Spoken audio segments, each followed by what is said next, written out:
It would help if I unmuted my mic. Hey, everybody. We are back. Pick3 playthrough day 35, which may be final day? I don't know. I'm not sure what else we can really do with this on stream. I mean, we're kind of now butting up against a wall, like head-butting up against like a damage progression. There's some weird issues going on with offline progress. So I don't know. Yeah, I don't really know how much further we're gonna go, because otherwise then it just becomes grinding power, and not what this stream is for. Nah, hey, here's how to grind power. Why is this not?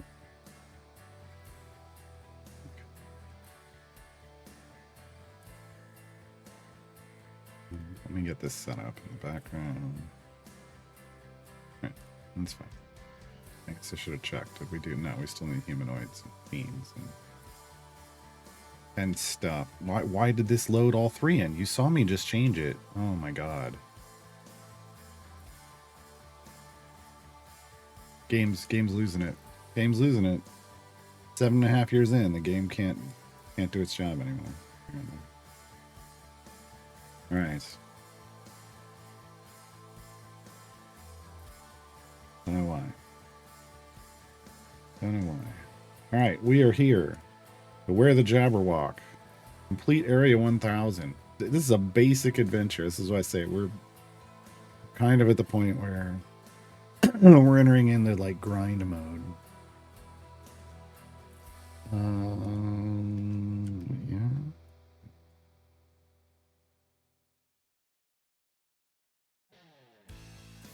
Oh, that's everything.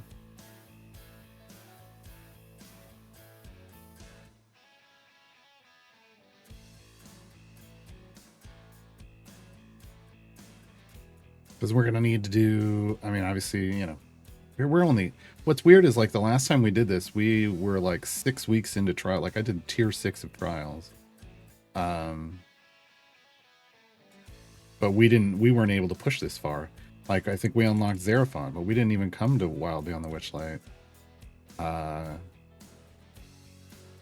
And we had done a Waterdeep and unlocked Alcoria, and we'd unlocked Rhea and Avernus, and like this time we skipped a bunch of that, and we're still pushed further faster, but we're not as far in trials. So we just like, you know, we raced through, but we've used up the power that the $30 we've started the account with gave us, and the giveaways gave us. We've used that power to our advantage, and now it's like, okay, but now you've got to go get other power.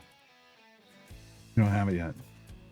Hello, Judas, Sergeant, Rival. Hello.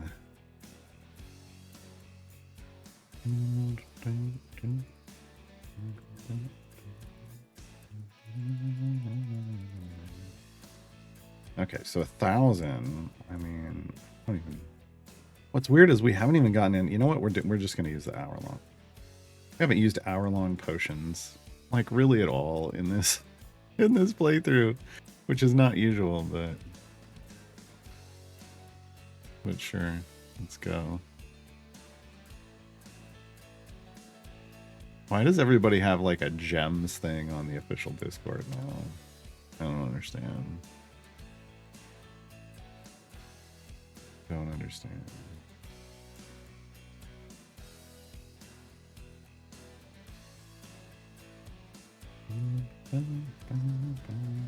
Must have leveled up my Modron core overnight.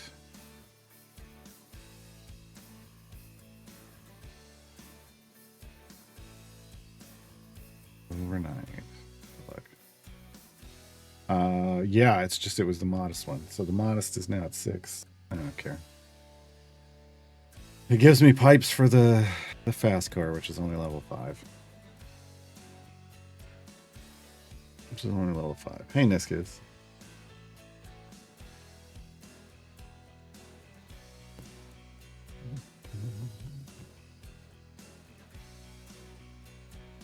Now we're doing that thing where we save up 12,500 gems and we buy the contents of 25 gold chests instead of buying 25 gold chests. I did get the 2 time gate pieces yesterday. Did I buy? I did, right? Yeah, I did. Like, I bought my stuff this week, right? Yeah, I did. Yeah.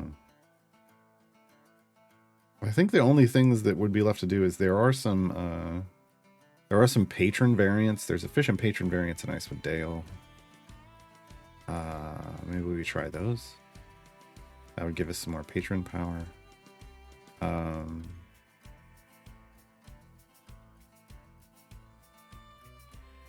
I don't know that we have it in us to do the patron versions of the Wild Beyond the Witchlight stuff.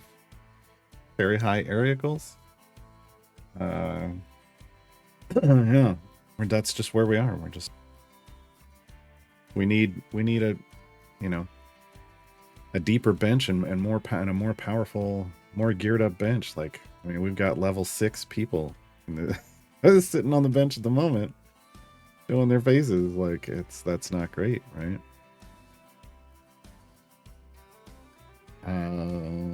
So this is where usually when we're talking about, like, you know, you hit into the mid game and I say, hey, mid game is usually when you start gem farming, because up until then your gem farming is just doing basic adventures quickly, right?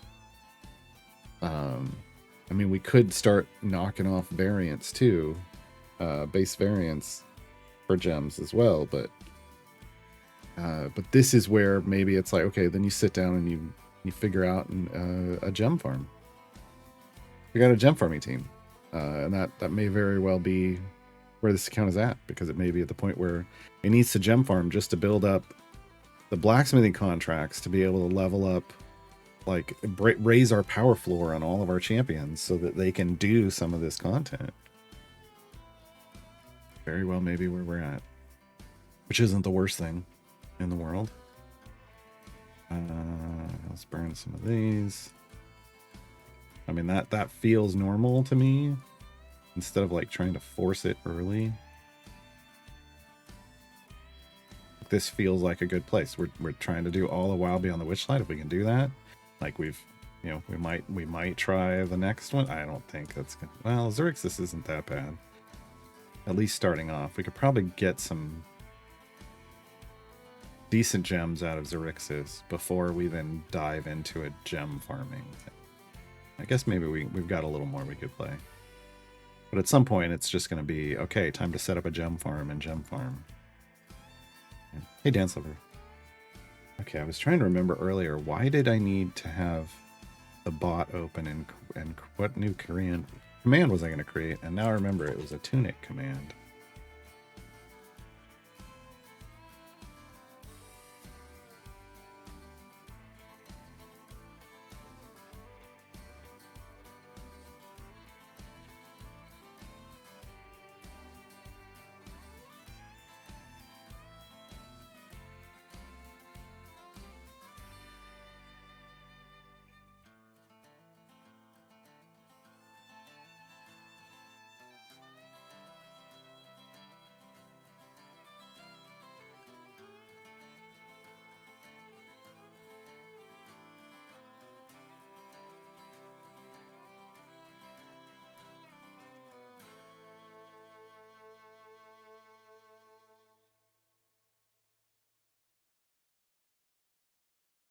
Hold on. Working on the tunic command, folks. Hold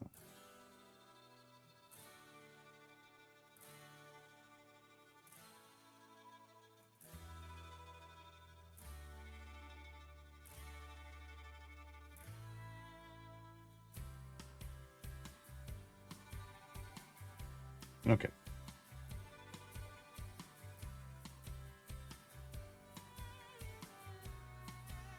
There we go.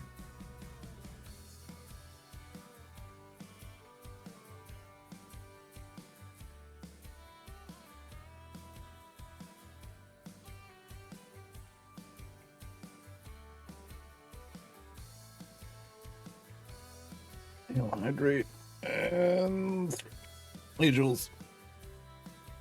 Oh.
This sounds loud to me today. But the sound settings... Yeah. It was at 2% instead of 1%, and that was too loud. They don't know how to do sound settings for a jukebox. This game, they never have. I don't know why. Always been bad.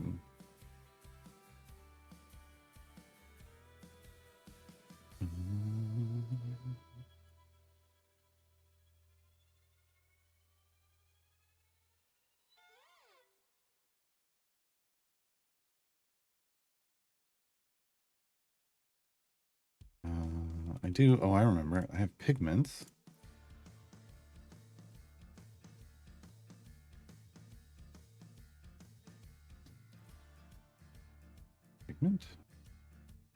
Pigment. Plus, I think we've probably got... Yeah, we got enough to buy another frog.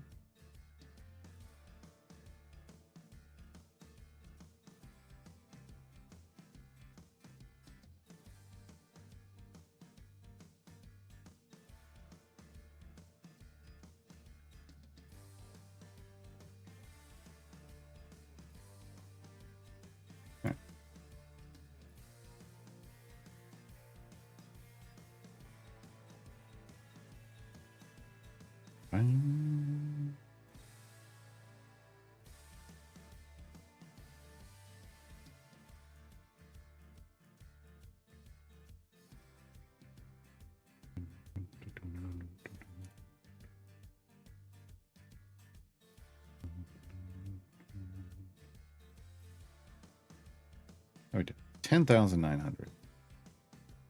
That 4 gem hand on Eliwick is doing some work. What is 4 gems? 239.7, and that isn't with a fate, so that's just straight up. So we're at about 60% currently. 60% gem drop bonus per card. Not bad. Count is in the exact same area. Barely got Blue Sheep, but you got her. That's good. When in does Rixus? Do I save up gems for feats now? I mean, I have been, right?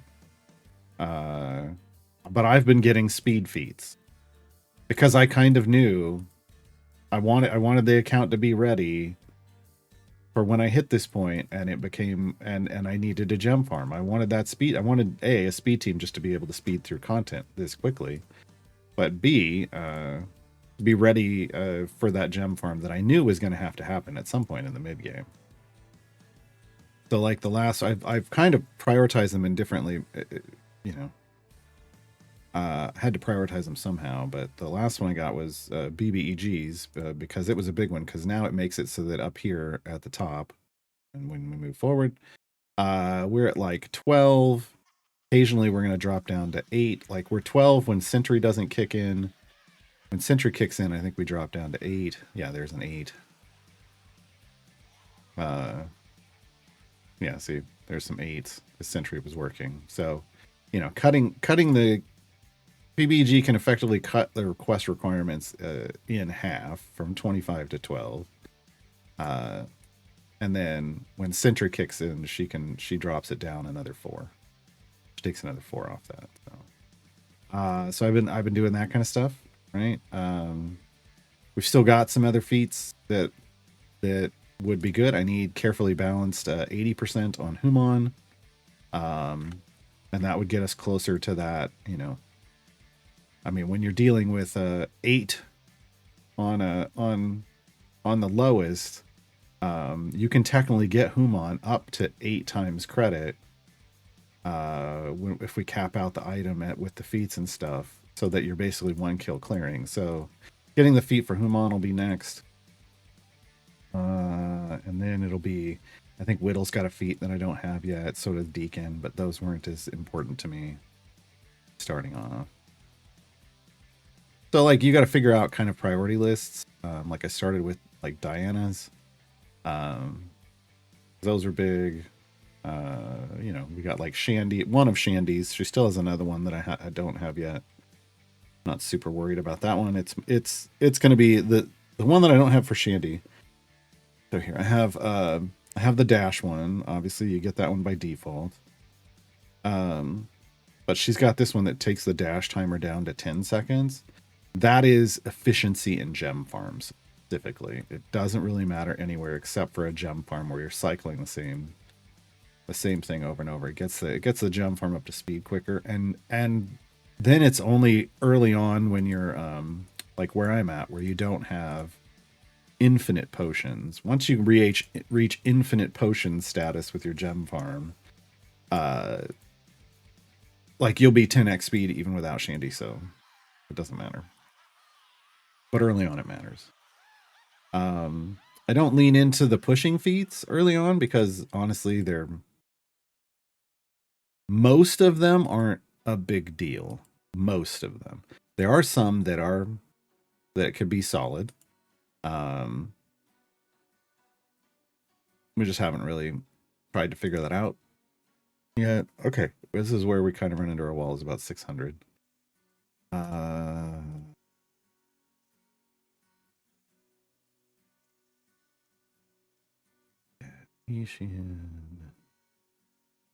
don't know what's going on with this game.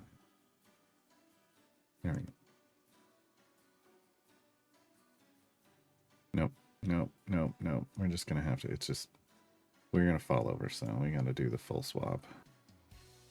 We gotta do the full Monty. Wait, no, that's not right.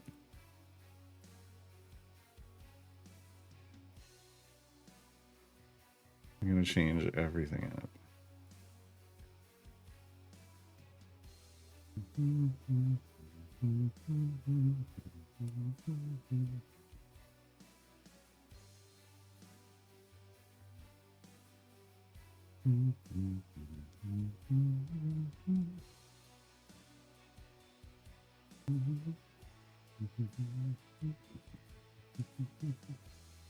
I didn't put a familiar there. How dare you?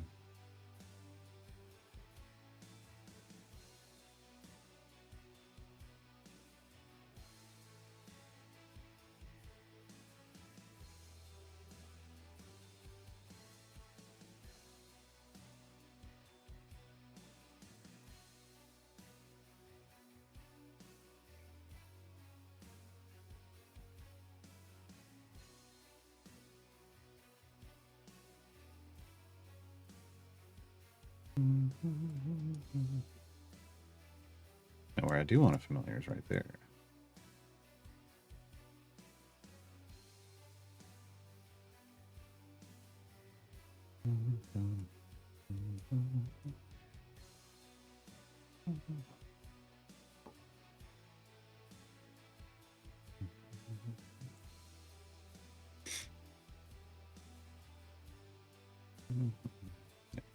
That's better.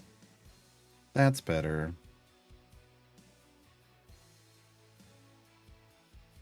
Put you down there. Ah. But off the top of my head, like I can't think of what pushing feats I would want. What's a 50k? I mean, monsters are people too. If we're building around it, faster, harder, stronger. This would be big for her because of our setup. This is what we really lean into. Only 12.5 too. Yeah, that would be a damage feat for Isha. You kind of got to look at what you're, what group you're using and what feats are actually going to be helpful. Some of Astarians might. Ceramorphosis would if we were doing more absolute adversaries, but we're not. Max stacks of well-fed. This would help us. Because that's a multiplicatively stacking ability.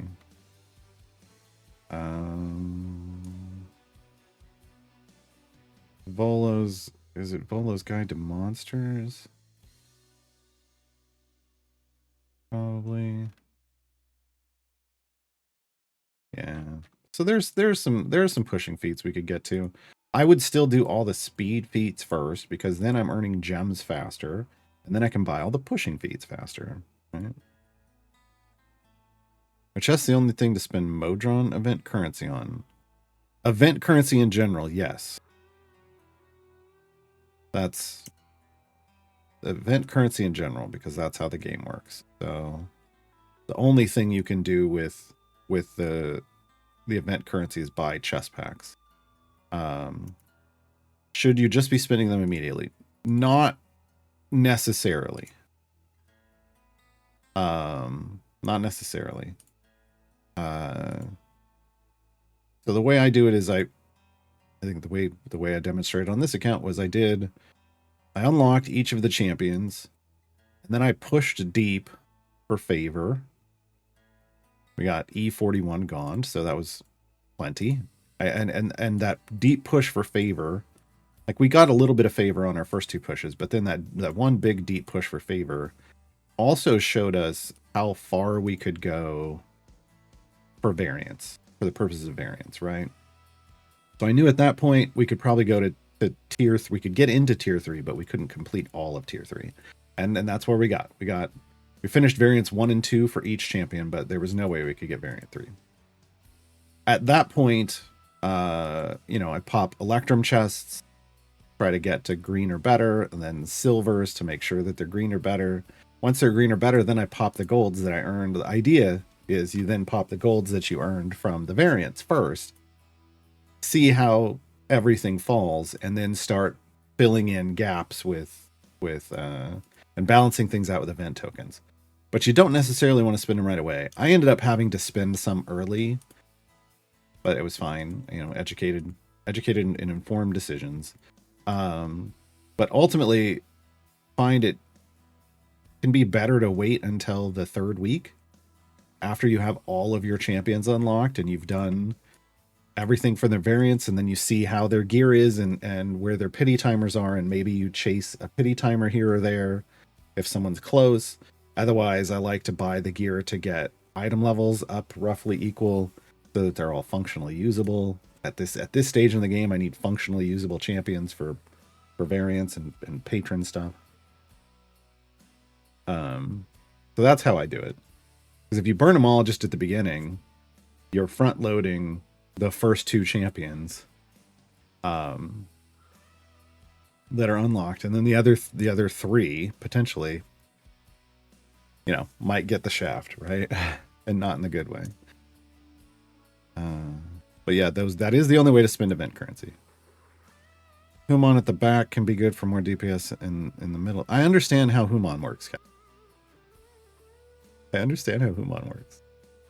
But Human isn't a part of this pushing team. I guarantee you, everybody that's currently in this group right now is better for me than Human, than having Human in. An exception was Briv. All currency invested there. Briv can be an exception when you're at the point where that matters. Because you're not in one event, you're not gonna, if you're new, one event isn't gonna get you a Briv that's speed champion. It's just not gonna happen. But even in the early game, one event isn't gonna get you a Briv that's a speed champion. Maybe if you in the mid game, if you're generating enough gems and thus bounty contracts, you might get a decent jump Briv. But decent jump is like 2-3 jump. Like, I don't think you're gonna go 4 or beyond. I don't know. Just depends. Do you think the bunny rework could make him OP? There's no way for me to make a statement on that. Nothing about the blog posts ever lets you know whether a champion's going to be OP or not. You have to get them. You have to see them in their release date. You have to see where which abilities have upgrades, which ones that are supported by items. Is it are there multiplicative stacking? Is it pre-stack? Is it post-stack? Like that's the information we need, and that none of that's in the blog, so there's no way to know. I will say they made a statement that I don't. I mean, we'll see if they actually they live up to this statement. I will be surprised, pleasantly surprised. But they're their one sentence intro is the ever grimdark Yorvin Springpaws received a major update to modernize his design, give him a special Witchlight focused niche, and a stronger support role. I mean, I don't know about that stronger support role. I mean, I guess it might be slightly. I've never seen Yorvin as a support ever. It's that thing I talk about where when a champion has multiple tags, you have to understand that one of those is something they're good at, and the others, probably not. Even when it's a DPS support, sometimes they're a good DPS and a garbage support, and sometimes they're a good support but a garbage DPS, and you got to figure that out, right? Like Eric has tank support. He is a good support. He's a good support. Well, he's got tank Goldfind support. He's an amazing Goldfind champion, and he's a garbage tank. Like, you've got to figure out the ratings here. And I don't know that they did enough to make me ever care about support Yorvin. Like, it's all ragtag team. It's increase the damage of all champions in formation by 100% for each unique species in the formation, stacking multiplicatively. So here's the team. Here's the thing. That does have item support. If that's his pre-stack, then Yorvin may now be a functional support, and I will be pleasantly surprised. For some reason, I just don't think that's where they're going to put it. Again, I will be pleasantly surprised if it is. Yeah.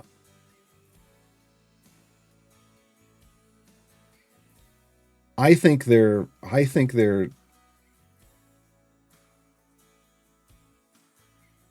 we'll see. Blood Fury Tattoo is multiplicatively stacking, but it doesn't have item support. It might have feat support, and if the feats apply, but it doesn't have feat support. Hold on. It does. It has feat support. Or has a feat. If we'll see if that applies pre-stack. That wouldn't be a big pre-stack, but it would be a pre-stack.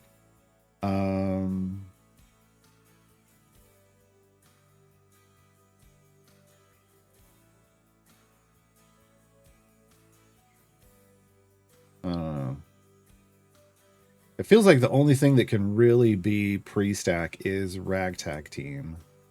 So, I mean, there's a chance. There's a chance they made him a functional support finally. But in doing so, his damage may suffer.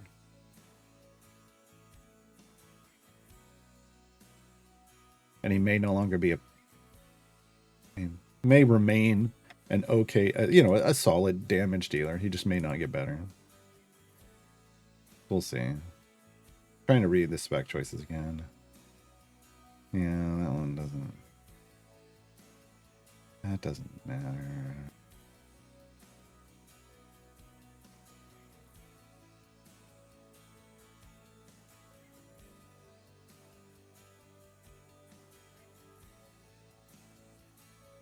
That doesn't matter.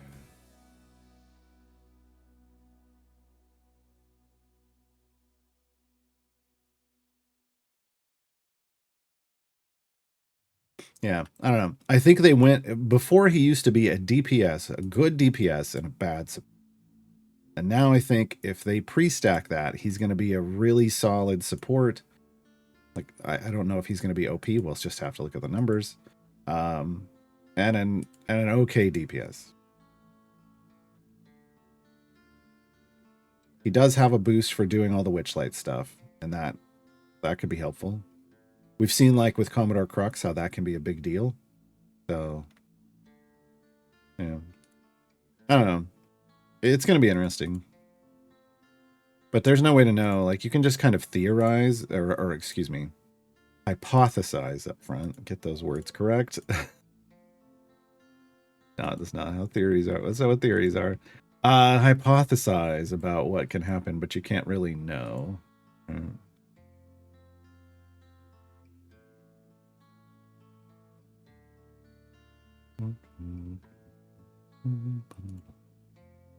Fairly new. Started this back in December. Started watching your stream when you started this account. Okay. Got Brief in the event. Bought the Golden Epic. Still working on getting to 4 jump. It's going to be a while. Yeah. Been grinding that almost nonstop. Still not there. Yeah, it takes a while. 3626 takes a while. Takes a while. I mean, look, I'm only at where's my Eliwick? I'm only at 350 on my Eliwick, and that's where I've really been investing item levels. So, you know, it can take a while. Absolutely take a while. So I said we're kind of approaching there, but I wouldn't even, if we shifted from doing content to gem farming, I wouldn't even be focusing on my Briv. I would be focusing on everyone else first, because Briv just takes so long to actually get a big value return. So somehow I ended up at 347 on him. But it wasn't from dumping contracts. Oh god, this is a problem. This whole adventure is a problem. Freaking Bav Lorna.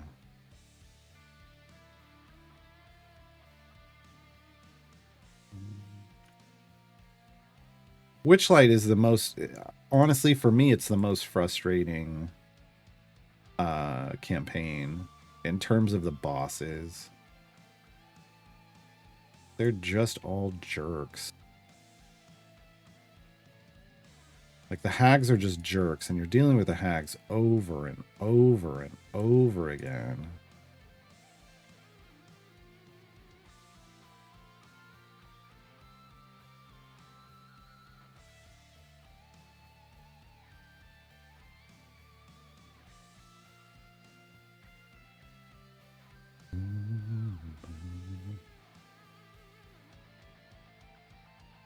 Everyone seems to be doing OP bunny characters in games this year. Like, Yorvin came out years ago, so I mean, Yorvin's been in this game for a while. I don't know. I thought he was a solid DPS when I tested him. He was a garbage support. And now he's getting a rework. So we'll see.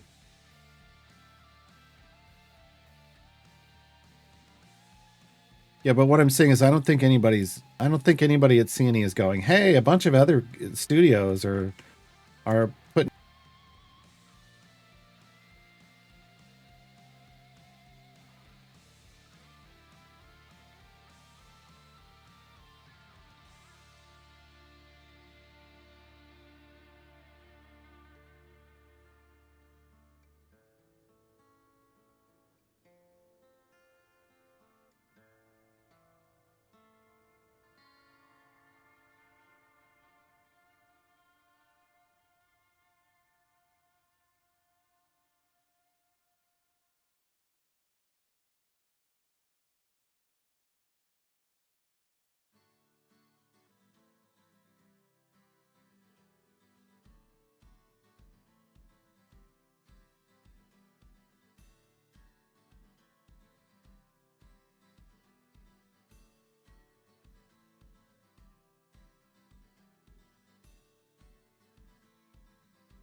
How's that? Did turning the mic off and on again in OBS do it? That did it? Okay. I don't know. I didn't do anything. Bring in OBS. Come on.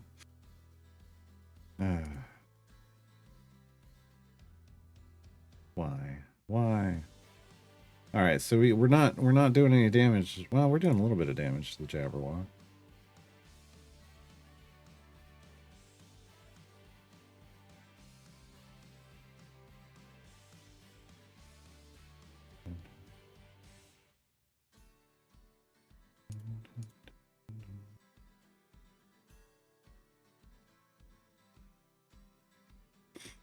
All right. I think I already know where this is going. So we're just going to make the change now. We're just going to make the change now.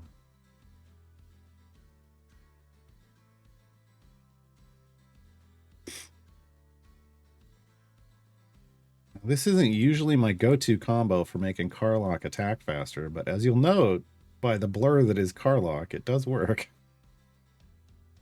So while Ishi gets faster, harder, stronger for that, Karlach's just going to build up her rage super fast. That's all it's doing. So if she doesn't have 50 to 100 stacks, she will have them very quickly. Yeah.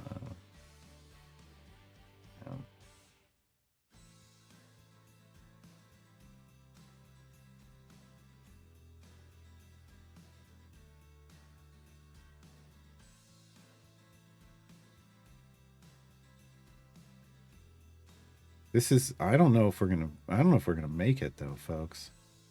If I'm being completely honest. Hold on, we're doing this through the notary now. Contracts, notary, chest contents, 25. Boom. Starians damage all champions. Dang it. Does that help us? It does. Slightly.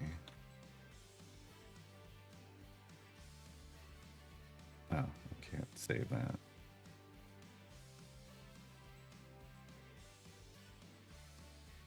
Oh, you know what else we gotta do? Calyx into creative camouflage. That's more power too. Oh, that didn't go well.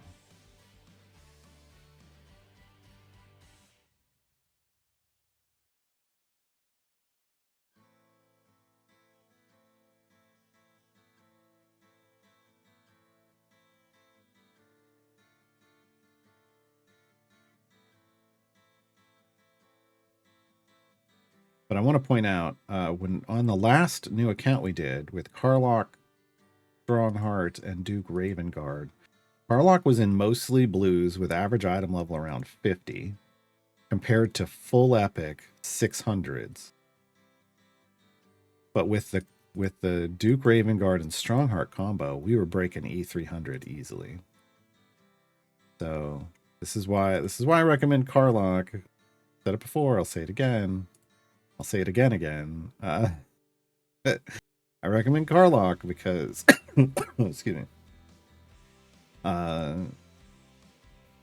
Because she gets her scaling without gear, so starting off early is amazing. Starting off with her early, she can just carry you for a long time. Yeah. That scaling falls off. Like gear, putting more item levels on her isn't going to help her. Not like it would somebody with a pre-stack. So, you know, understanding like champions' power curves to know when to recommend them, like for what stage of the game someone's in, is important.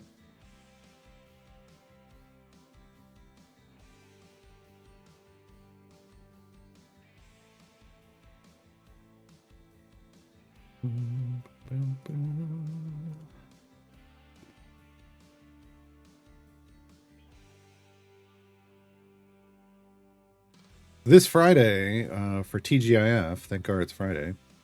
I know we're on an ad break. I'm talking to the subscribers. We're gonna play it. We're doing a key provided stream. It's another key provided stream. It's not gonna be best served cold again. It's gonna be a different game. I kind of want to try out different games. And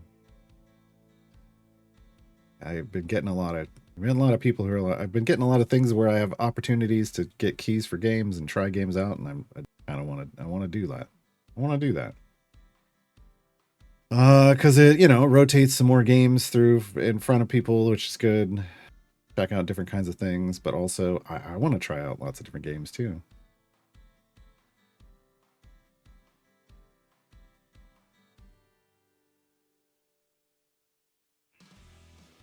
And it may be once we go back to the normal streaming schedule of Idle Champions on Mondays and Wednesdays, it may be Tuesdays and Thursdays are some longer game we're trying to play through while Friday stays like a key provided day. I think that could be neat. I like roguelites. I like some of the play style involved in them. That doesn't necessarily mean like it's the hashtag not all roguelites. There are some features of that I enjoy, but I don't necessarily. There aren't really games nowadays that are just purely one thing. So, yeah, I don't know. But I played Dead Cells, no. So it's far more important to be like, hey, did you like this game, or what do you think about this game? Because a lot of games have a lot of elements of lots of different things, right? Like if you break down what's in a game, yeah. I was reading. Sometimes I post articles about game industry stuff, and there was one that I posted a while back in the Discord about how games get defined. Like is it an RPG? Is it a shooter? Is it whatever? And what it comes down to is like shelf space. Where did it get placed on the shelf in the store when physical games were a thing? And nowadays, none of that matters because there isn't. Like you don't usually go to physical stores for things anymore. You go to an online shop and they don't necessarily differentiate. So games can have all kinds of mixed aspects. Yeah. And in reality, they kind of always had mixed aspects, but they got shelved based off whatever was like the strong, overwhelming theme. Oh my god. Lorna, leave me alone. We're having problems. We're having problems at 980. Ugh. Crap. And we're dead. Okay. What can we do here?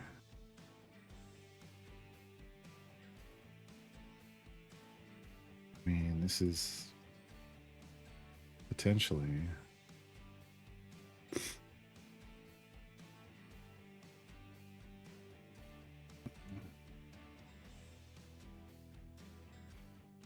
Well, I don't know if we can do this.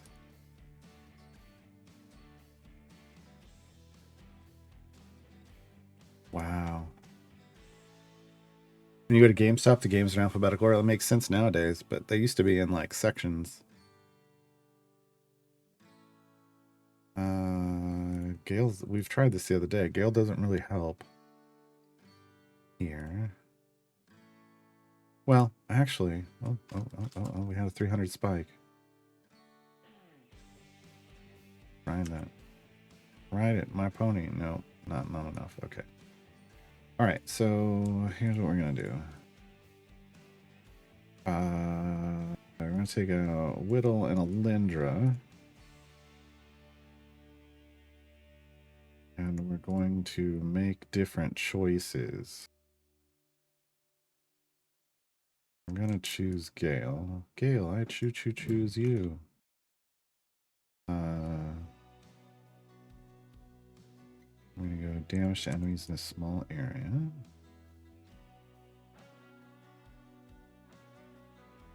I haven't been to a game store or walked into the game section of a store. I don't even know how long, so. And we're actually gonna go Human in the middle. For armor chunkage. Human is a breaker. Human's a breaker. They break dance for quarters on the weekends. Alright. See what happens. Problem is, we don't have like...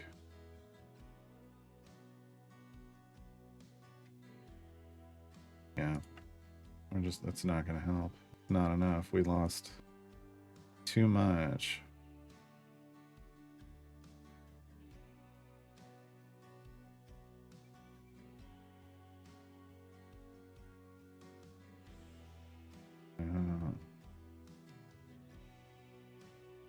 Yeah, we don't have the...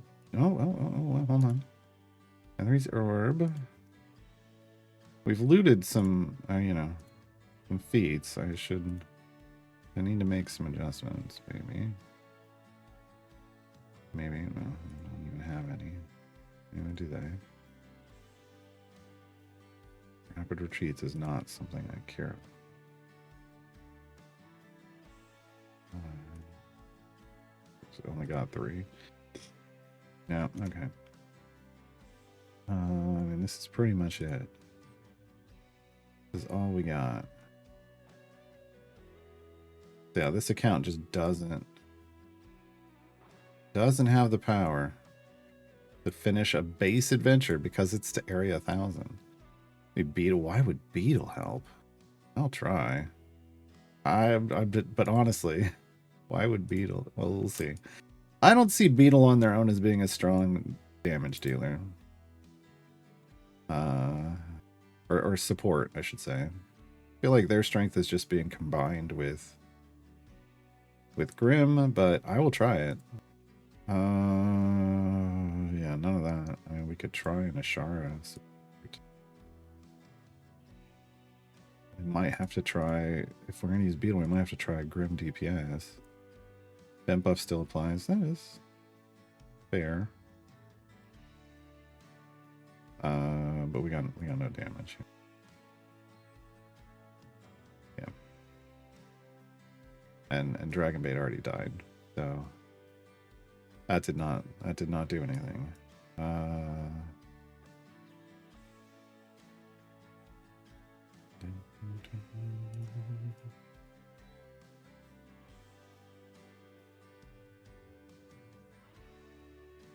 Well, it's at the point where we're not even taking a chunk off, so I mean, we're going to see what happens here, but we didn't even take a chunk off Bavlorna with that last try and Beetle out.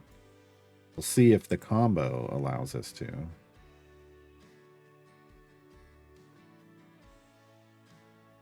No. Nothing. Yeah. There's just no damage here. I mean, we've dropped down into the 270s, so there's no way. Like, that's basically utterly useless. So these two go away. Let's put Ashara. These aren't gonna matter. Well, Potpourri is the one that matters, but we didn't even have 4, so I doubt this is gonna be helpful at all.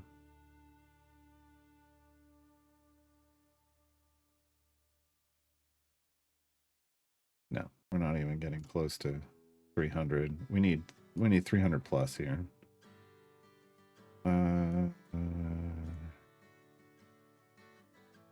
Yeah, is Karlach has...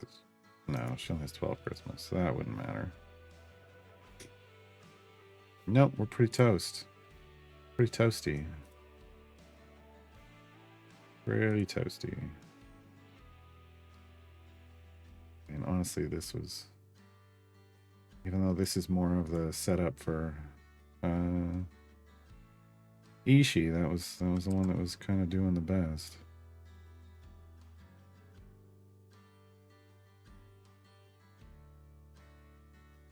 It's got damage. It's got a double damage boot buttons here. Well, triple if you count this one. Okay. Oh, 308. See, there we go.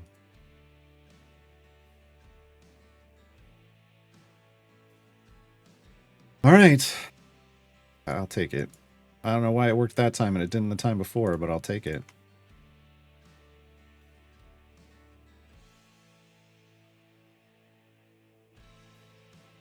I don't think we're gonna get that lucky all the way up though. And that did feel lucky as opposed to, you know, something we can recreate repeatedly.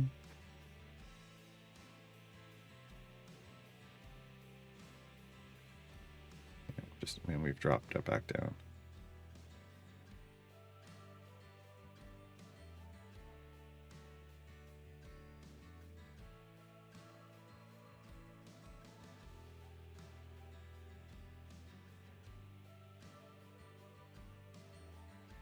None of those are going to matter.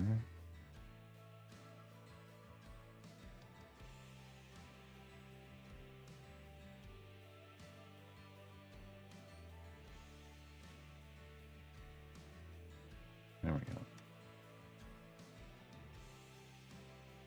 go. We're on our last legs here. Like, we're like crawling face down on the sand, like dragging our body forward. That's the level of progress we have here. It's not looking good, folks. Not looking good.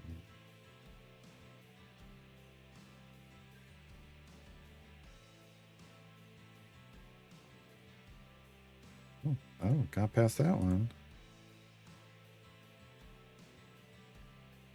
But yeah, the hell area base monster health 305.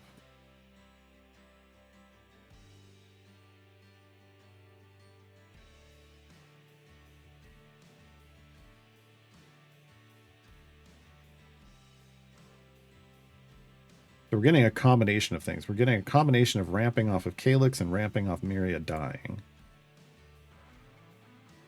Like Myria's clone stacks.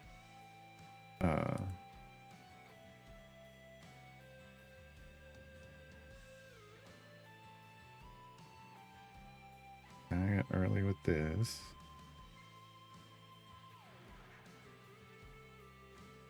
Worked. Somehow.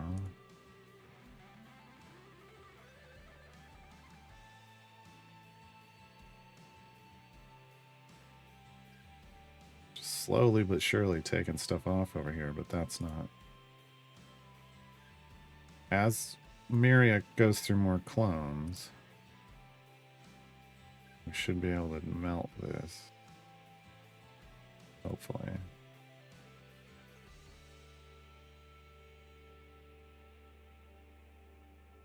Oh, how many she got left?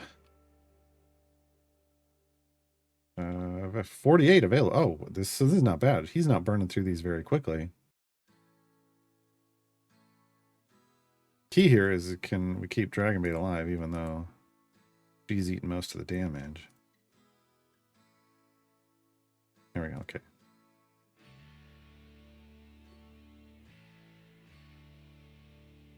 So we may have to like Bud Spike on 9.99. Or not Bud Spike. I shouldn't call it that. I got to get that out of my vernacular. Bud Max. This isn't... Bud Spiking is dropping back to Area 1 and moving forward. That's a whole other thing. What's the point of Shield's Confusing Strike making enemies face the other way? Crowd control. It's a fantastic crowd control ability.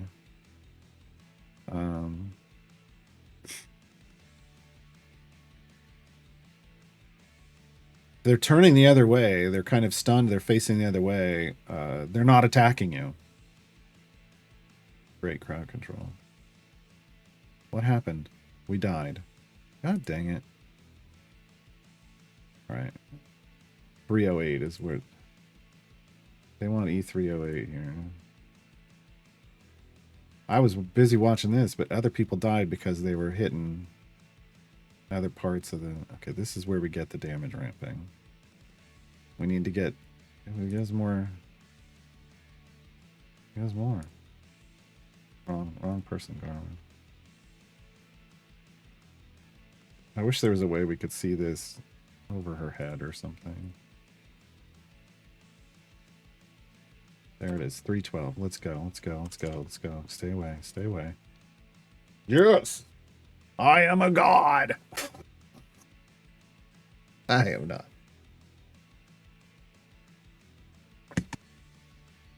Alright, manipulating ramps. We got there by manipulating ramps. I'll take it. I'll take it. Job's done. Yeah. That one was rough, folks. And that's not even the last one. Ah.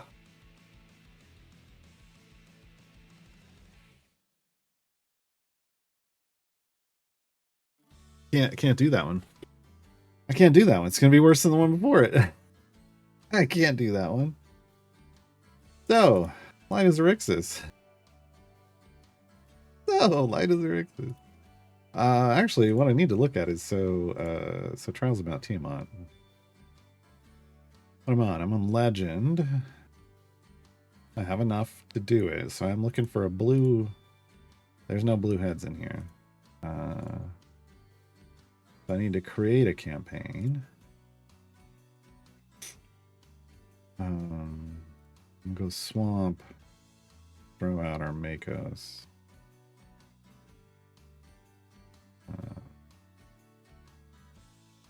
Yeah.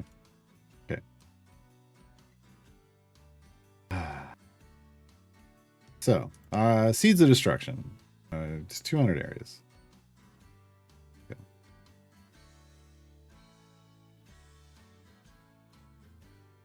This is a new campaign who dis, so we can get in there. Back to Speed Champions. Oh, and this is the right.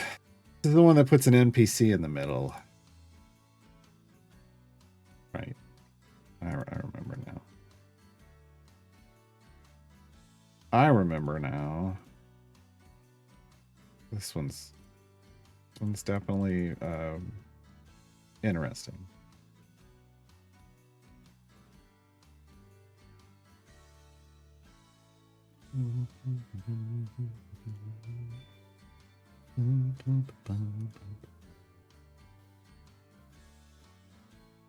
They're back up here, but 4,000 gems now, though.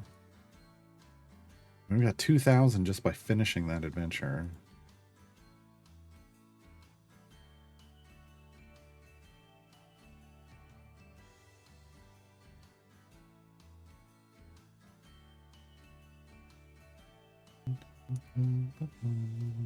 Okay, so we're gonna go 15 minutes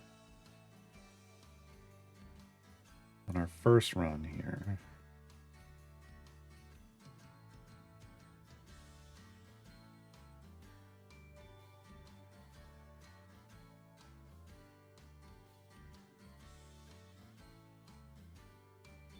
So we can grab a little favor.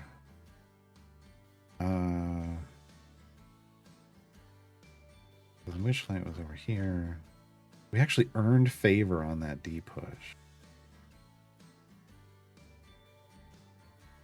We were going, so we should do a favor run over there in Witchlight. Because just trying to complete that adventure got us favor. Holy crap. Got us a lot of favor. I wasn't even trying to dirty gold farm. Maybe I should have. Maybe I should have. I wouldn't have helped. I mean, it wouldn't help us push further. I mean, be clear, we went as far as we were going to go there, but hold on, this. You go back here.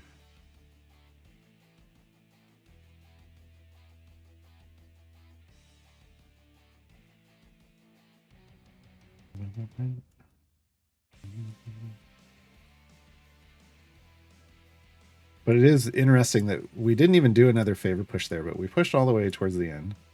Favor wasn't going to help us get any further because we were already soft capped and over leveled by quite a bit.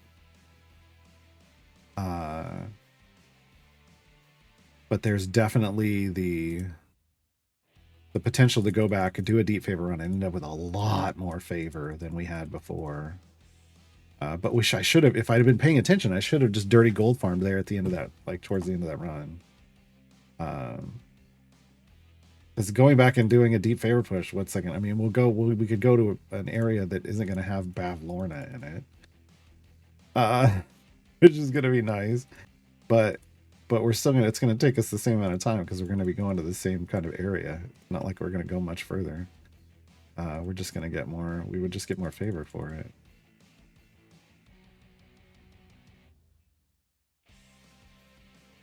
This is working out pretty well.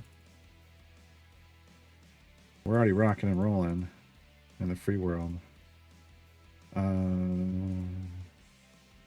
Speed. Oh no.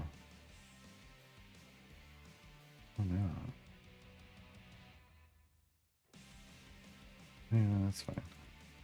Just got no tanks. In the front, I should specifically say. We have no tanks in the front.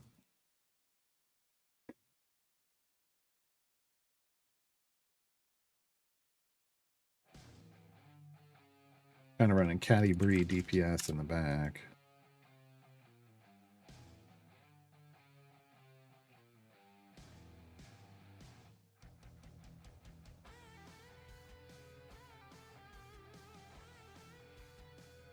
Just for this first round, though. How would we adjust this? More like this. Maybe the DPS would go here. Like that. I guess maybe we do put sentry up there. Do that.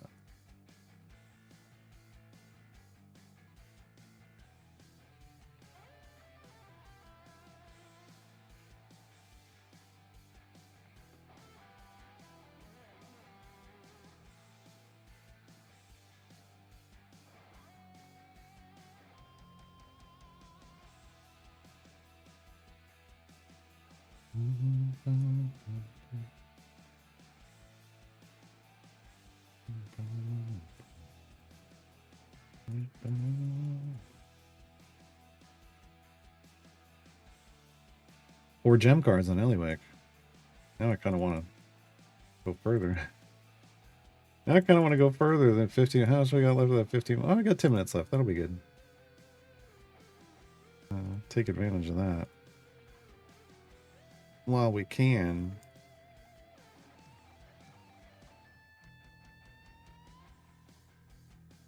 Oh, great. Resave so I get the spec choice in there. Thank you.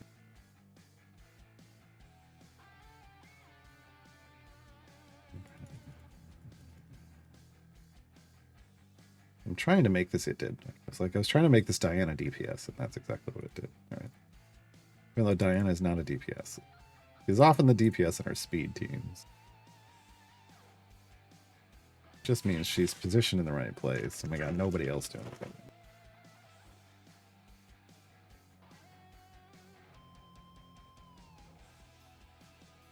Back time after that stressful run.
How are we doing?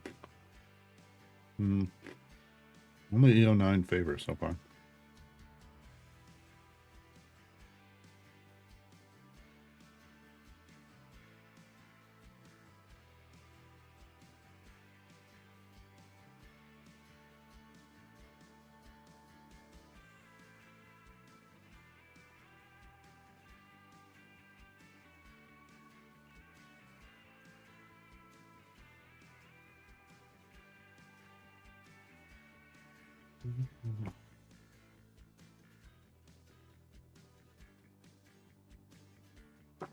All right, so that broke E10 for us.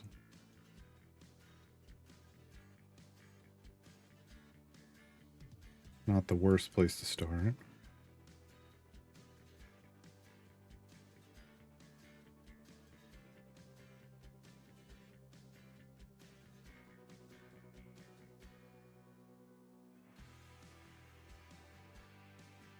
Still 7 minutes, though. So we should have a solid chunk. Solid chunk. A much more solid chunk of favor. Gotta figure out where to... Where's my guide? Gold Farming 101. Where do I say to go here?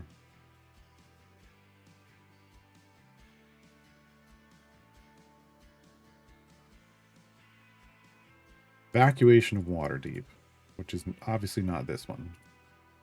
Okay. Hey, I'm plural.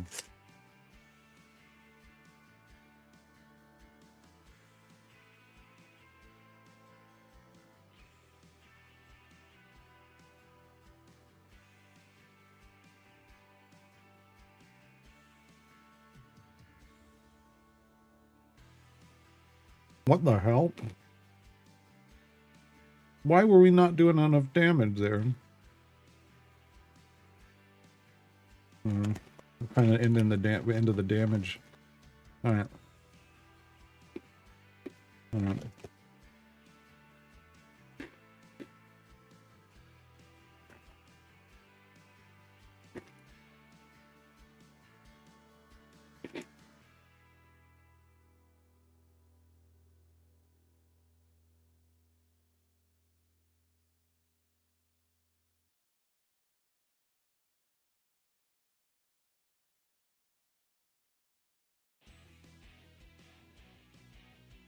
There we go.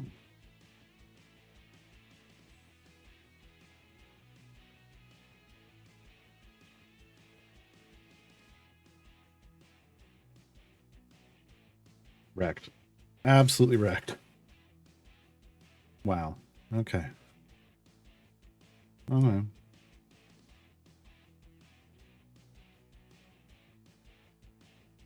I mean, I am leaving damage on the table by not leveling people up, but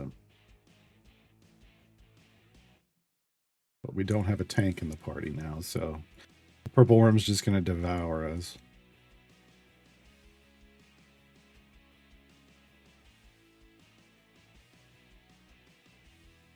There we go.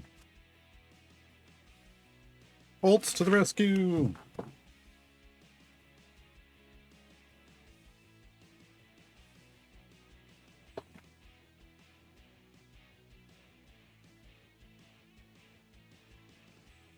So I ended up, I maxed out all my factions in Conquest Dark last night. And now I'm basically grinding scrolls. Basically it. Scrolls and coins and souls, but I mean, I'm focusing more on the scrolls. Alright, this is getting frustrating. E14 is feels pretty good. Oh, we got through it, okay. We may settle for E14 favor. Stupid armored enemies.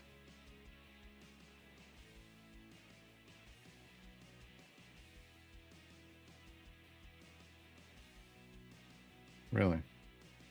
Yeah, we're out of here. Yeah, we're out of here. Not putting up with that. I'm not doing this. Okay.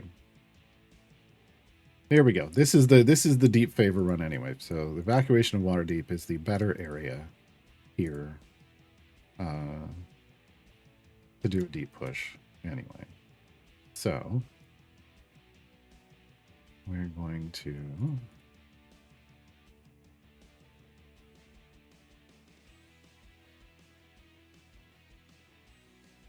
throw everything in.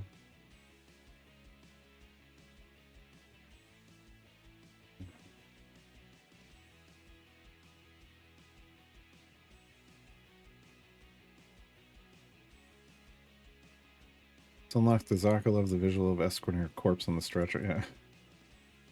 Yeah. Ugh.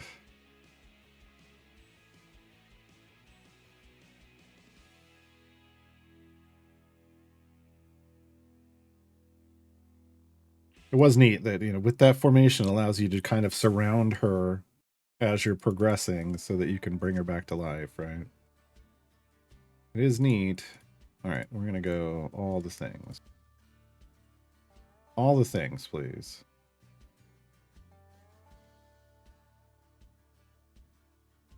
Getting sad when you stream then. Do you think I should talk to someone? No, you should just go over to my YouTube channel and watch VODs.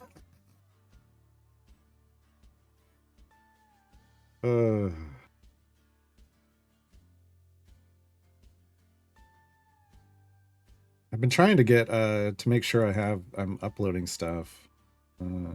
Just I have them on. I have it set. I try to sit down like once a week and set it to release on a schedule throughout the week. So, but yeah, there's lots of. I mean, there's lots of stream. But from before you started watching the stream, there's lots of games. The different games we played through, and the VODs are on. I haven't gotten everything up there, but the VODs are. Some things we lost, unfortunately. I just didn't get them up before they went away. When I wasn't as good about transferring everything over. Well, I'm getting better at it.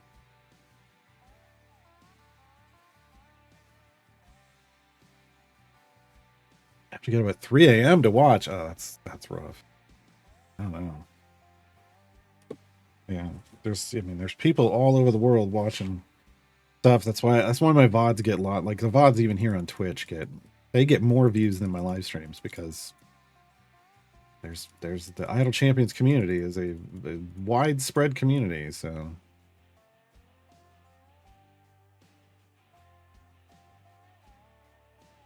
people all over.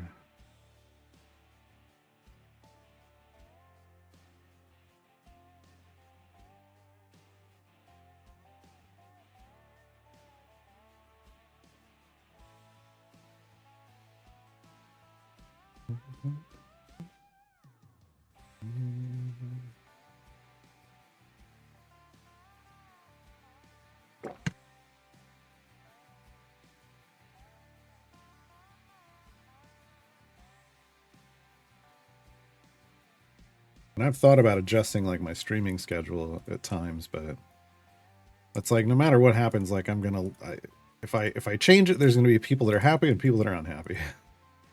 So I just got to make sure I do whatever I need, and I figure there's no reason to change it if like just like right now I would need to wait because it may just have to happen if I get work. I have to change my schedule because of work, so we will disrupt things then. Time do I start streaming? My time. Usually, so Mondays it's at 2 p.m. and Tuesday through Friday it's 1 p.m.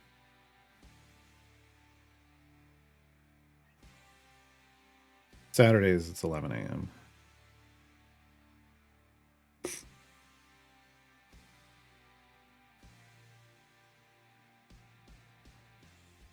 But most of the time it's should be right after lunch. Sometimes I'm having lunch right when I'm sitting down, start the stream.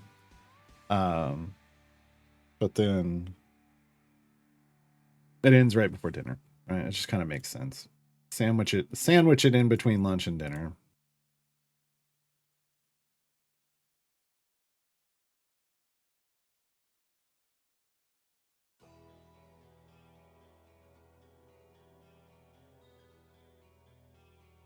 Okay, which slide did we? Where to columns? So they're telling you with this one that they think your DPS should be in the back section.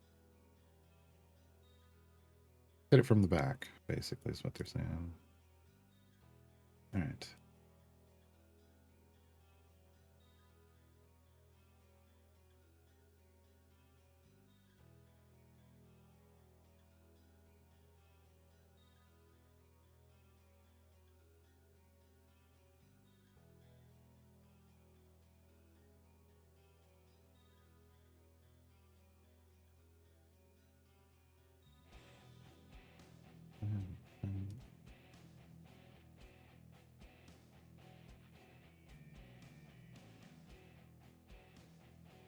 Yeah, we will find out tomorrow what Yorvin looks like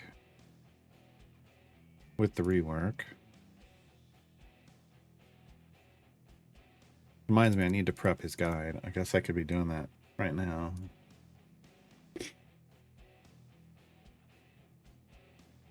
Silent Crux replaced Carlog. I mean, that doesn't happen in my teams, but I have a different focus. Okay.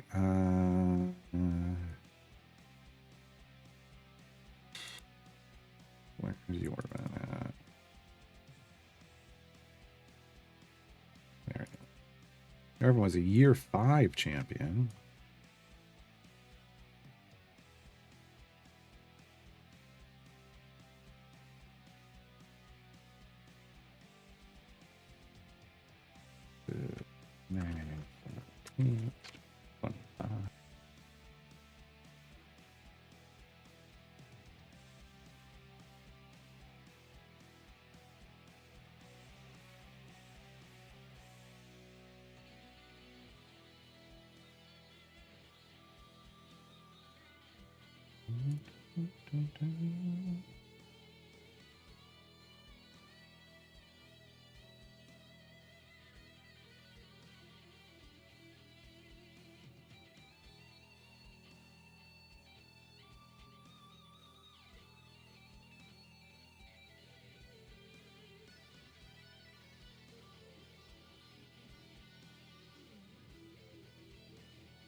Okay. Did they change anything about? No. Okay. Still good with everyone. That is the neat thing. Yorvin was always like, "No, I'll be in a party with anybody," and he still is. Did say she has diminishing returns. Yeah, but so does Crux. I mean, yeah, he consistently gains item levels, but I don't know. How long are evergreens usually out before they get skins? Maybe forever? I don't know. I don't know why they make the decisions they do about. Well, I know some of it, but for evergreens, I don't know. I know.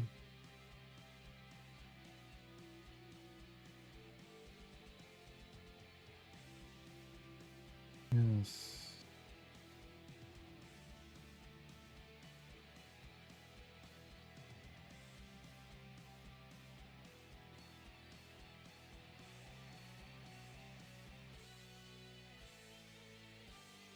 Yeah, Dragonbait was out. Dragonbait has a skin. It has a single skin. It's Dragon Bite. And it's available in the patron shops. So I call it Dragon Bite because it's vampire dragon bait.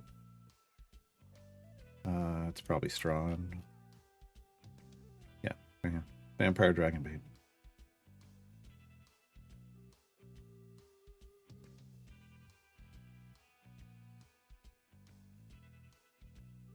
But because they're not releasing like patrons regularly, and they rarely add more stuff to the patron shop, you know, less opportunity for skins. If they did another pass on the patron shop about adding like skin, like, you know, more stuff to buy, evergreens, like evergreen skins, that'd be a good place to put evergreen skins. But again, like doing the work on a skin that you're not like in the patron shop, you're not going to get any money. You're not making any money off that, right? You'd think they'd want to prioritize the cash skins, but they don't even make cash skins for evergreens that often.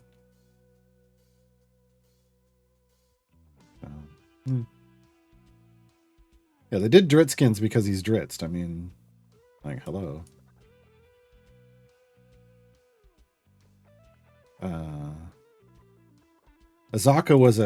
Azaka's farmer skin is because she was a gold farmer, right? Because of Azaka farming. It just people hounded them enough. And then we kind of got a little upset because the dogs should have been like the pets. Instead of tigers, they made it dogs, and they were like big mastiffs. And we were like, "What are you doing? Those should have been golden retrievers." And you know, should have been. Could have, would have, but it wasn't, so it didn't. So I don't know. I don't know. They just don't. They don't lean into that stuff. Do you think Jamila really needs a major? I mean, she's the worst 4 champion. She isn't even functional at any point in the game. So it would be nice, but it's never going to happen.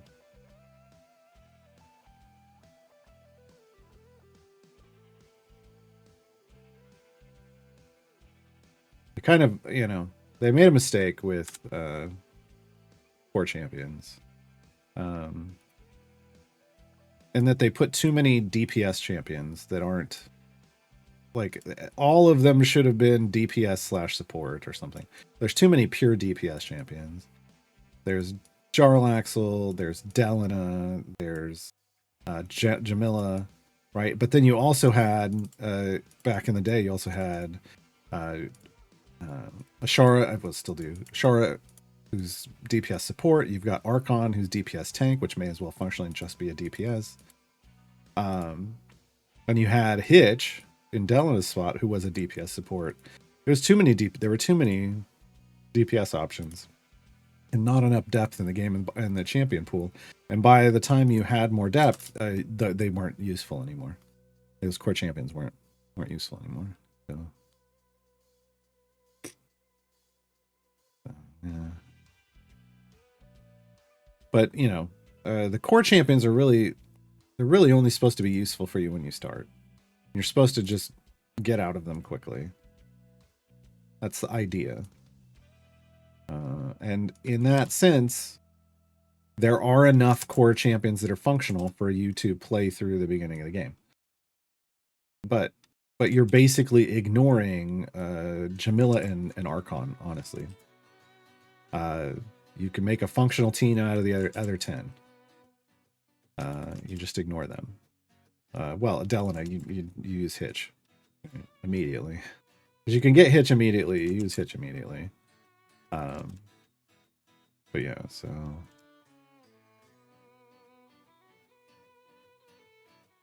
It's just kind of one of the downsides. Alright, I think we need a DPS in now, probably. What I'm seeing. Yeah.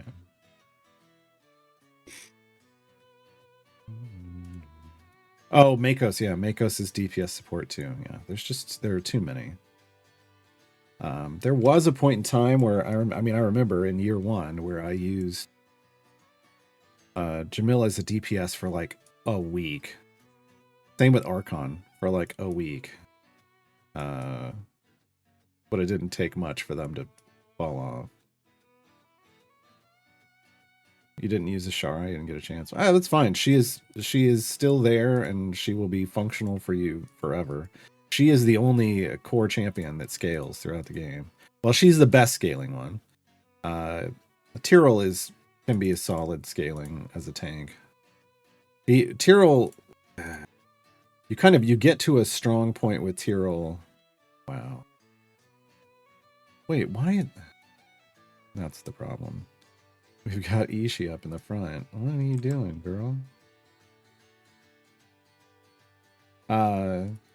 Tyrell hits his power curve when you cap his ultimate cooldown item. And then he can keep his shield bite up the whole time. And he becomes a really strong self-shielding tank, but you got to get there first.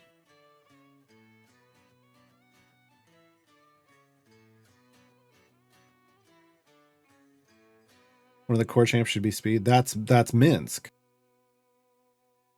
So there you go. You got what you wanted. I mean, you didn't, but also you did, because that's Minsk. So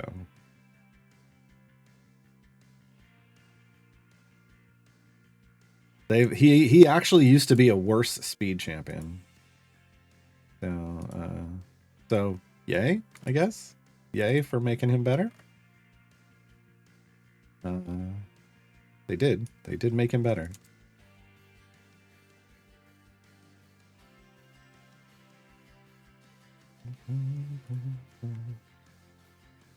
Four specializations. Okay. I'm trying to work on Yorvin's guide at the same time here, folks.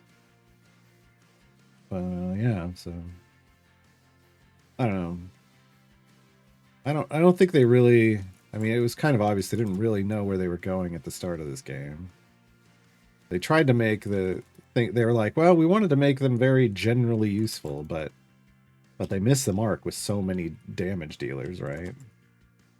So they didn't even really get that.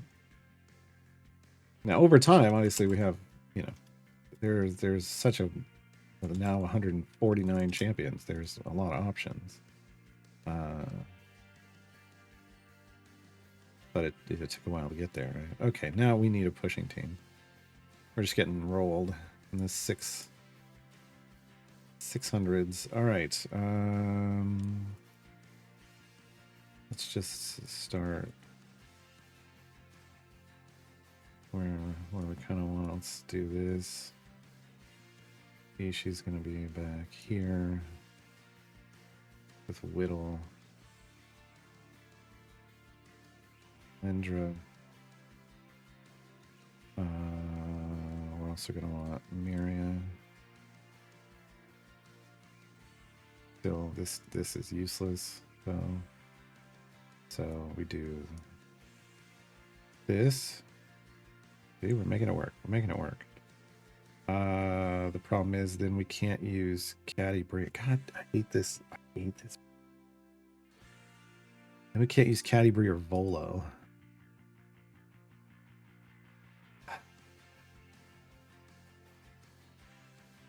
I hate this place. Can't even use Gale. We can use BBEG.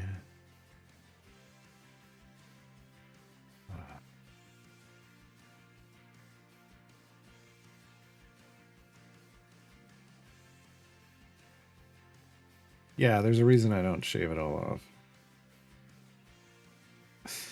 Yeah.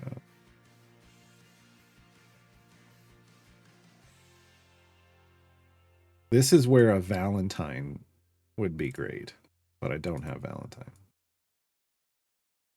yet. It's not going to happen.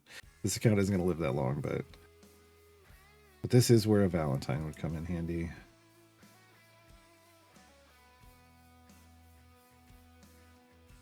And I guess with Sheila. Doesn't care where everybody is, right?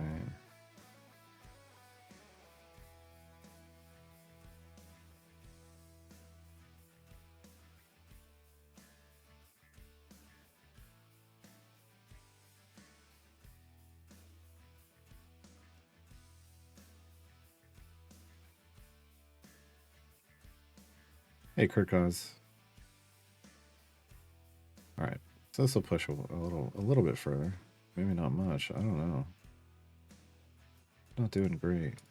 This formation layout is just no taco bueno.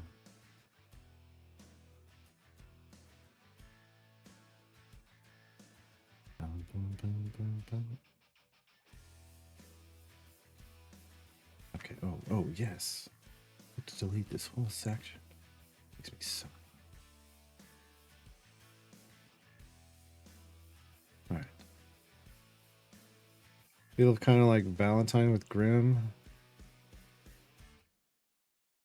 I mean, you could say that he's like if you bought Valentine on Temu or Wish, right? Like he does the Valentine thing, but only for one DPS champion, which is very subpar. But yeah, I mean technically that's what's going on.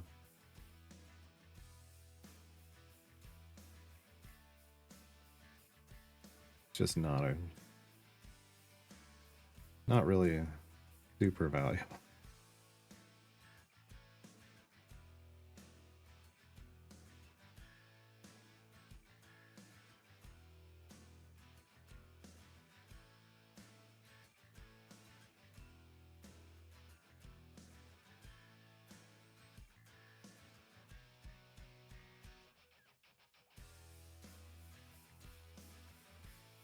Okay, I think this is prepped enough.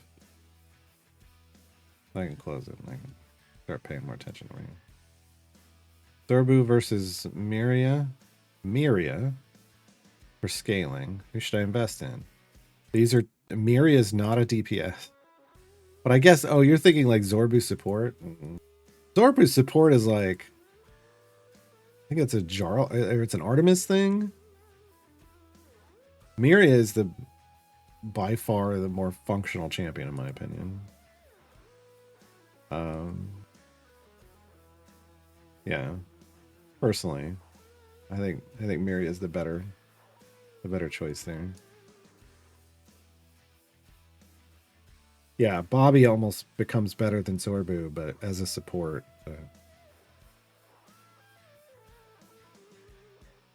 Once again, Miria is the only tank, one of two tanks in the game that can tank at areas beyond like 2200 ish, 2100, 2200 ish, and survive. Maybe even 2000.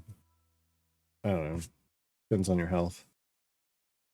Let's just say well above 2000 and call it a day. And it's her and Kreidel. And Kreidel, it's because Kreidel can exist there because he doesn't take damage. He evades it. He dodges it. Until he doesn't, and then he dies. And Miria is basically an armored champion. So she has segments of health you have to remove. And so she can't be one shot. She has to be hit a lot. So the idea once you're above 2000 is Kreidel isn't taking any damage and Miria is taking damage but buffing you more based off the lives she's losing. And can stay alive until you ramp up your power and can delete everything. Until you over-invest in champions to the point where they're just doing so much damage they kill everything instantly. Okay, Human is now not able to do this, which we knew was coming, right? I mean, we knew that was going to be a thing.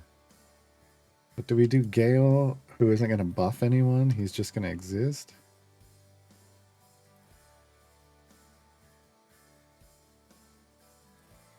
I hate Witchlight. This isn't Witchlight, it's Xerxes.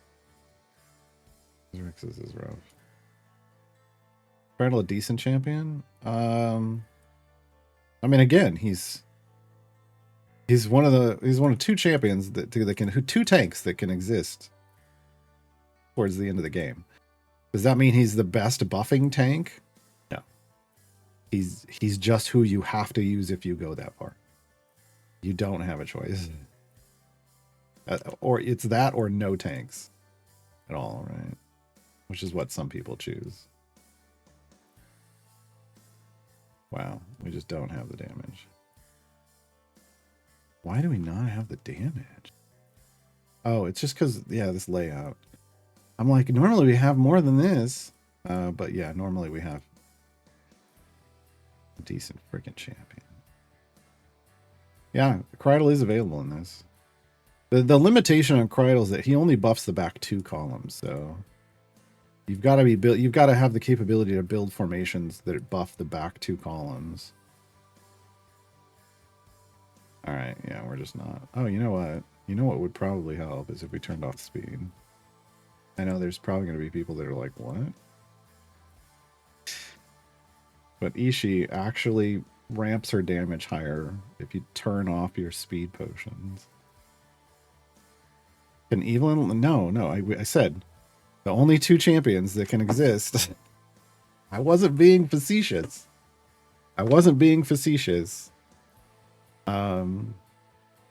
The damage ramps so high. It starts to ramp so high after 2000. Again, I think you can probably get, a little past 2000, but the damage starts to ramp so high past 2000 that all other champs basically get all tanks, like even the Briv. He might get hit a couple times before he dies, but he's gonna fall over. You have to be able to not be one shot, and there's only 2 tanks in existence that can do that, and that's Krydle and Miriam.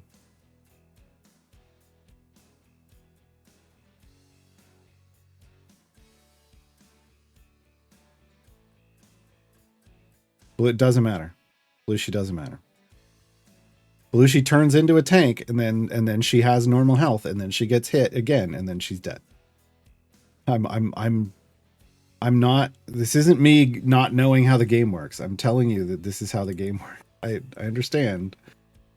It's not like I didn't. It's not like everyone hasn't tried. It's not like everybody that's been Pack 2000 hasn't tried. Everyone, they have.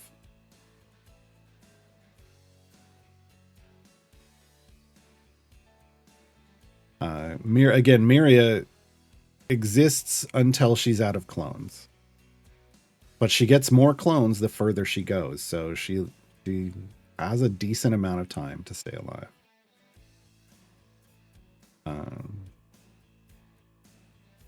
It's actually made Justin talk about how if they were ever going to do another tanking rework, all tanks may end up looking something like Krydle and Miria in the way that they work. Yeah, this was a good Eliwick draw. It's too bad it's at the point where we're crawling and not where we were flying. It doesn't matter, I'm plural. I mean, it doesn't matter if a tank lives 1 hit or 2 hits because they've got ridiculous item levels. They still fall over. But again, you have a choice when you're getting at that high. There's 2 ways to do things. Oh, we're on an ad break. I will address this when we come back from the ad break, just in case. But there's 2 paths to take.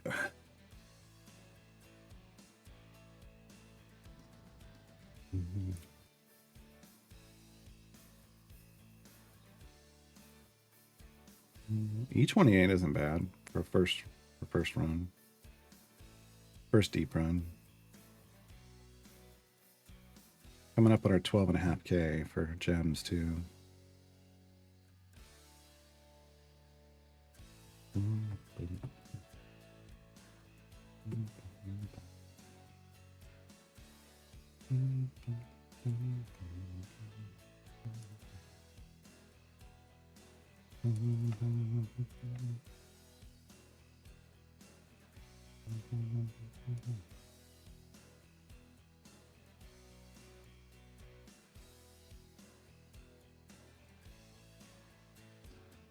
Okay.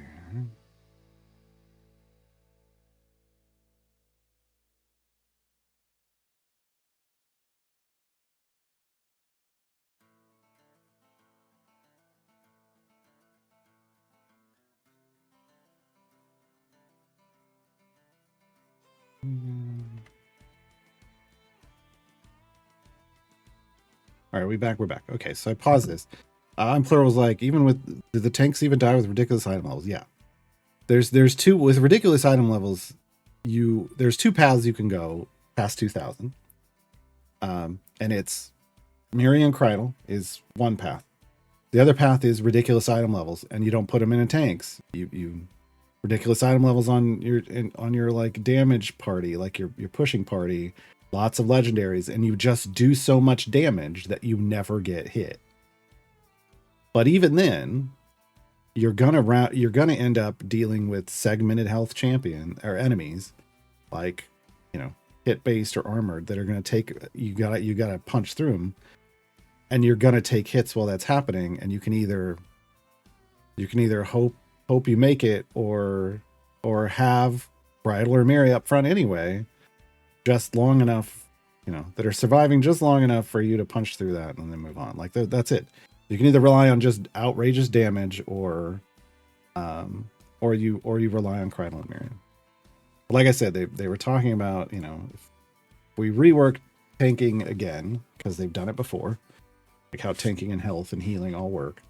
That was the shielding, healing, and tanking upgrade. Put it in.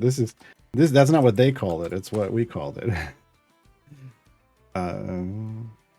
So that was, if they do another one of those updates, they said they would probably change tanks to function more along the lines of Cryo and Myria, so that everyone can survive and everybody's just got maybe a slightly different functionality with it. Because otherwise, like, there just isn't a way to balance all the tanks so that they can all survive the damage that's that high. There just isn't. There isn't something that like boosts. There isn't a mechanic that like really increases survivability as you go. Even dumping lots of it. If a tank has a health item, which I don't even think Myria has one. She doesn't. Yeah, I thought. She doesn't even have a health item, because that would really break her. If a tank has a high health item, and all but one or two do, there really isn't a way to put enough item levels into it that wouldn't like completely break the early and mid game, just so you could exist at the end game. Yeah. No, even no. I mean, maybe if you put enough in, but that's the thing, is item level diminishing returns on item levels kicks in literally after 100 item levels. And the only place that it continues to scale is pre-stacking champions. But that's only in terms of damage. There isn't pre-stacking health. Right? So, yeah.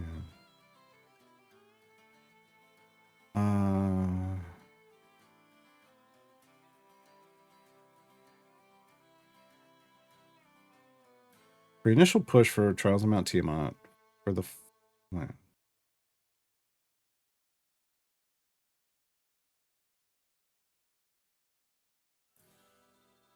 this question doesn't make sense to me. When you say for your initial push for Trials of Mount Tiamat, that's day 1. For the following days, then you immediately go into following days, and so that doesn't make any sense. So let me just, for the following days, does pushing an extra 100 levels make much of a difference? No. You just go to the completion level, and you leave. Your day 1 is your initial push day, and that's all that really matters. After that, it doesn't matter anymore at all.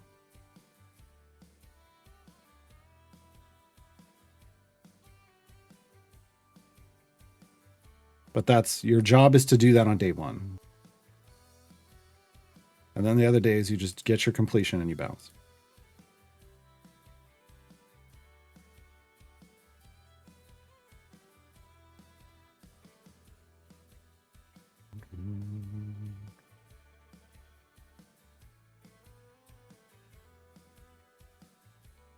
Like, the furthest I've been on this account without Bud's Buggy, I think, is around 2200-ish.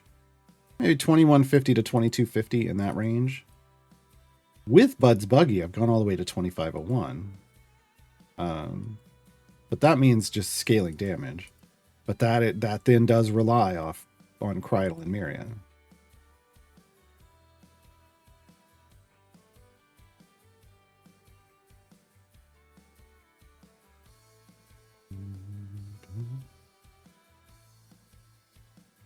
I don't know how useful this is. E29. We're just not able to do...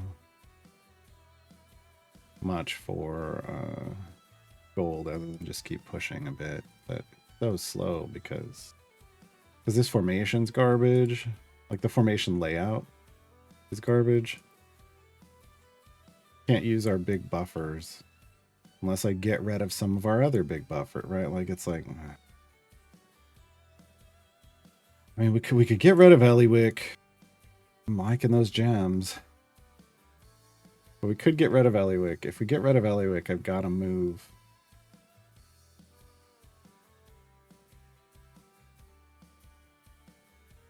Oh, stop it.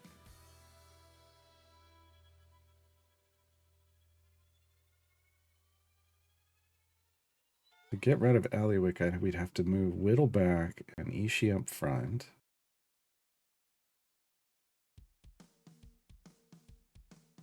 And then Miria would have to move up.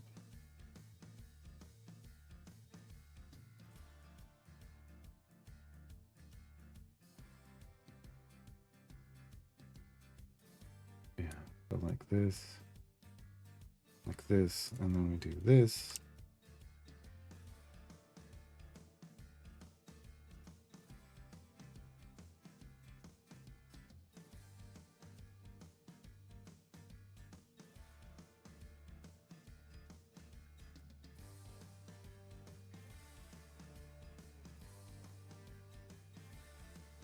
Yeah, there isn't an unkillable, I'm plural. Again, except for Krydle. If you build a formation correctly, Krydle, well, until a boss enrages. See, they did that correctly. They designed Krydle correctly so that at some point he will die. If you don't have the damage, he's going to die. Which he should. Everything should. Everything should die eventually. Yeah. And then Miria fought, Miria dies when you run out of clones.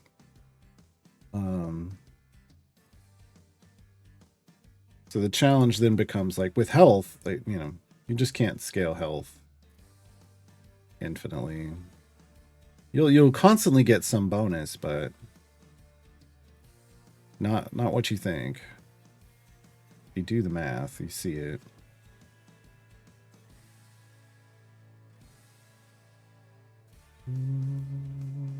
Okay, so now if we can get rid of Sheila. Now Vola would be behind Ishii. I mean, diminishing returns starts technically. People want to get technical about it. Diminishing returns starts immediately. Like after your first item level is the only one that isn't affected by diminishing return. If you want to get real about it. But that's not really what I'm saying. It's when we say the most efficient item levels are your first 100. It has to do with, it doesn't mean that there aren't diminishing returns. It means that those 100 have the least, like that's the batch that have the least diminishing returns. The next 100 have way more, and wouldn't even get you the same return in power as the first 100 did because of the diminishing returns. So to get you the same kind of return, you then have to go to like 1,000, right? So, you're just getting, that's why kind of a first milestone for just your general pushing team is getting them to like the first big milestone animals, getting them to 100 at least, right? On my last time I went through an account, I got to 50 first, and that was a big deal. And then I was in the progress of getting to 100, didn't even need it. We were clearing tier 6 trials. We were smashing E300 plus with Carlock. Great. But then again, she doesn't even scale with item levels like we were saying. Like I was saying earlier. Not as well as other DPS champions. But 100 is a great place to start. Yeah. But then with pre-stackers, it's really 1,000 that really gets them going, if you want to say. So anyone with a multiplicative like a pre-stack on a multiplicative ability, 1,000 is really the first place where you start truly seeing the potential that champion has. And then 10,000 is huge. for them, right? Yeah. But that's just because of that's how pre-stacks. They still have diminished pre-stacks, still have diminishing returns. It's just not the same level. Not at the same level. They're much more efficient. They keep earning power longer.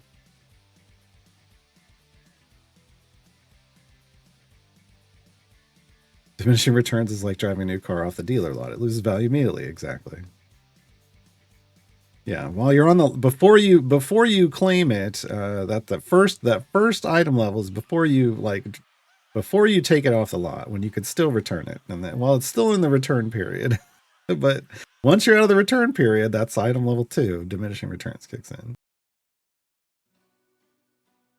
Yeah, that's funny. Now we got up to E30. I mean, I'm happy even if this is. I don't know. I don't know what else. We're just trying to grab a bunch of favors so we can grab a bunch of gems out of here easily. For those who weren't here for the start of the stream, I was trying to finish the Wild Beyond the Witchlight campaign and couldn't. We cleared area 1,000 just barely on a base adventure, but then the next adventure wanted 1050. I was like, that ain't gonna happen. We're leaving. We're leaving. So we just moved on to Xerxes. We're just trying to grab gems. Because otherwise this is at the point where it's gonna just be a gem, like it's just gem farming and trials are the kind of a good way forward to get a distributed power. Distribute some power across our champions that didn't get, huge gift packages of item levels. I did start a trials run. I'm waiting for people. Hey, Sargono. But the only other thing we could do is we could dive into Icewind Dale and do some patron stuff. There's 3 variants there. Don't know that it's gonna. I think it might just get us some more of tier 6. I'm not sure if it would get us into tier 7.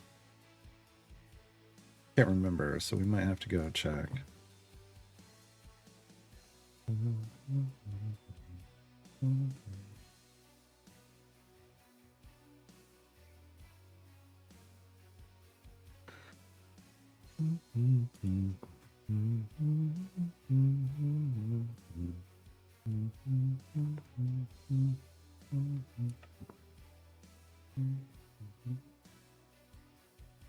Not having speed potions on just wastes the hell out. But we've got so many faster, harder, stronger stacks. The only way we can get the power.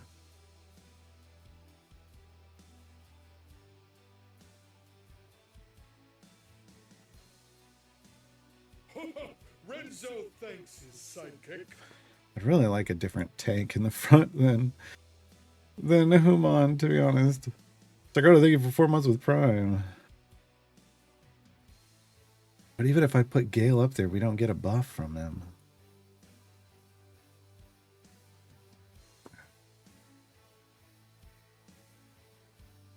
I guess it's probably actually more beneficial to just, I mean, if we're going to put a non-tank in front, put a completely different non-tank in front.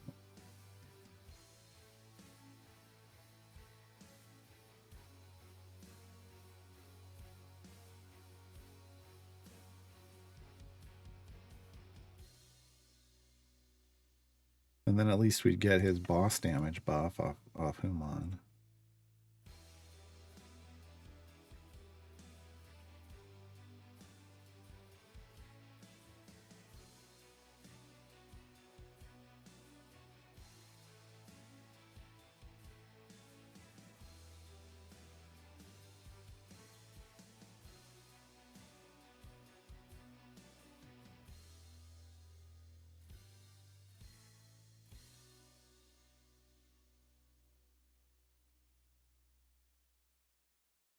$82. This should ramp up faster. I don't know what its problem.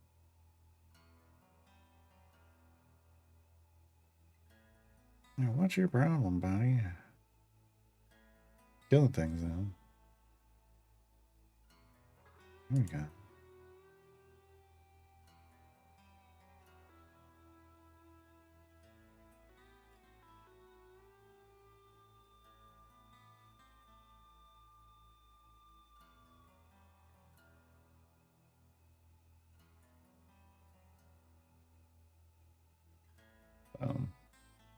Boom goes the dynamite. I think we're done.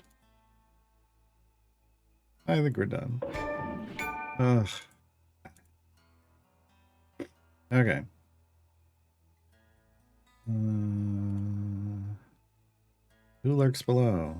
The lurking rider, probably. Isn't that how that works? Isn't that why they have the name?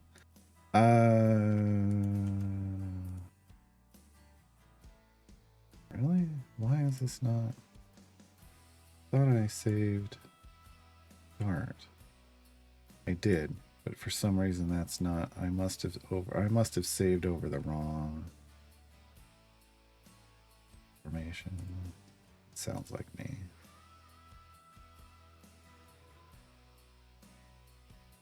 That sounds like me.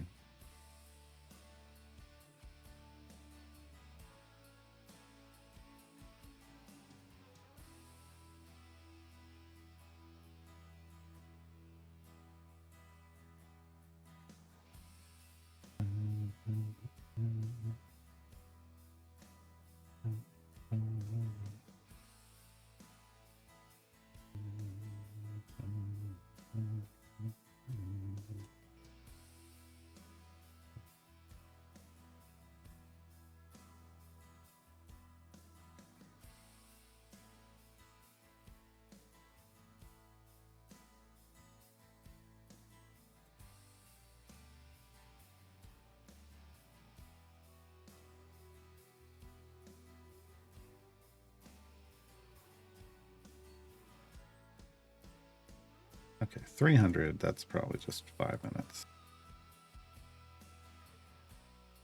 Oh, that's a horrible hand, Eliwick. What are you thinking? How dare you only draw one gem card?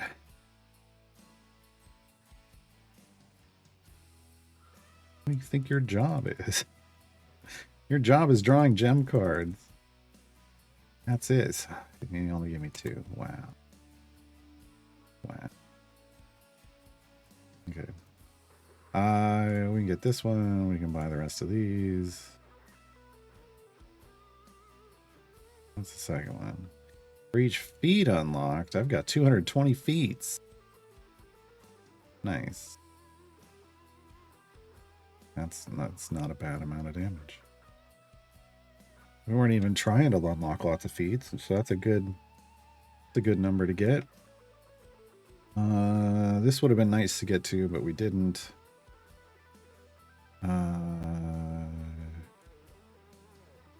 Yeah, this is the one where people like to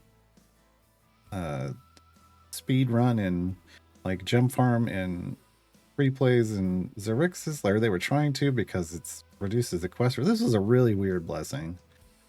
I don't know that it's worth it.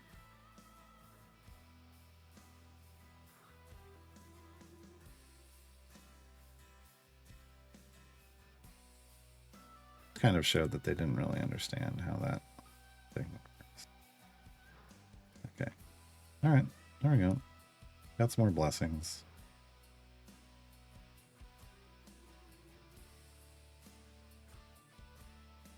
We definitely need a deeper bench to be able to push far in Xerxes as well. I think we need more power for Witchlight. We need a different champions for Xerxes because of the formation layout. 500 damage? Is that where you're at?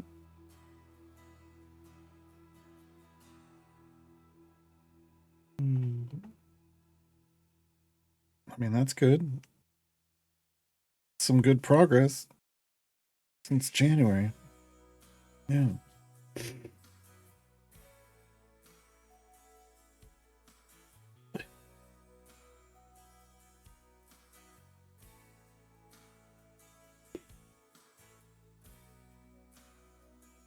Yeah, 4 months of play. Oh, absolutely. I think, I have no doubt that if I were to try to develop the account, it would be, we could hit that. It's just not where I'm going with this. We're basically just trying to burn through as many easy gem pickups as we can before we sit down and gem farm, right? This is still the fastest way to gem farm, is if you've still got easily obtainable base adventures that you can do. Probably even easily obtainable base variants, but I don't know. Well, that is more work. That was a bit more work. Why did I do these one at a time? Wow.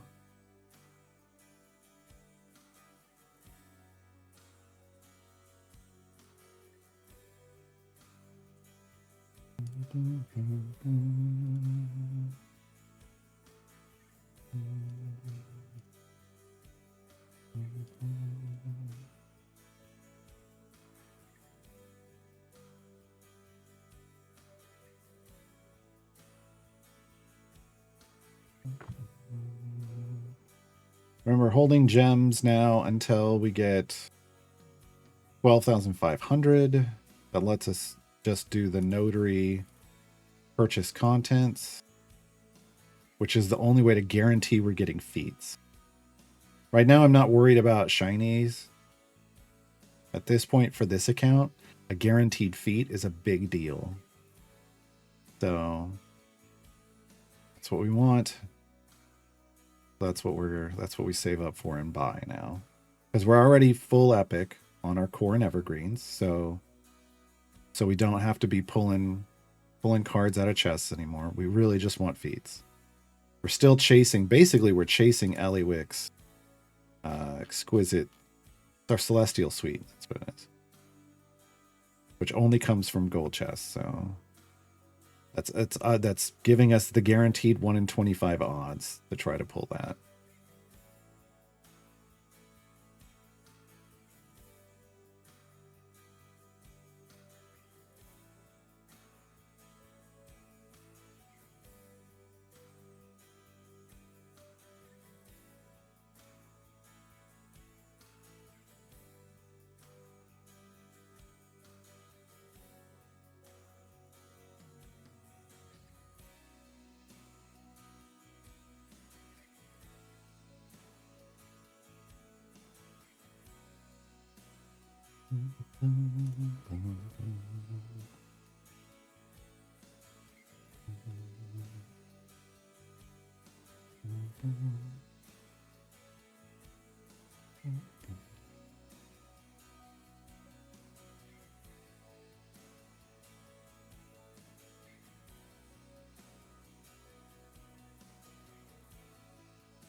And we're done. This is what we like. Ah, that's not what we like. Not what we like.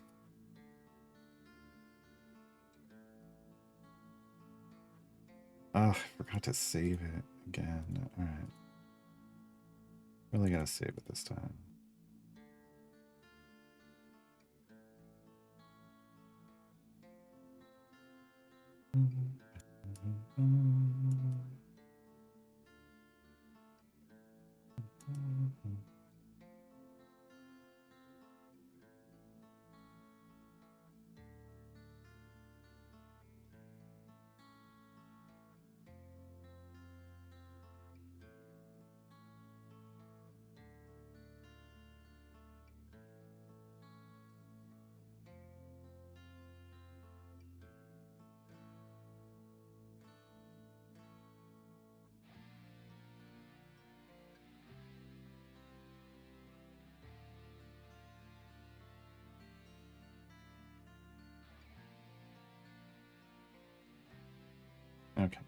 Save.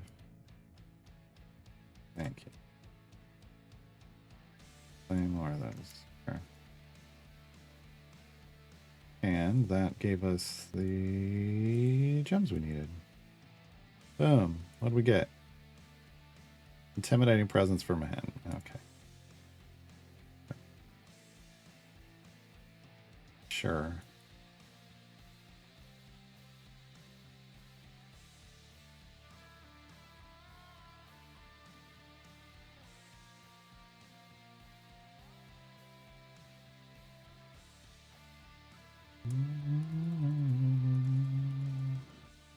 Okay, so another... Oh, we're running out of our legendary speed potion too, folks.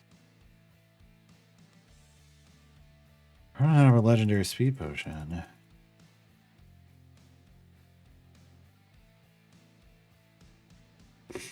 Which means it's time to open up the apothecary.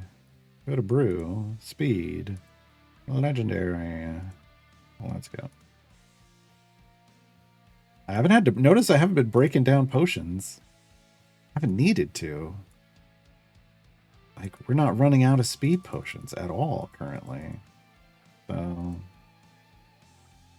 I really should stop spending on, technically, I should stop spending on chest contents and save up for another 50k speed feat. Since we are churning through basic content again. But tomorrow, well, yeah, but see, the problem is tomorrow we're going to be doing event stuff. Tomorrow and maybe Thursday, depending how much we get done tomorrow. I mean, that's the thing, Mr. Blonde. I haven't run out of, on this account, I've never run out of speed potions. So that was my second, I'm plural. Like, I have used 2 of these now, legendary ones now, but each of them has lasted about a week, if not more. Which is wild. Which is wild. But hey, we get 1 legendary vessel a week from the daily rewards, so it works out, right? Actually, I'm stocked up. I got 7. I got a ton of reagents, so tons of potions I could break down if I need to. But right now, my speeds are stacked numbers. 51 large potions of speed. I just don't even use the larges. Once you got that legendary one going, there's no need for the larges. That took away the need for large potions.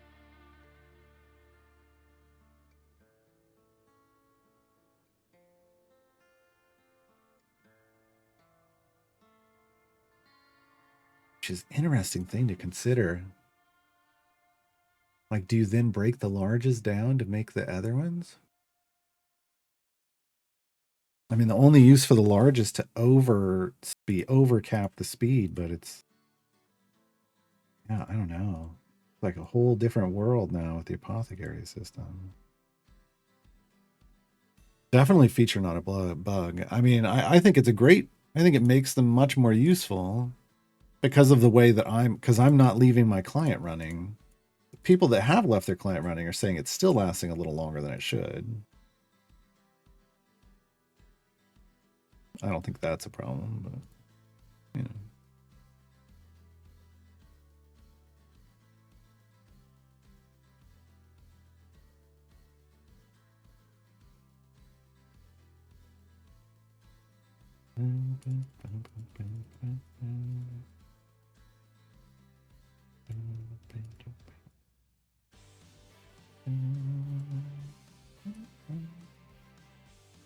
There's a lot of large in my background parties.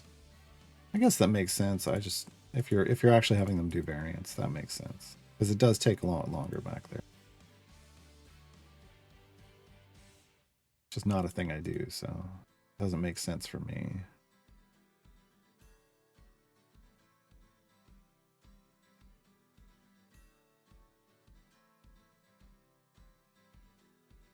He's the only person I really need currency on. Yeah, he is.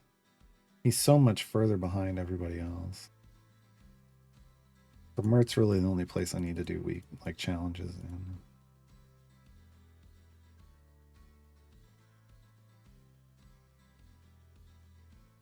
One thing I could do is I could spend some of that patron currency on chess. Could. Actually, that would be a smart idea. That would get some of these people geared up.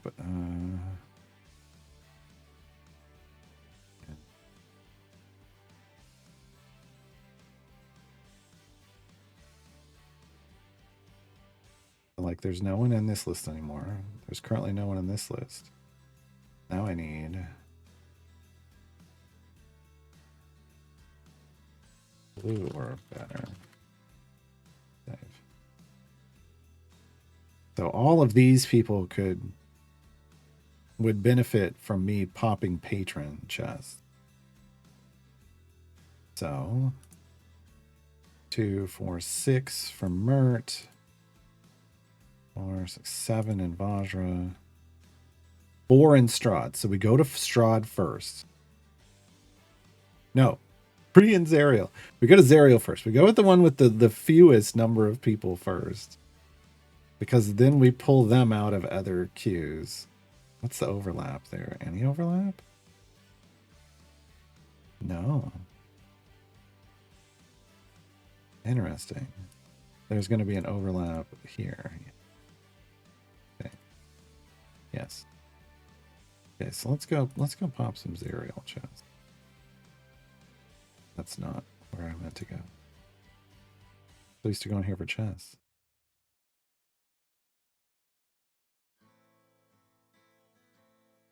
Yeah, if you're going for full completion, doing stuff in the backgrounds, if you're trying to grind through all that, it just makes sense to get as many going as once. Absolutely.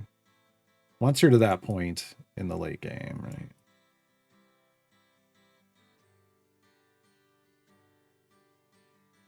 Like, I think I would put my active party in a difficult one, and then put my other 3 parties in the easy low level ones to grind out the low level things. I feel like that would make sense.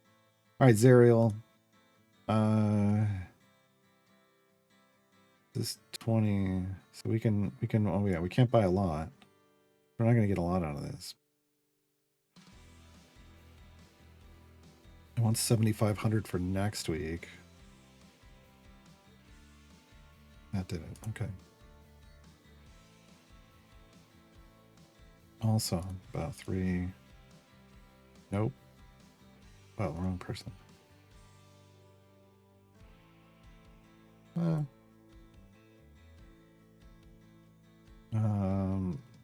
We can't really do much for him.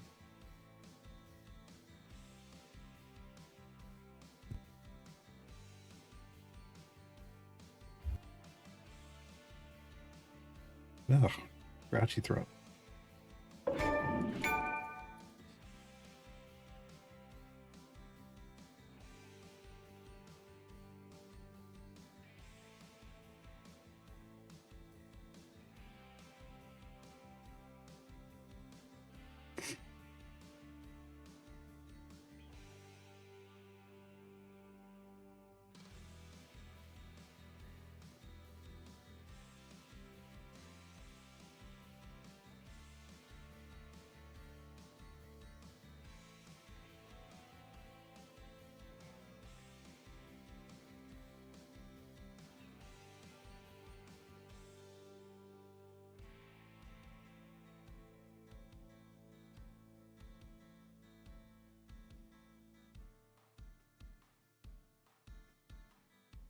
Yeah, I know the 850 is tough, but even with Elminster, 850 is still the short, like the easy. That's still the easy kind of shortest ones because the others are going to go so much higher, right? So you start with the stuff that's 1,000 plus with your active party and just knock out the 850s in the background.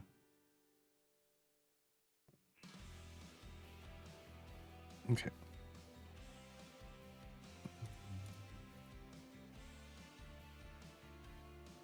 Let's go open some of these. So we're going to go Zariel first. See if we can get multiple blues per pull. No, of course not. Be way more. Okay, sure. I mean, that's still, Multiple upgrades at once, sure. Jesus. Okay, Sentry. You go, girl. 2 epics out of 2 chests. Or 3 chests. Okay, so that's Regis. We want the blues. Give us... I'd like multiple blues there. There's double blue. No. One was a frickin' dupe. Rude. Rude. Cast his ultimate. Don't care. Alright. Let's throw Mertz out here. Sure. Sentry. Yeah. And Krond. Okay. Vajra, what you got? Vi.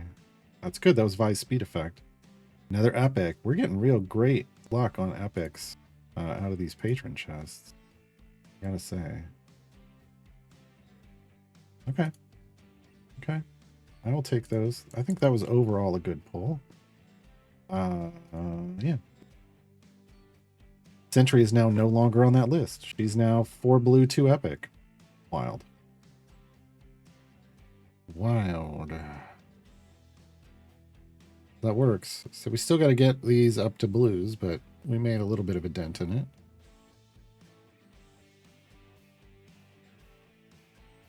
Wasn't where you could filter based on patron? Oh, absolutely. You need to have any feats on so they're in the pool, right, when popping chests? Yes. If you want a champion that can feat into a patron to be included in the gear pool, you have to put the feat on. Yeah. But yeah, usually I take the feats. Usually I don't have the feats on, and I try to 100% that patron. Like normally if I were really doing this, I would be grinding 1 patron out at a time to try to 100% that patron's pool, right? And then I would add 1 champion to that pool via feat, and then get them max, and then pull that out, and then add another like if that was possible, right? Which it technically is.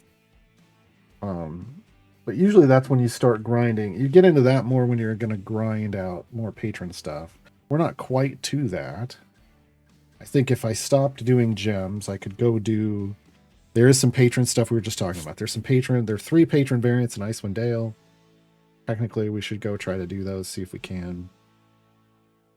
See if we have the power to do those. Because we didn't even have the power to do one of the Strahd ones. Extreme Heat for Strahd in Avernus. We didn't have the survivability for it. Which is the first time I've run into that issue. So that's just luck of the draw on champions. But yeah, I don't know. I've never tried to do the Icewind Dale ones on a new account. Usually it's just demonstrating, hey, this is where you start the patron grind in Avernus, and then keep going from there.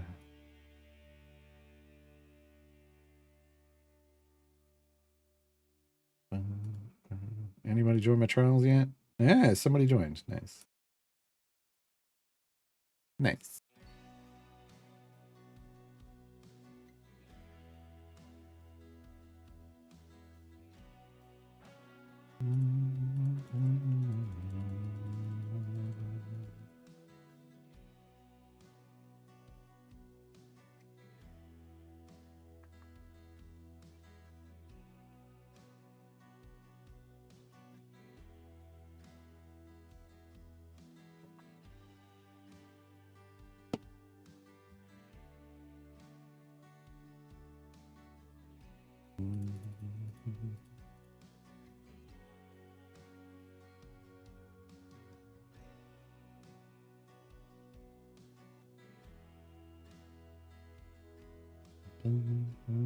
Why do we have that on?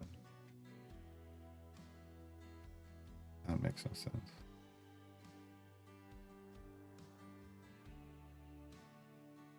Nine minutes of legendary left. Game's gonna come to just a grinding halt when that wears off.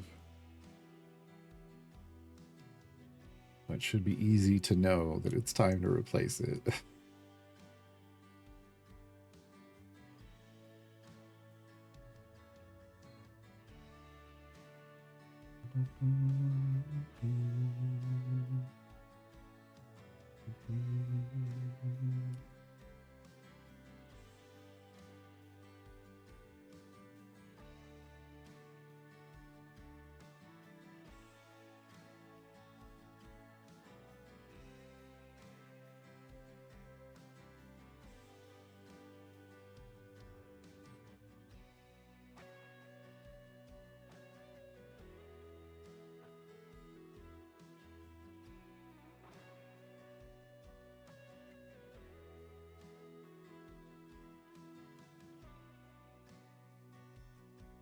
Now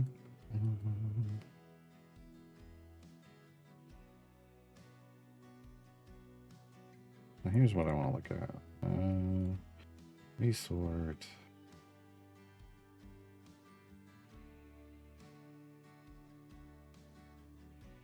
So I need 1, 2, 3, 4, 5, 6, 7, 8, 9.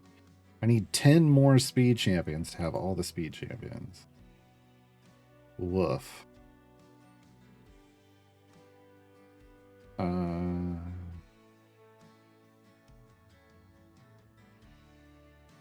Yeah.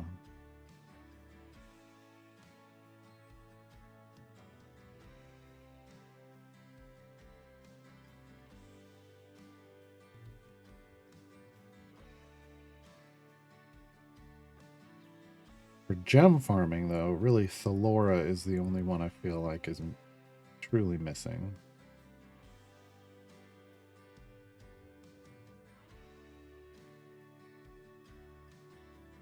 Well, that's easy. That's more doable. So next time gate will need to be Thalora. 3 time gate pieces tomorrow are going to a flex champion. But then Monday we'll have 4 news. So Monday would be a time gate for Thalora. To the point now where it's a time gate a week, right?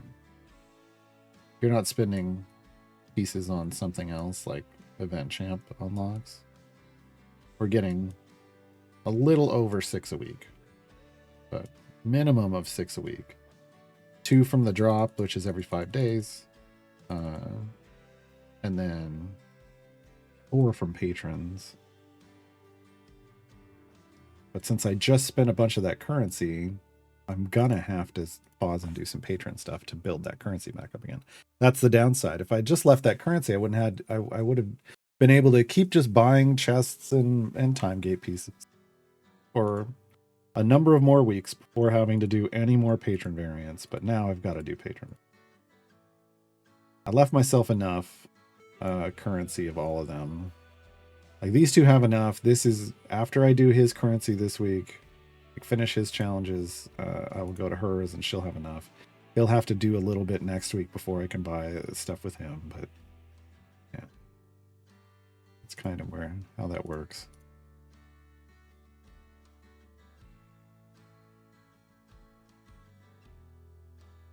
Normally I like to bank it, but I was like, hey, let's see if we can get some more gear on people, and we did.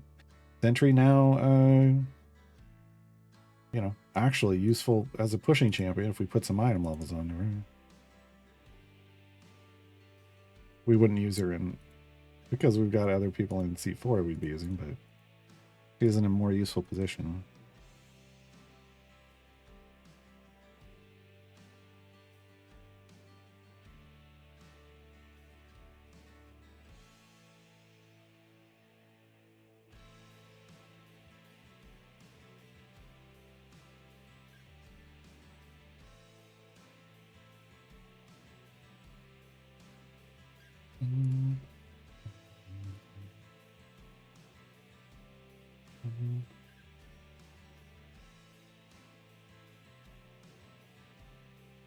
Oh. Potions were off. I didn't notice. We care. We'll probably be fine. It took more than 5 minutes. That's good to know, actually. Because of all the armored stuff, probably.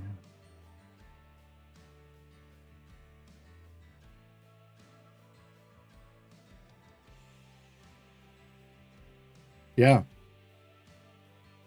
Yeah, Sargona. I broke it down by like when I did my list, I didn't count the number of epics. I counted the number of just champions. Just to see what the size of the champion pool was. And then I targeted the smallest champion pool first. But your way is probably great, right? Elminster has 34. You could, his is a heavy investment and time because he has to go 850 areas, even for the minimal. She wouldn't be shooting for the minimum anyway. You'd be shooting for the highest area you can accomplish and working in reverse. So he should reward you a lot. And 34 is 34 epics is 340 chests. So you're looking for 1.7 million Elminster currency or 1.7 EO6. If you want to think of it that way. Right? That's or less. Or less. Because let me just make sure I did that right. So 34 epics with a pity timer of 10 means it's just 340 chests at worst luck. Times 5,000 currency, right? They are 5,000 per. Right? Yeah. Okay.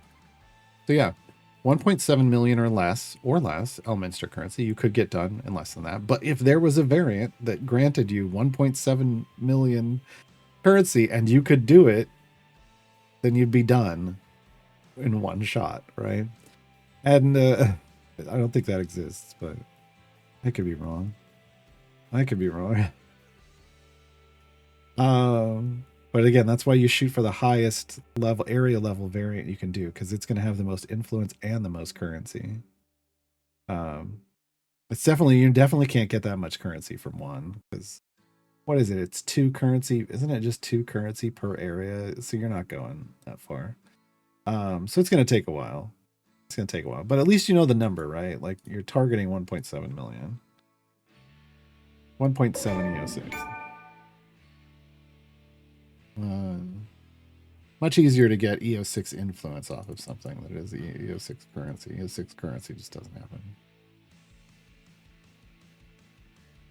Hey, a response to my ticket. That in a second.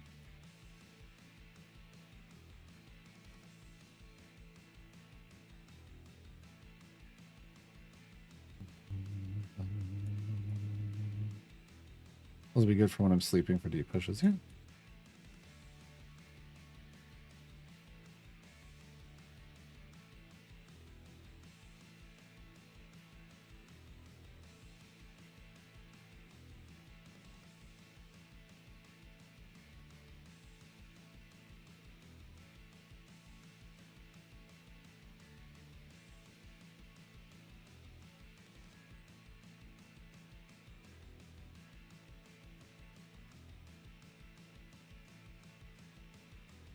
Uh, 15 minutes this time. What do we get? Or something. Don't care. All right. All right, but what's so if we had, if that's 1.7, Zariel would want 2.3 EO6, and so would Vajra. 2.6 for Mert. 2.7 for Strawn.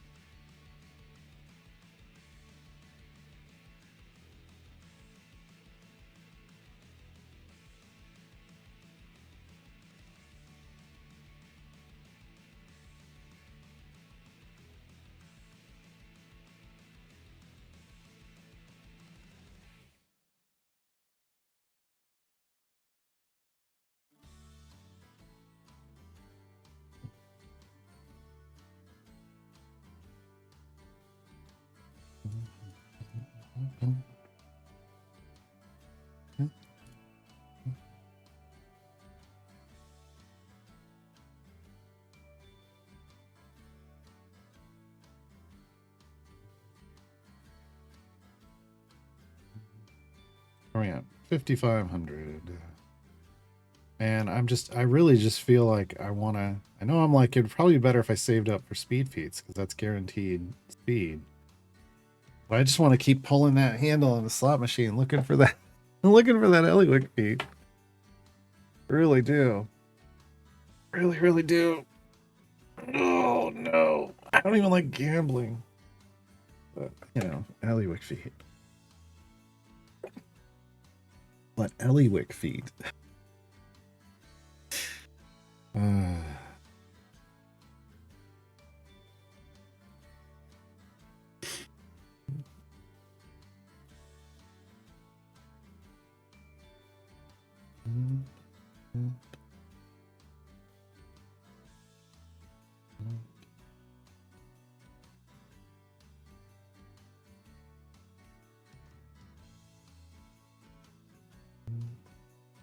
You know what I should do? I should do the Icewind Dale variants for the currency so that I don't have to, not to try to get epics, but just so that I don't have to worry about the currency again for a while. Should get a good chunk out of Icewind Dale. And then maybe try to figure out what a good... Where did my champion go?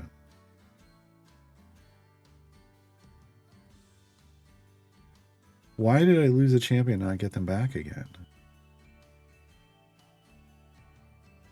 You see this, right? We're missing somebody here. Shandy. Oh, I never leveled them. I never leveled them. Why? Why did I never level Shandy? Oh my god. What is my problem? You don't have a written guide on Modron cores on the video? Correct. Because other people had done written stuff on Modrons, it wasn't a priority. At some point, it's on the list to do it at some point, but I have a long list. I'm like with Justin in his lists, except mine is for guides. Where is it? I mean, I've got, hold on, just on, when I go through and review all champion guides again, I have 1, 2, 3, 4, 5, 6. I've got 7 things on the list to review for every guide and make sure that they're updated if it qualifies. General updates for guides 1, 2, 3, 4, 7, 8, 9, 10, 11, 12, 13, 14, 15, 16. 16 things to follow up on general update for guides. Some of those could probably go in the round. I might have to move some of those up to the round 3. Yeah. I just haven't organized this very well. Here's... Yeah, here, I will move. This can move up here. Just going to do it right now while I'm looking at it.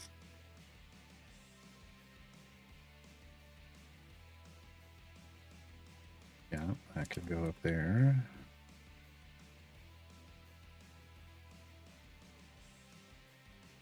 This goes up into champion specific stuff. That's champion specific. Some of these are general guides, some of these are champ guides, so I'm just moving this around. That's champ specific. Yeah, I just put these in the wrong place when I wrote them in. Champ specific.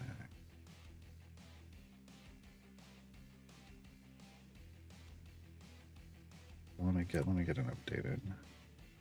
Okay, 1, 2, 3, 4, 5, 6, 7, 8, 9 general things that need to be updated for guides, and 1, 2, 3,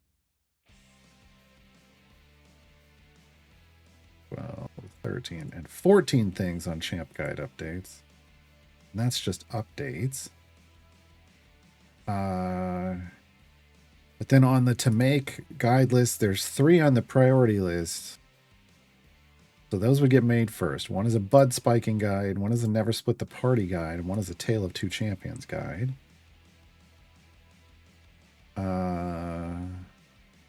Then on the definitely to-do list, in no specific order, Modrons 101, Gilding 101, Permanently Stacking Champions 101, Familiars 101, Thayan Enclave 101, Individual Patron 101 guides, Glitch Feats 101, and Feat Priorities 101. So there's 8 more guides. So there's 11. 3 on the priority, 8 on the definitely. And then on maybes, I'm not even going to list them off because I don't know that they'll ever get made. But let me count. 1, 2, 3. There's 11 maybes.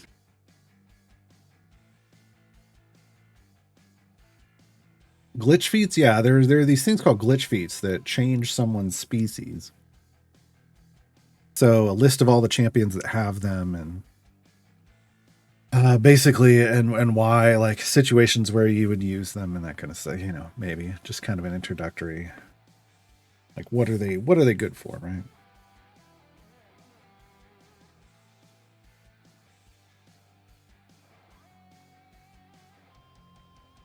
Oh shit, I can get rid of one of these maybes. I had one that was a trials formation guide that shows champions that fit into each restrictions, but they just said when they rework the trials the other day, they're getting rid of restrictions. That goes away. Ah, awesome. Awesome. This one actually needs to move up into definitely's. Returning to the game guide. There's too many people that are returning to the game that don't have anything, any kind of resource. That's got to get made. It's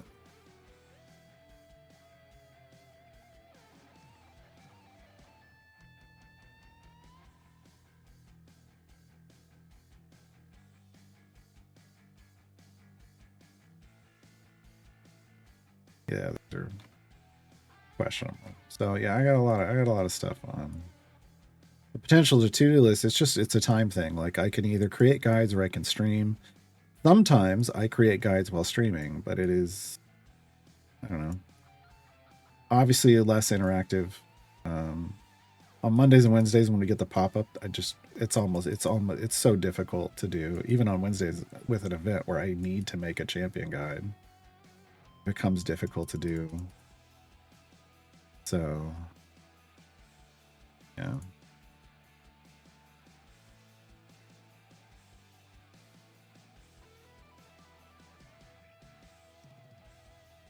Dragonborn. Strongheart can be a dragonborn, not a dragon. I read that and I was like, what?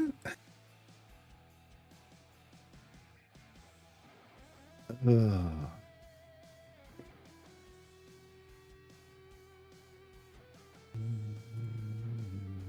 Oh, yeah, everything did slow down. There we go. New Lego. Who it is. I don't know.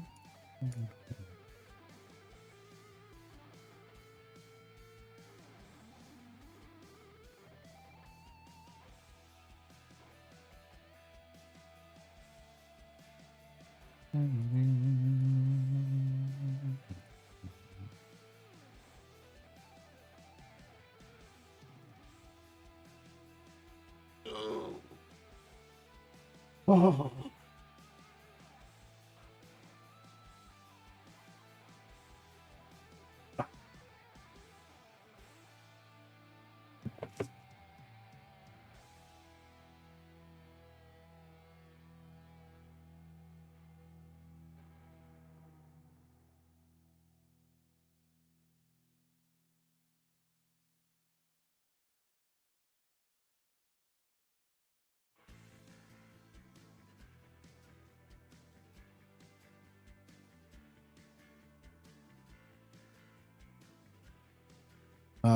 Question: how do you get Modron component pieces, and are they used much? Um, I honestly don't think they're valuable early on. Um, like as you can see early on, it's just about getting numbers, like just opening chests and getting pipes. Um, but to get a component piece, you either break down, dismantle a component you have that you don't want, which I do not recommend early on. You need the availability of everything. You never know what you might need early on. So I don't recommend that. Presto from the Saturday Morning Squad can scavenge component pieces. I don't think that makes him worth going after early on. Because really all you do is it enables upgrade mode where you can take anything that isn't an epic and boost it up a level. So white to green costs 10, green to blue costs 50, and blue to purple costs 250. So it goes up by 5x each time. And honestly, I find that's only something that really matters when you're when you get to the point in the game where you're chasing supercharging, not full epic. Full epic is just a function of collecting a lot of pipes. And every now and then you might. Like you might have a pipe, and if you just upgraded it one rarity, that might be all you needed to get epic flow somewhere. So, you know, you've got some, and you can generate some on your own.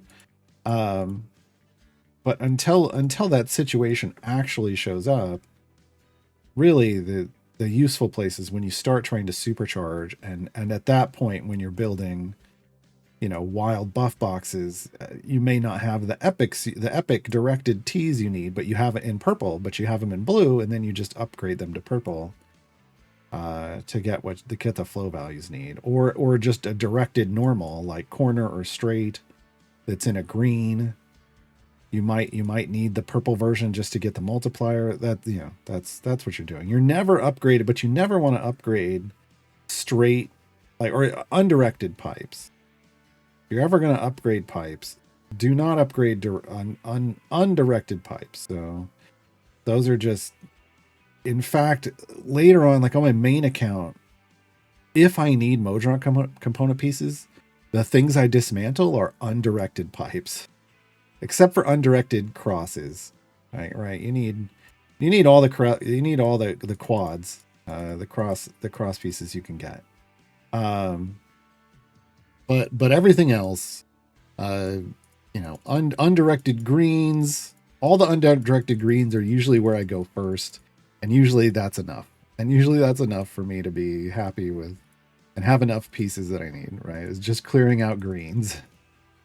But it's really just, I feel like you can get full epic without ever touching the upgrade system. I did it on this account. I think we can maintain it going forward.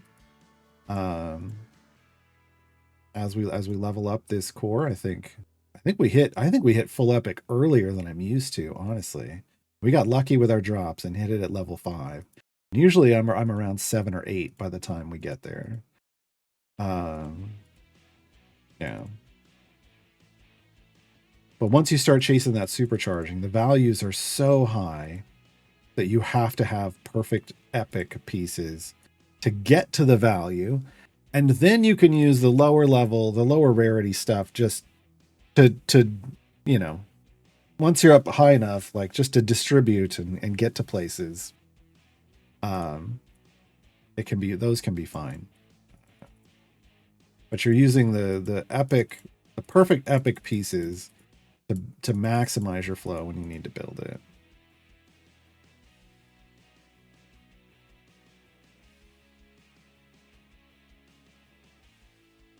Yeah, you can break them down. It's just I accidentally click on it sometimes, and so I go to click on the pipe, like to drag it somewhere, and instead I click here, and it's like, oh, now go away. Yeah, I don't like that the button is here.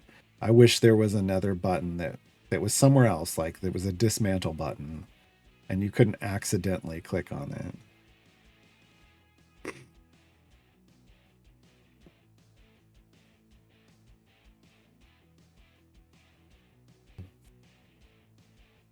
How are we doing on gems? 96.72. Getting close.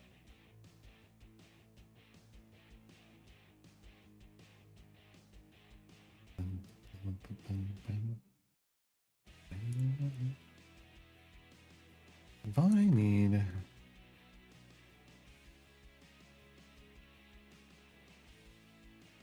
Or it vises out of a gold chest.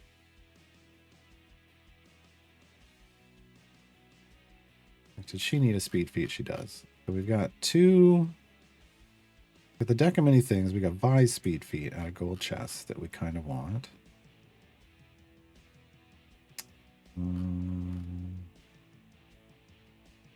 This is a 50k feat that we want for Human.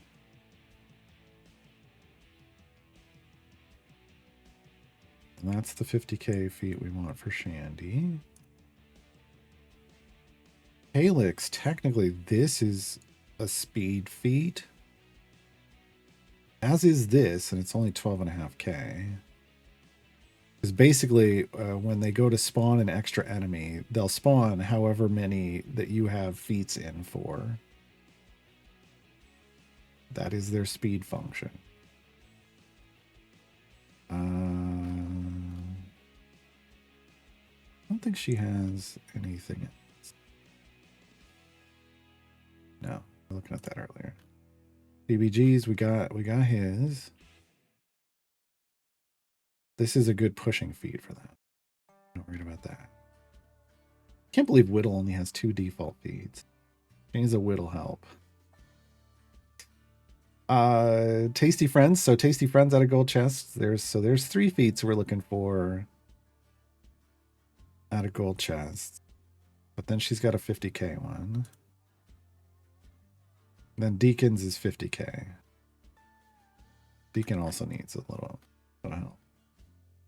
Deacon needs a rework. All right. Is there a way to get Modron chests faster? No. Level up your Modron core faster? But the thing is then you're just going all in on leveling up your Modron core. I think that, you know, level up your Modron core while you play like this. Until you get an amazing speed team. And then you could level it up while gem farming, right? But it's just about speed champions. Like that's why I was chasing a full speed team, is so that we could level up our mode. In part A, we're completing content faster, but completing content faster means B, we're leveling up our Modron core faster. That's how you get Modron chests. And just making sure you unlock all 4 of the early patrons, like the basic game patrons. Elminster is a late game patron. So you don't race to Elminster, but you can get all the way through Zariel and get your 4 Modron chests every week. Once you unlock Elminster, then it's 5.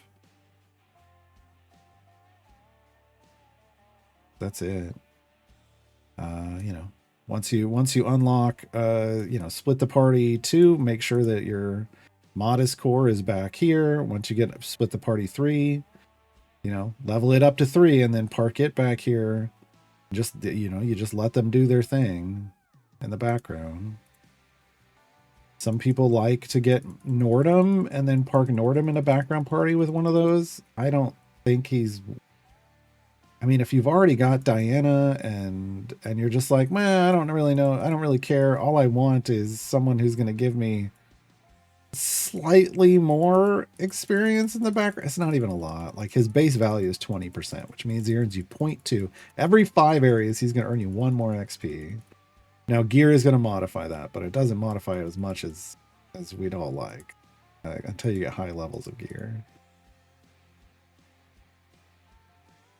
Yeah. And the community has suggested all kinds of ways, some that I thought were pretty neat, to earn more Modron chests, and the devs are like, no. I think Justin last time I got asked pretty much straight out stated, we're happy with the number of Modron chests that players get. So they think that system's fine. Remember, they also sell Modron chests, right? So and you can kind of get full epic just over time. It's gonna happen, and you'll get the pipes. But then chasing the supercharging is what currently takes so long. You just have to get literally the perfect pipes. Epic, you can get to epic in lots of different ways.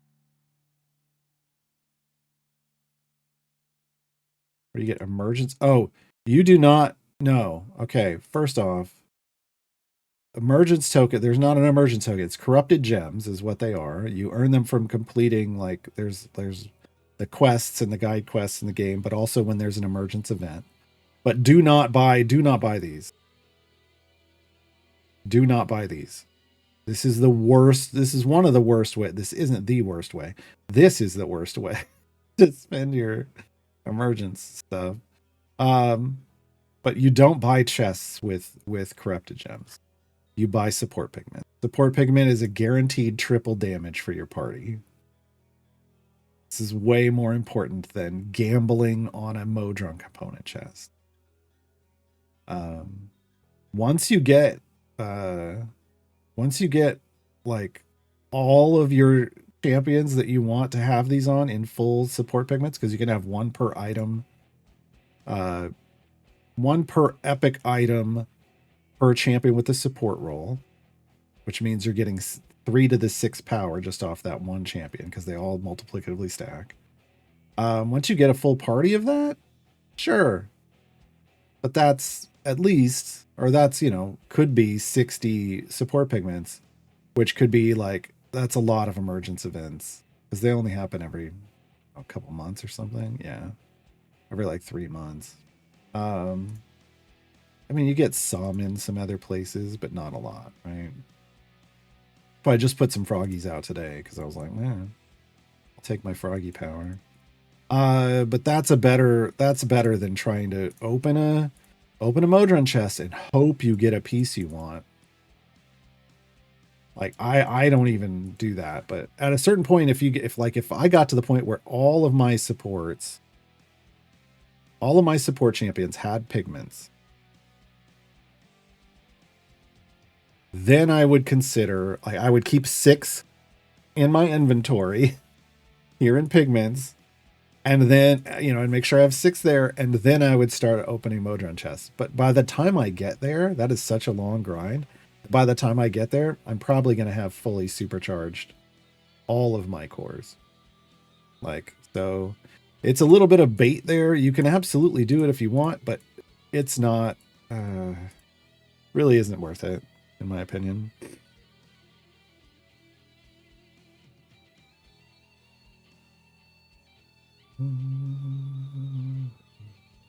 But yeah, they're not emergence tokens. They're corrupted gems. They have a name. Corrupted gems, because that's what you earn over here from guide and collection quests, right? Corrupted gems from doing these, but you get a huge influx of them when there's an emergence event. You'll get like 60 something thousand of them in an emergence event. It's just those only happen like 3 months, so every 3 months.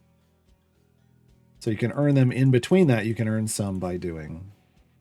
There are maybe 3 or 4 or 5 variants in the game that reward them. It was something they tried out, and then they were like, nah, we're not doing that, which was a good idea. Well, actually, if you think about it, there's a point where in the campaign where variants probably should just reward corrupted gems, because the gem reward stops mattering. So like in the high level, I don't know, maybe in their next campaign, maybe we'll bring this up to them, but probably around Turn of Fortune's Wheel, the rewards for doing the basic adventures and basic variants should have been corrupted gems. I think it probably should have been. I don't think they would do that, though. I think they would be like, that introduces too many corrupted gems. And that is something that they literally do sell. So they probably wouldn't do it. But I think that would have been nice.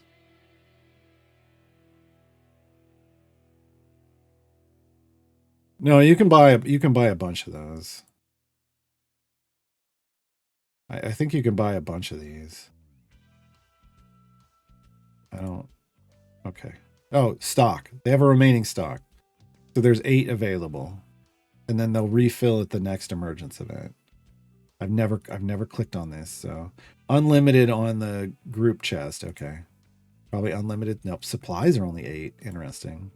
It's a limited amount, but I still don't think it's worth it. What, 15? None have ever reappeared. I don't know what to tell you. If there's a stock, they get restocked every event. Every time there's an emergence event, the store restocks itself. That's how that shop works.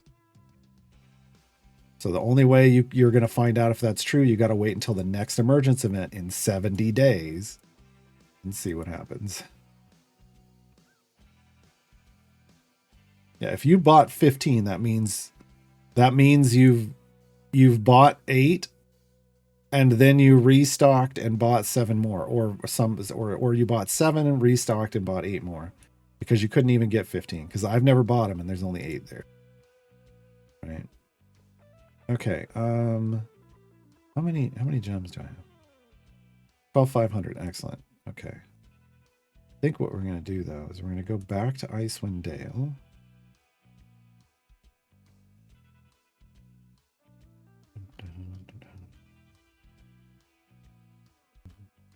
Well, it doesn't matter on my main. I've never bought any on this account, so the stock, if there was only 15 available, it would have shown 15. I've never bought any on either account. I would, because that isn't something I would ever buy. Okay, Icewind Dale, Alien Allies at 550. Where's Alien Allies?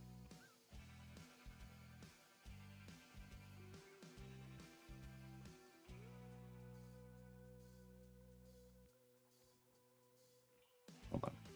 475. We're getting close. Should have just done that. Okay, so it's got to be up here. Or not. Oh my god. Is it all the way over here? It's all the way over here. Alien Allies. Aspix the Nothic accompanies the formation, quietly borrowing a portion of your loot. So this reduces gold fine, but we shouldn't have an issue with going 550 here. We need to do the base version so we can do the patron versions. They stock up each version of it. Yes, to the cap, which is 8. So if you didn't buy any, there's no restock. They basically just, the shelf has room for, like, think about it this way. The shelf has room for 8. If you didn't buy any, they don't have to restock it. So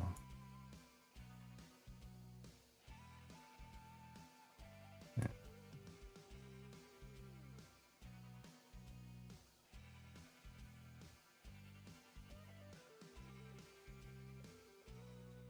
Speaking of, I am real tempted.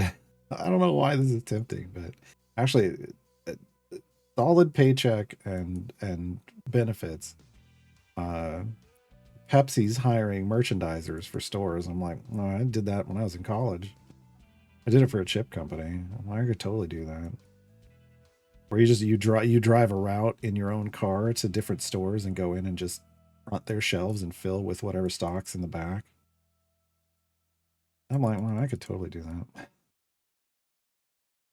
It is super tempting. It's one of the only jobs that has decent pay and benefits that I've found that isn't just customer, like, talking on a phone to people. I don't want to talk on a phone to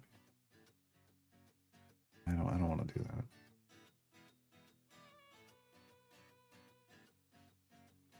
No, thank you. Okay, contracts. Chest contents. Boom. Beacon. All right.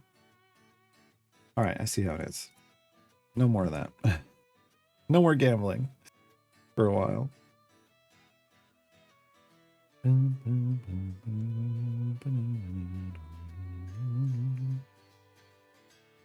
Well, I mean, because it's everybody doesn't have to go double check because it shows 8 on mine, and I know I've never bought one. Then 8 is the stock amount. 8 is the stock amount. The only thing I've ever bought is these. So, and these restock to 10. That's why it throws me off that the others are at 8. These are at 10. So didn't make any sense when I looked. I was like 8. I don't know. Wouldn't it be funny if I bought another one of those and then it showed the others at 7? Like, what if they had linked numbers? That would be horrible. How many? 4,500. All right, let's wait for 5.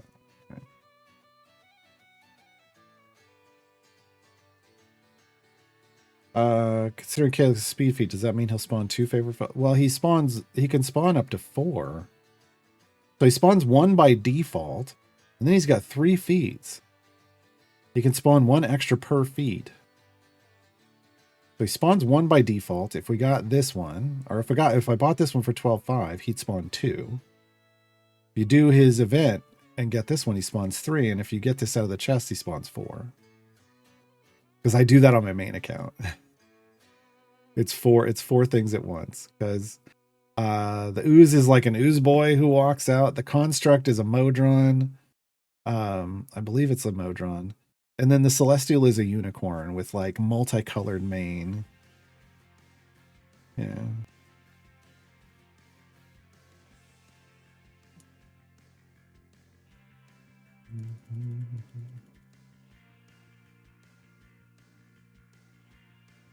All right, so we'll do these. We're just gonna knock out these base variants.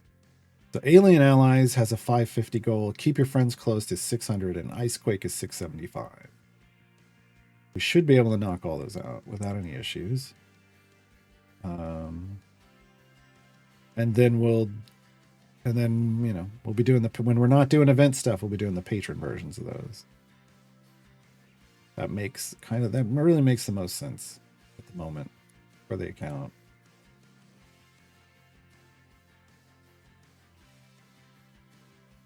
We really are getting to the point where this is just going to become my speed champion test account, where I will develop it. Basically, I think the idea is I'm going to need to unlock all the speed champions over time. The next one will be Thora. But I'll need to unlock all the speed champions over time. And what I'll do is anyone that has itemization, if it's got a cap, we'll cap it. So I'll just have it running like Roots of Loomlurch speed, gem farm. If it has a cap, we'll cap it. And then if it doesn't have a cap, we'll pick a target and go there. Like Whittle doesn't have a functional cap, but maybe we get this to 100 first, right? Same for Vi. Vi doesn't have a functional cap, but maybe we get hers to 100 item levels first. And then we test the ones that don't have caps. We'll test at multiple stages as I develop them and get the data.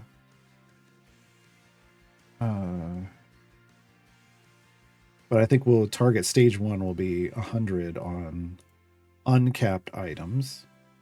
And maybe we just get everybody to average item level 100.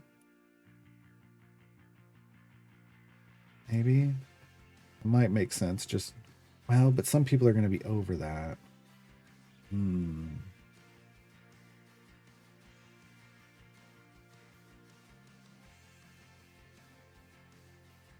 I don't know. Yeah, some people are already well over that.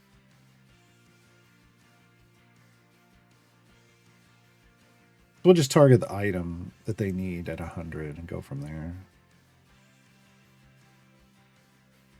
What's the song playing at the moment? You Could Be My Dragon Queen? Yeah. That's what I thought.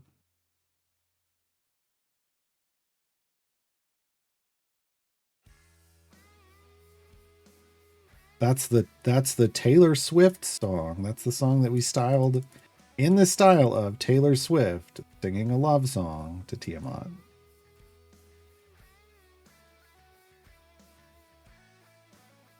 Always freaks people out when they find out, but that's exactly what that was.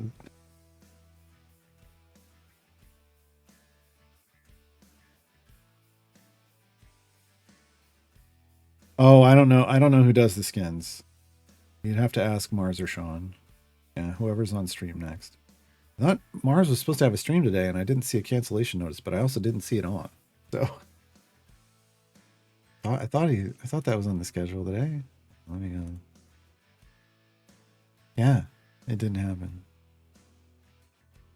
Didn't happen. But Sean's supposed to be streaming tomorrow, so that's why you were fighting unicorns. Yeah. Yeah. It's a super great way to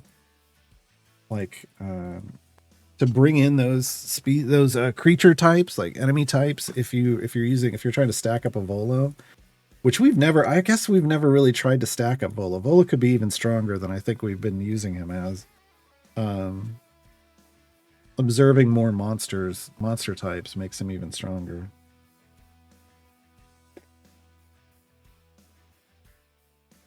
We don't have a lot of Calyx is, we don't have the feats for Calyx, but creating more enemy types in a formation makes Volo, he just needs to see them once, and then suddenly his buff gets bigger. Suddenly his buff gets bigger. Bardic Inspiration is volumes 1 and 2 are on Spotify, yes. You can also buy volumes 1 and 2 on both Epic and Steam. And you get, not only do you get the MP3s, but you get the high quality FLAC files to listen to wherever you want. I got them on my phone, so I can listen to them in the car when I want to.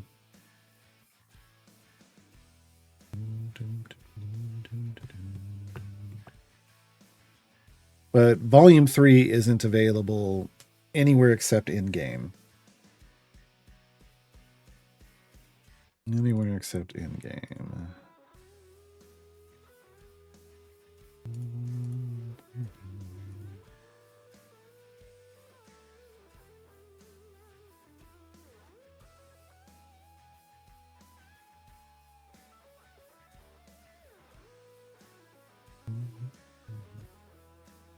Just download it on Spotify. Right? That's probably the MP3 version soon. When they came, I bought them. I own them on Steam, so I could download them on my phone with the high quality ones.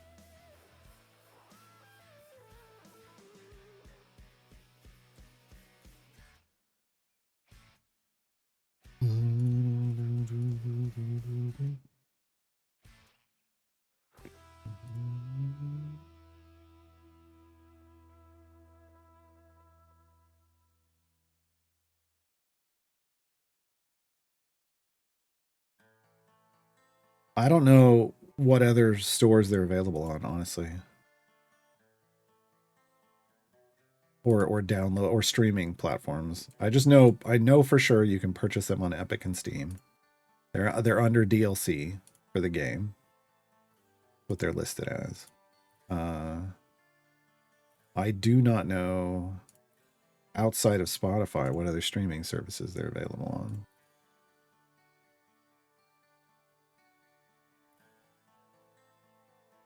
And I don't control the ads. But you're having ad breaks, so you can't hear me. Renzo thanks his sidekick. Callan, you've been subbed. Courtesy of Bayushi Akira. Now you don't have to deal with the ad break. But what I was saying was I don't have any control of the ad breaks. Not over what ads get shown. This is what we should have done. I never did this. We really should have done a deep push, like a Forge run, to level up. That probably would help with Witchlight. Yeah, we should do a Forge run at some point. Maybe after this variant we go to, I'm ADHD all over the place today. Maybe after this variant we go do a Forge run. And then we come back to this. We're going to do that. Where do we go? I think it's Helms, right? Yeah, Helm would give us 1 for Ishii, 2 for Catti-Brie, 1 for Volo. That'd be pretty straightforward. Or not Helm, excuse me. Torm, that was Torm. Helms gives us, 1, 2, 3, 4, 5, 6, 7 on our pushing team. That's where we need to go. That's where we need. Gale isn't always in. So.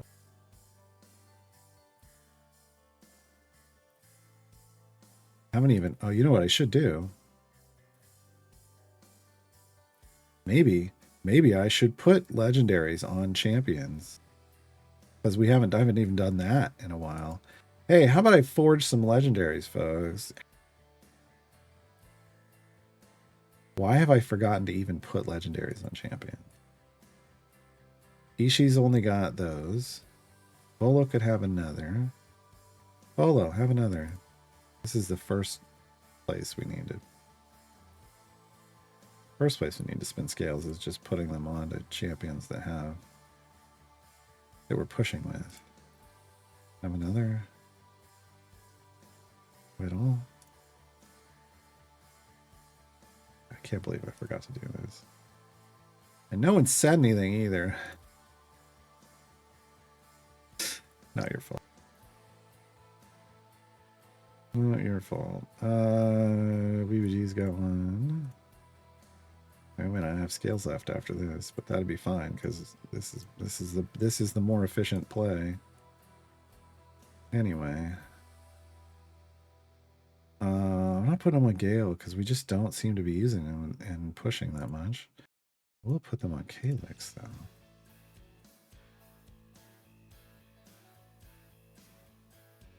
Oh my god. Calyx going full Lego. Legend, wait for it. Daring, yeah. Yep. Okay. Calyx is our first fully legendary champion. Yeah.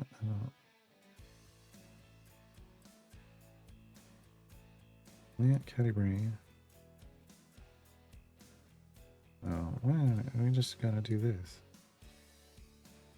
Come on. Don't want to worry about any of those others. Dragabate, maybe, yeah.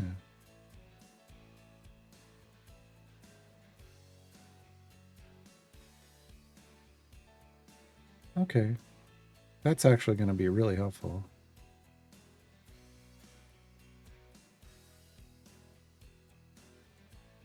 But we might have finished. We might have finished Witchlight with that. We might have to try. Oh, Briv. Yeah. Probably. Should probably do Briv too.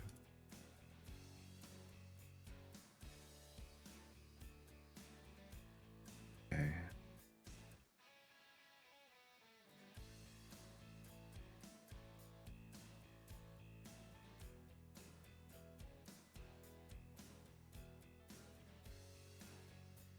I am tempted to put them on Gale because we do use them sometimes. All right, I'm going to do it. He is sometimes the swap we need at the end, so. All right.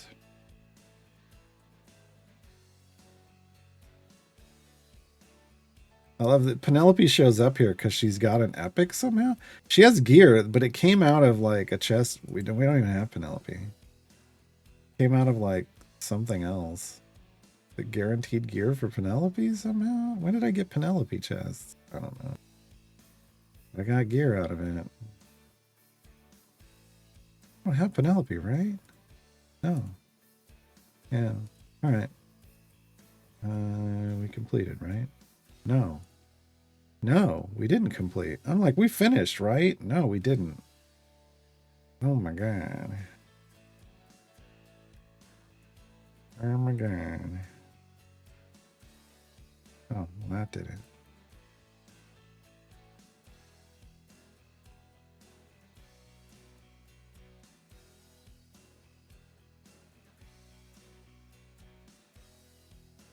The gifts, basically they gave you a subscription and you didn't have to pay for it. So now you won't get ads for a month. No, that's not Lynx. No. Lynx is VIP. That's an earned over time. You do it with the grudge coins type of thing. You get 30 days of VIP. All right, I don't think we have to do it. I mean, I guess. I don't know if this is enough. I don't know if that's enough legendary, enough scales for me to now do that push. So I think we're just going to keep doing this. What's the other one? Keep your friends close. Where is here? This is another. We're down a champion. Grudge coins are the things that tick off at the bottom of chat. Like if you're, basically you by watching you're earning grudge coins. Not really. It's like a, the more you watch, it's kind of a reward, and then you spend them like that, Moongrim, yeah. But I have to manually do it. Oh, 10 miles also did it. It's something I have to manually do. It's not a like automated function of Twitch like some of the grudge coin stuff is automated. There we go. So both of you, for refresher chats, 10 Miles and Moongrim will both have VIP. And that's the little diamond that shows up. Are grudge coins channel based? They're channel based, yeah. Well, I call them grudge coins here. So I get to name them. Every channel can name their owner. They can leave them default. I can't remember what the hell the default is. Anybody remember what the default name is? I don't know.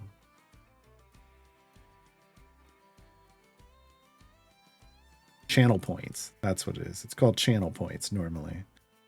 So I themed mine to grudge coins because Borrower Grudge Keeper, everybody that's when you subscribe or whatever, you're basically a grudge keeper. There's different grudge keeper tiers. So they're grudge coins. It's just lore-based stuff, branding based off my homebrew world.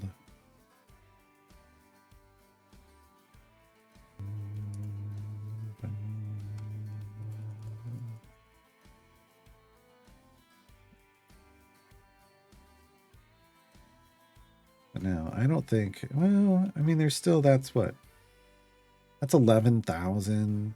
I could upgrade.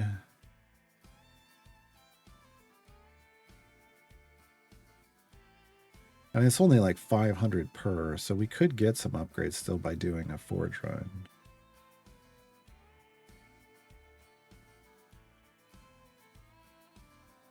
I'd probably only be getting like.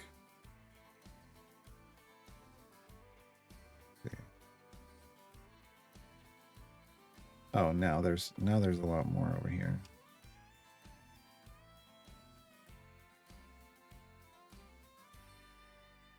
Okay.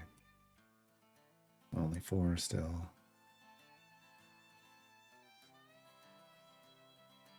Still, Helms now has 10. So I could go up like 2 levels. I could take them all to level 3 potentially.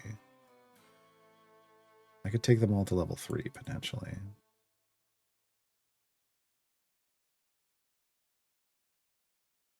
If we did a deep run in Waterdeep. If we did a deep run in Waterdeep, that would actually let us get all the blessings there too. Okay, that might have to happen.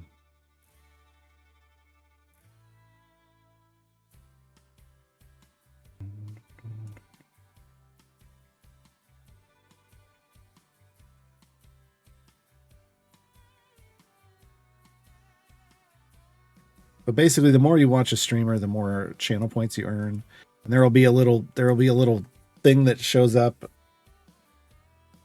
a blue greenish color for me. I don't know what color that is for everybody else. That if you click on it, you can earn it. You know, it's like you interact with it and you earn a little more grudge coins as you're watching. Otherwise, your grudge coins just kind of slowly tick up while you watch a channel.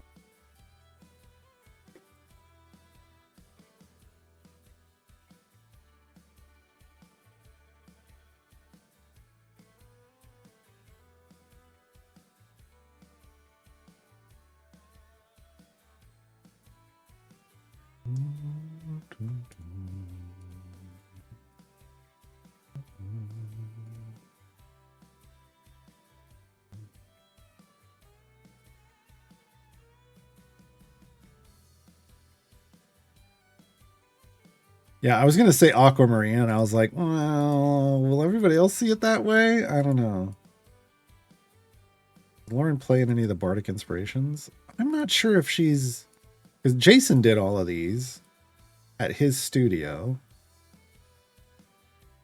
and I'm not sure if I know that Jason got Lauren to play oboe for something, but I don't know if it was for any of the Bardic Inspiration stuff.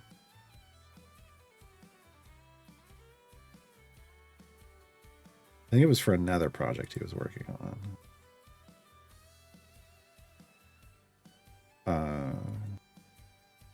But in the what's the one where everyone's like, "Hey," like there's a chorus of people.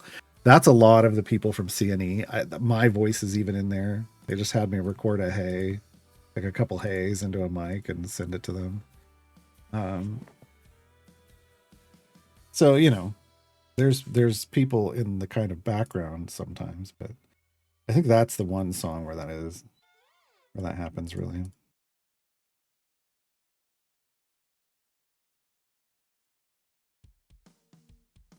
But you can't well, just especially for the acoustic stuff, there was no way to do at the same time. But for the fully produced stuff, you know, Lauren could have recorded it and sent it to him. I know she has done that for a project, but I don't think it was for Bardic Inspiration.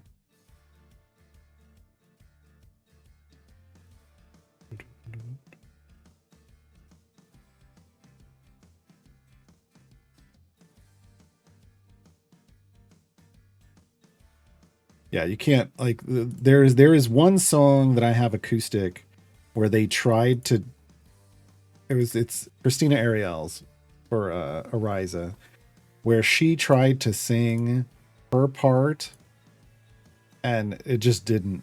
Man, when you hear the acoustic version, like I mean, I think back then they didn't know how to get Zoom to work right for what they were doing, and now I know like the little ways to make sure that it works right, but it literally cuts her voice off because she hits too high of a note.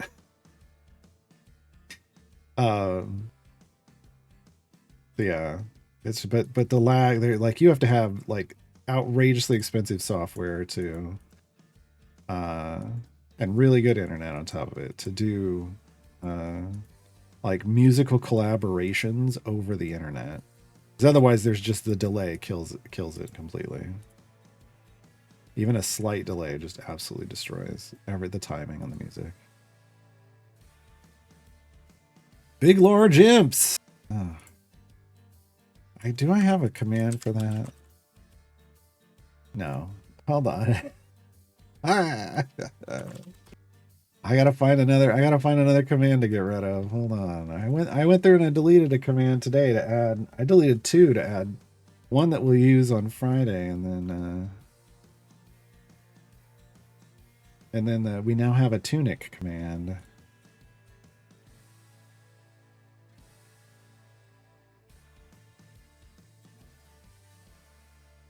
We'll get rid of this one.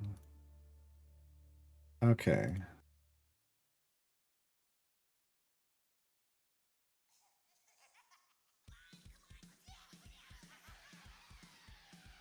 I've got to get that clip first.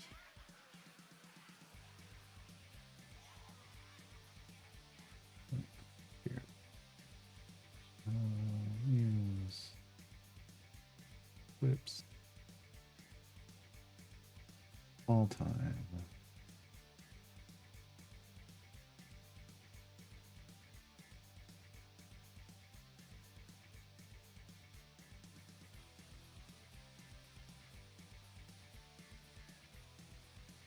Okay.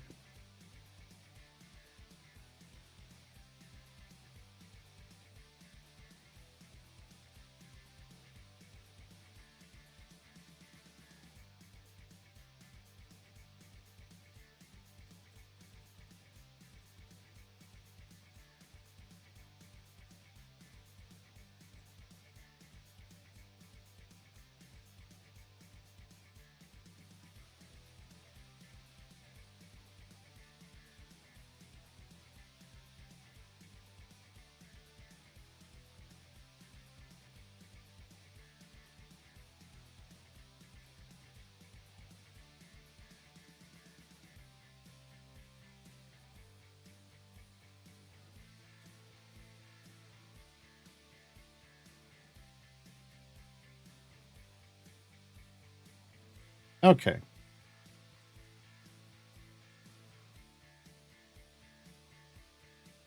There we go. It's so good. It's so good. I remember watching that one live and just losing it. Yeah.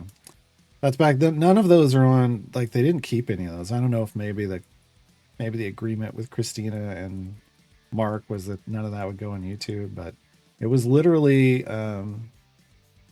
Christina and Mark reading through adventure text from the perspective of the champions and doing different voices and stuff, but also having like there was a person producing and facilitating behind the camera that was talking at times.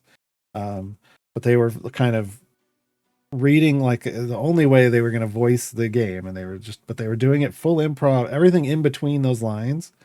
Like they were feeding in lots of improv just to kind of have fun. And one of the bits they did was they would come up with a topic. Can't remember if it was, I think maybe it was chat or somebody. They were throwing out ideas for the topic for the ad spot, and then they would get the topic, and then Christina would just be sitting there making notes, and then they'd be like, "All right, it's time for that ad spot," and Mark Muir would introduce her, and that's the best one they ever made. So good. And I think it might have been the only time that it broke both Mark and I can't remember the name of the guy in the background. I don't think he works for the company anymore, but he wasn't using his name. He was using like a fake name, like a character that he was portraying consistently. But yeah, absolutely destroyed everybody. It's so good.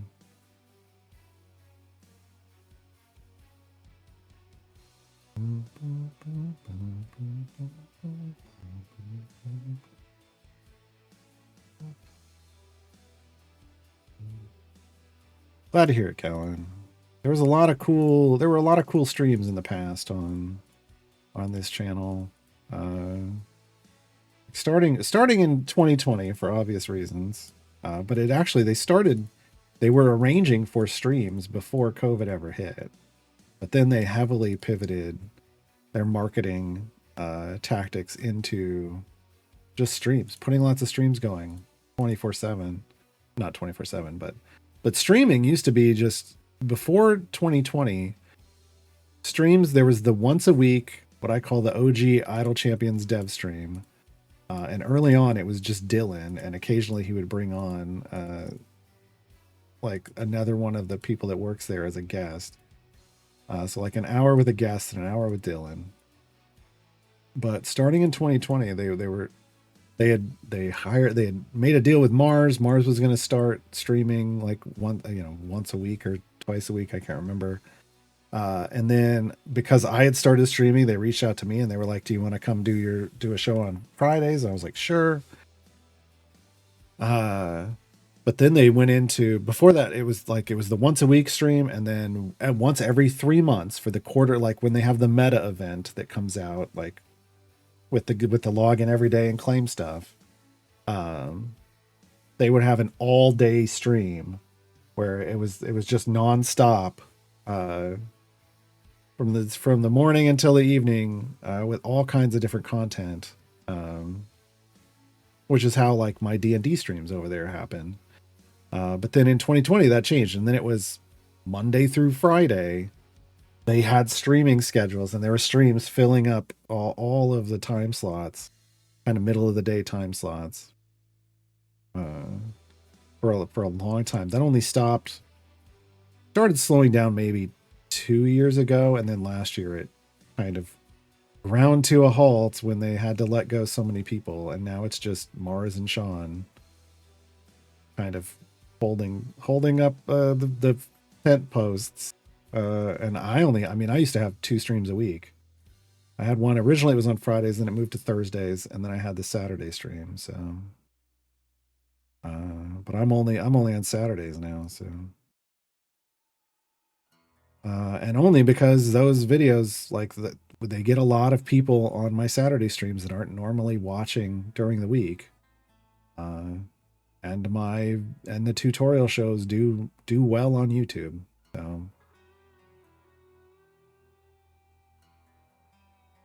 So that's still worth it for them.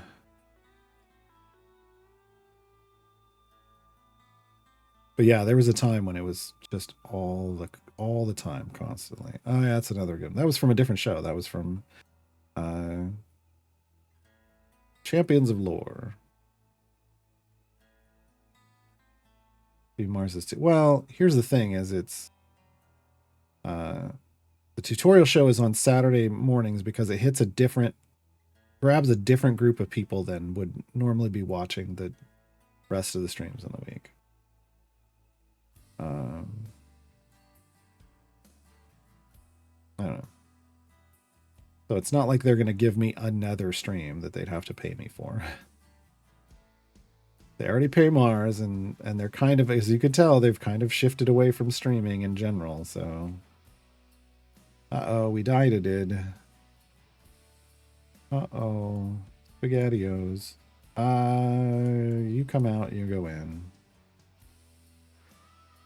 Yeah, a separate stream would be extra money, and if they had that money, if they wanted to spend that money, I'd still have GG2E already. You know what I mean?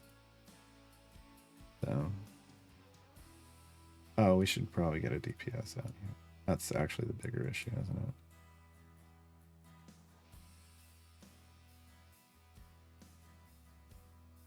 Yeah, that was the bigger issue.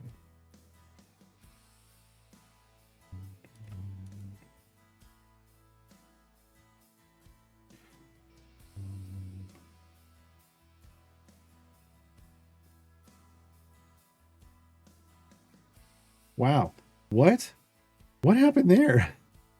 Why was everybody dying? I missed something about what was going on that level.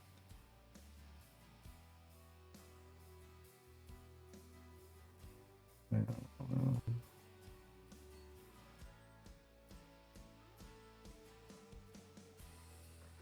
Well, no, J-Dog, you're not understanding. It is a vastly different thing for them to have an employee who it's part of their job duties when they are available to do that than to have me do it. I cost more money. I cost more money. I am not an employee that gets paid a salary that they can just be like, you got some free time. We're already paying you. Go do this. Yeah. It's a different budget. That's yeah. They are what they've already budgeted is for Mars to work 40 hours a week. Sometimes he has the time to stream, and then they want him to stream. They would like it to be, consistent, but if Mars isn't feeling well, then I don't know why he wasn't around. Maybe he just wasn't feeling well. That's fine. But that's different than paying me. I am not in their budget. Or I should say, I'm not already budgeted. Right? From area 30 onward, an earthquake occurs every 20 to 120 seconds. Earthquakes cause falling pieces of ice to hit the champions, dealing damage equal to 75% of their max health. Stunning them for 15 seconds. So I don't want to do this one.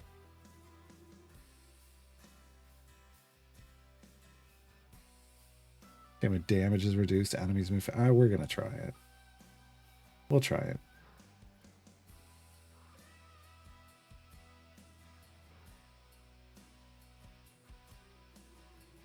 I have a feeling this one's going to feel real bad. It's going to feel real bad, folks.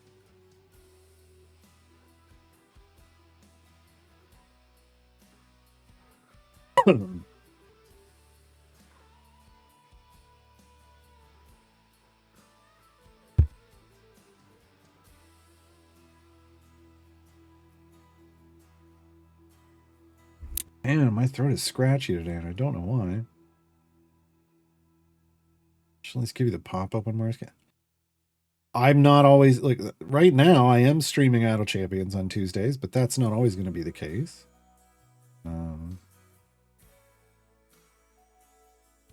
It's not always going to be the case.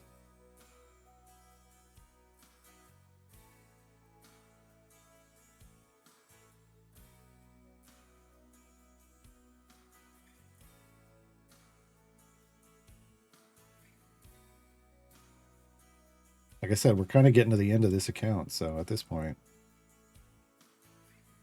not really that big of a deal anymore.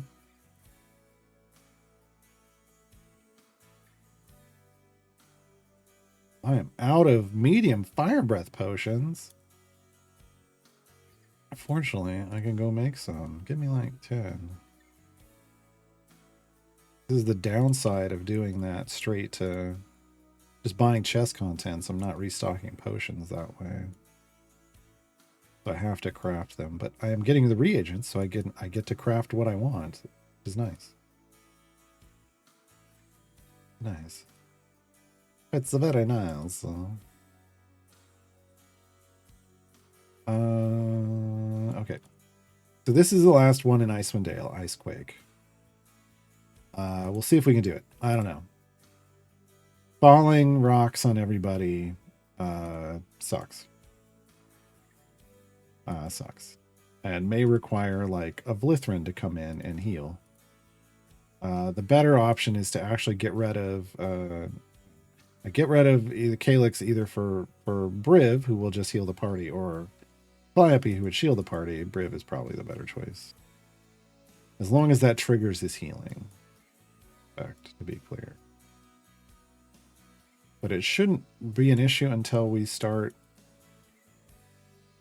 people start dying, so we get to some bosses that causes problems.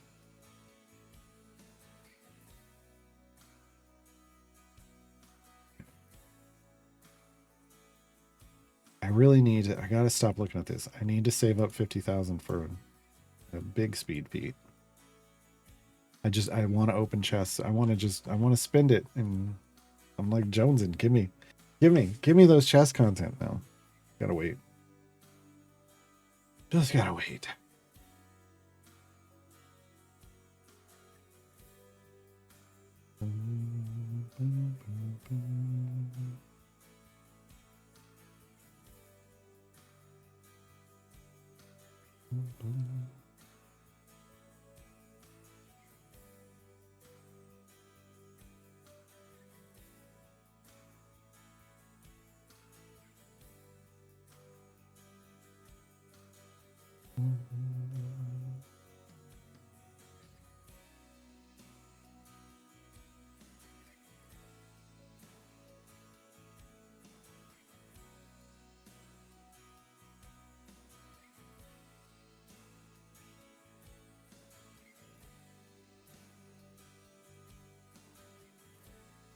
So we prepped Yorvin's Guide.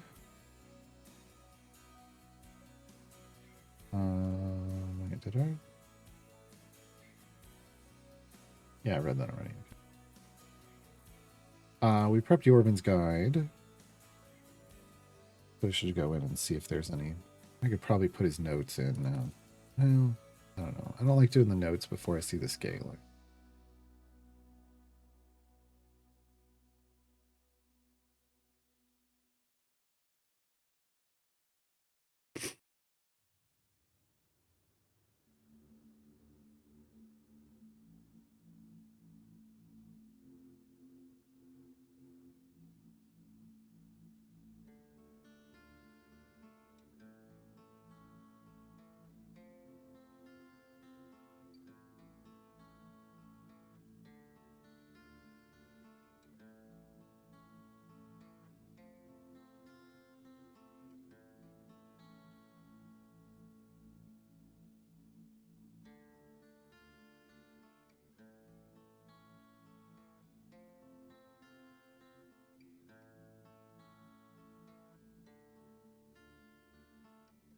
Do that one.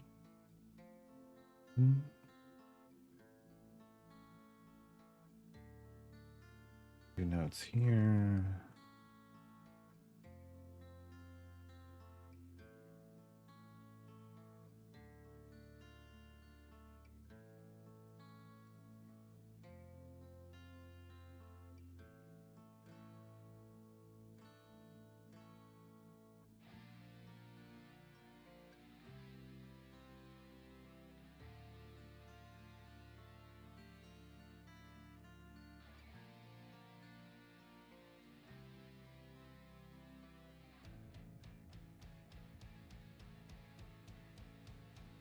Oh, I need to make sure they're not changing his achievement before I make a comment on that one.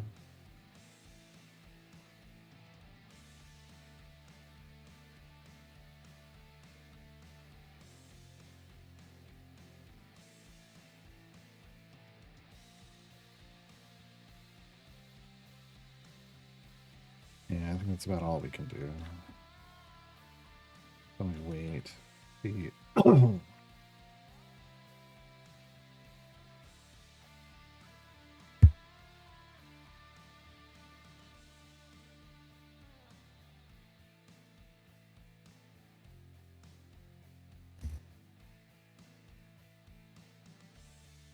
Don't know what's going on. Okay, he's gonna have an item for that. Not gonna have an item for that. Huh?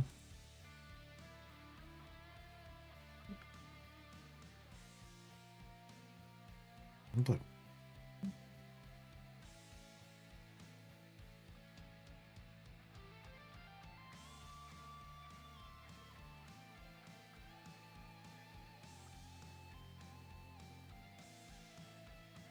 Oh, I forgot to.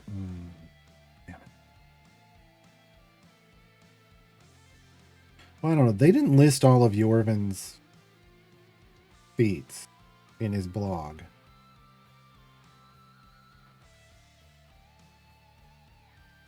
So I can't even really prep that like I normally would because I don't know which ones he's keeping. That's like they left out all of the basic ability ones.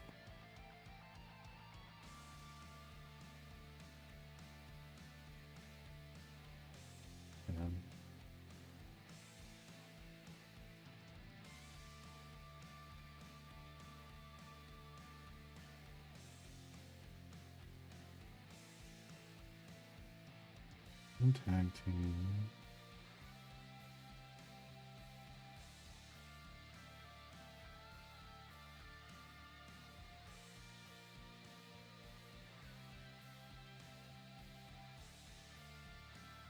That's feats qualifies. Blood Fury Tattoo.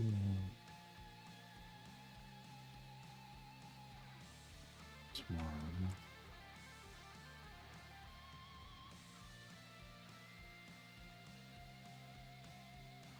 That's 2. That's 3, okay. And then those are... Okay. Okay. Really weird.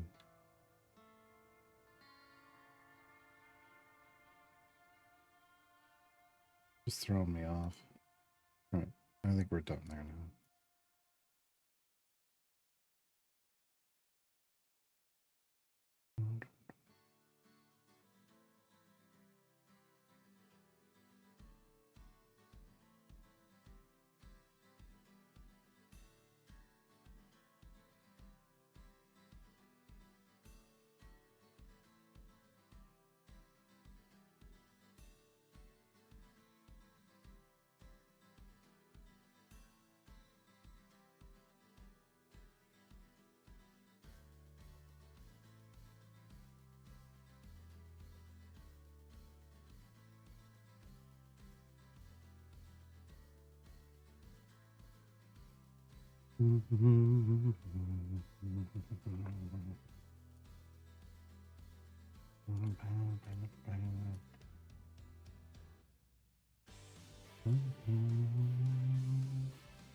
We're doing okay so far.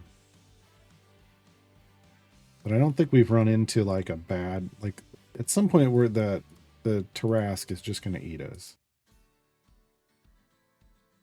I mean, come on. It's just going to happen right here.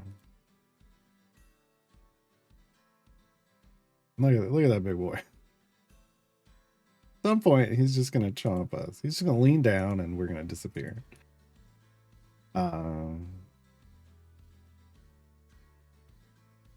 which case, then we're going to have to at least... The problem with that is, like, he can hit the whole party.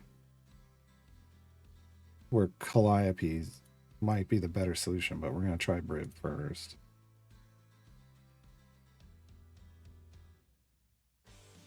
When that happens.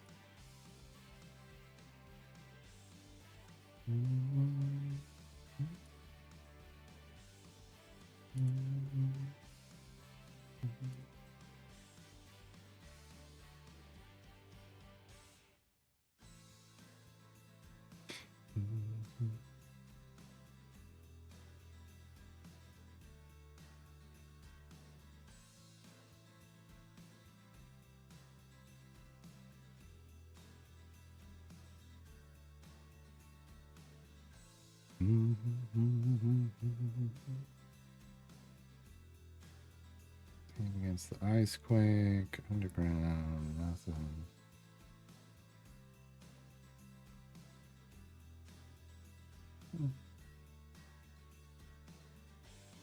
Still doing okay.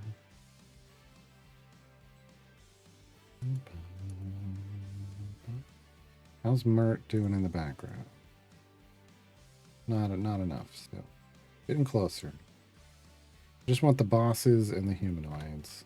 And the free play coins. Let's just go swap over there, see if it triggers an update. That completes anything. Sometimes it does. Sometimes it's like it does the math real quick. No. It was pretty accurate. So it's been keeping up correctly.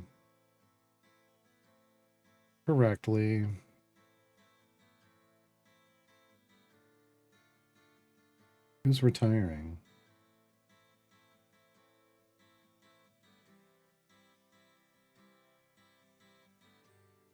Okay. Basically, retiring means it's no longer going to be available in the shop. It goes into the wild offer pool.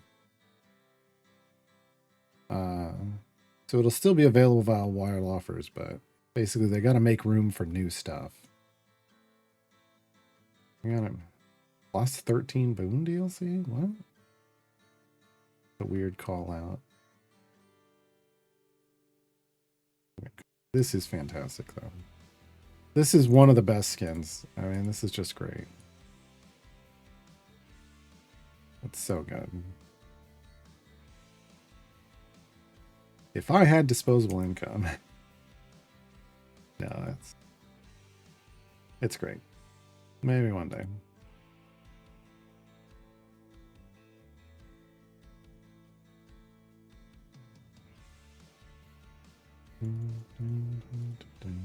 I don't use Nixie enough to justify that purchase is basically what it comes down to. I honestly don't even remember the last time I used Nixie as a DPS, and I don't think I would ever use her as a support.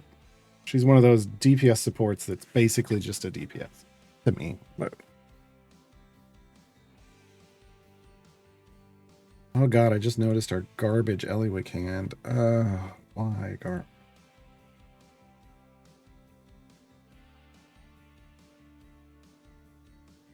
Still gonna stay garbage. At least there's two.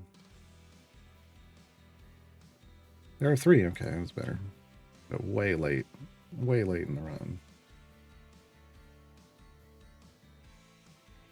I just put Jim in my formation window shop all the skins I can't afford. That's, yeah.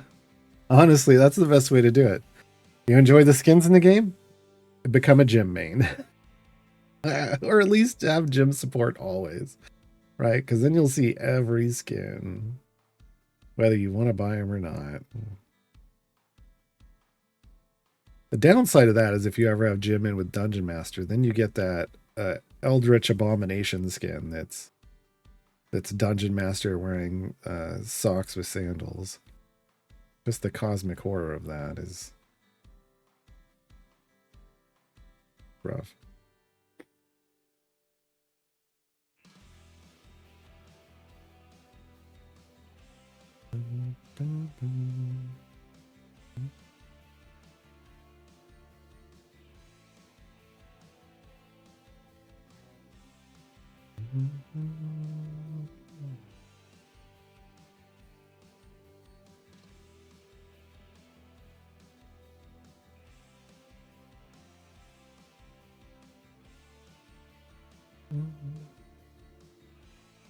Is it still showing unreleased? Why is that so hard to fix? Why is that so hard to fix?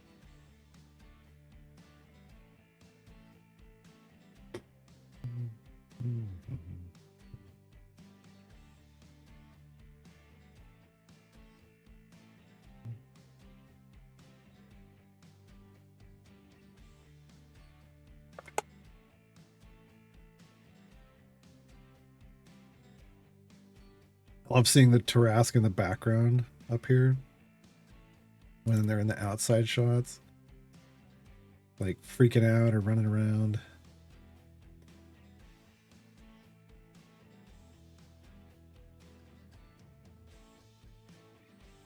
Oh, yeah, there we lost a bunch of people. Oh, we made it through anyway. We might make it. We might make it without changing this team.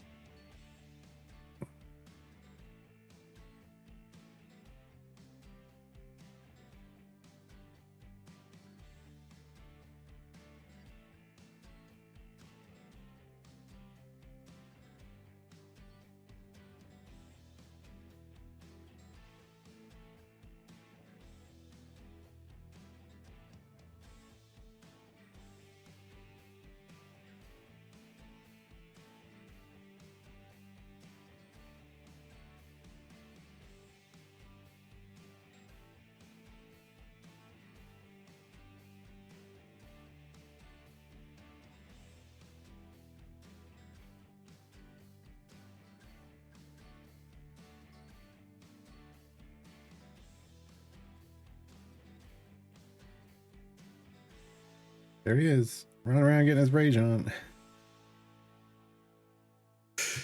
So funny.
For this? No. Okay.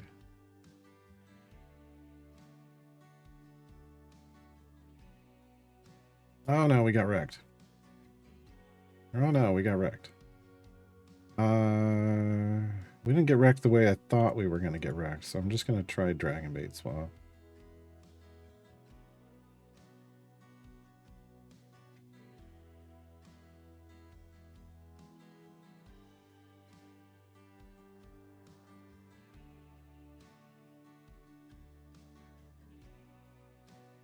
Oh, alright, we're also gonna need a DPS. Sure. I get it. I get it. Damage dealers are helpful.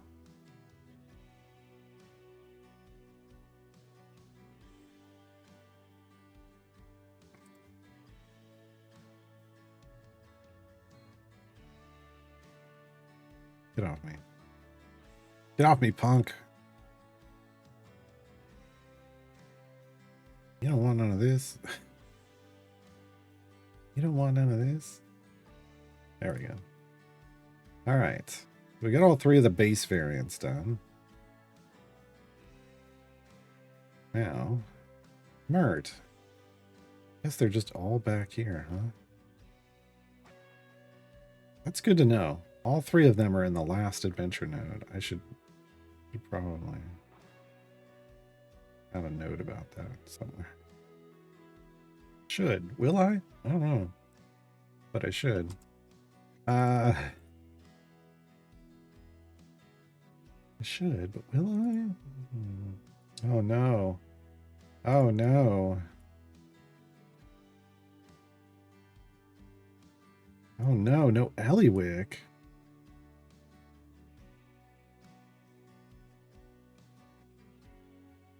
Wow. Okay. That needs to be like maybe something more like this. Okay. No Alleywick. Hate it already. Hate it already. And because we've got a NPC escort in the formation, I can't, like, saving this doesn't help me at all.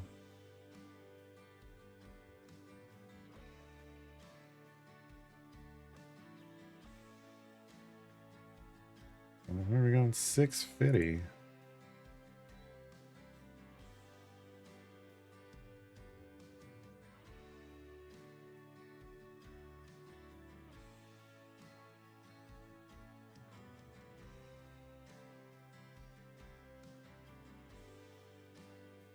And I actually choose that control role that makes Sheila turn people around when I'm using her. I like that little stutter control so they're not attacking my party for a short period of time. I like it.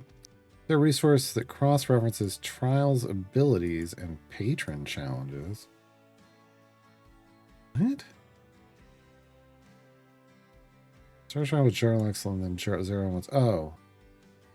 No. I mean, look, it just, when that happens, Mickey, you wait until you wait until you finish your trials run, and then you do that, or you just don't do it. Like, because you want to put in. I mean, Jarlax is a big player in trials, so is Mako's, but they also show up in patron challenges because they're core champions, and so there's something that's available for everyone that they can build patron challenges around. So you either have to recognize in advance that if you're always putting Jarlaxle in and your trials is going to start, you finish a trial before Monday, and trials is going to start after the Monday on the reset. Get your Jarlax and get anything else for Jarlaxle in or Makos, right? Depending on those are the two big ones that people tend to send, right? And get it done. Otherwise, if your trials had already started and you sent Jarlaxle, well, your trials will end before the week of patrons are up, and then you just do it after. You gotta do it after. Well, you don't have to time it that way because you're constantly drifting. If you're doing trials efficiently, you're finishing in 6 days or less, and thus resetting a day early every week. So it should constantly be drifting kind of backwards. So it's just recognize that it's going to kind of work that way, and then either if it's available, do it before. If it's not, do it after, or do what I do on my main account, which is just not do that one that week. It's not that much currency. So, but the good news is in the future, and this future seems to be getting closer by the day. I mean, you would think, but I mean, sometimes in the future just means indefinite. But they're making firmer statements about what the new version of Trials is going to look like, which means they're sitting down and putting more thought and planning into it, and which means it's probably coming out. They really want it to happen this year, but it feels like that could be I don't know, the September update maybe, but at least sometime this year, right? And when it goes away, they've said in the past, one thing that's going away is or that, well, we'll have to confirm all these things. But one of the things they wanted to get rid of was the whole sending a champion away for a week aspect. So then that would go away and wouldn't affect patron challenges anymore. The thing they just confirmed recently was that there won't be daily restrictions. So I don't know what they're gonna do to make it challenging. I mean, the restrictions were a big part of the challenge. But who knows if they're getting rid of that. They've said in the past they're going to get rid of the Bahamut chests. They said they're going to get rid of the vial costs. I mean, they've talked a big game about getting rid of a lot of things, but I don't know what they're gonna, how they're gonna change things. Otherwise. Oh, I should have had Briv in here for this. Wait, do I have enough areas left to go? I do. I can get this. I can get a patron challenge done. Odd as that sounds, like why not though? Let's just go ahead and swap these two. Since I am doing a Mert variant, I should pay attention to what, like, can I get another one of his things done? I can. I can do this. Minsk is DPS. Okay, get rid of her. Alright, can we...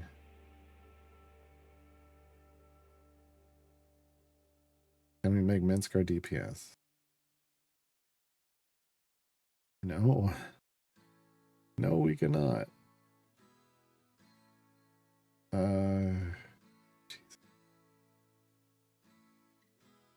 Yeah, so never mind. Sheila, get back in there. Sheila, get back in there. Oh, and ultimate attacks. Yeah, roam that bar. Roam that bar. This is the best way to do patron challenges. If you happen to be doing, if you're going to be doing patron variants anyway, do them before working on any of the challenges, because you'll actually knock out a bunch of it just from playing it. And if you can do your variant with the challenge in mind, like we're doing here, even better, right? Even better. I don't think I'm finishing early this week. One person hasn't contributed yet. Well, it happens. What I got? Hey, 4 out of 5. Look at that, folks. Look at that.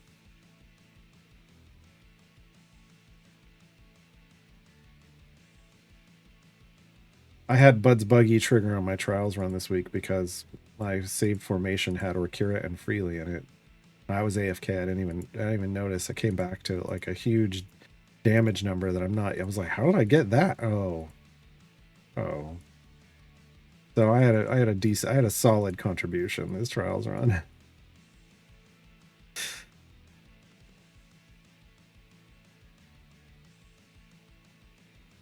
What will I do with my 69 Bahamutches? I don't know. I was saving up huge stacks of them, and I one day accidentally clicked on them and opened them, and I was so mad on my main account. I just wanted a huge stack of useless chests. I was only opening things like as I needed vials. And so I had like 100 or more of them stacked up. I was just going to keep them like I keep the expired fire breath just to show off. Just be like, well, no, they used to give out these, but they were worthless.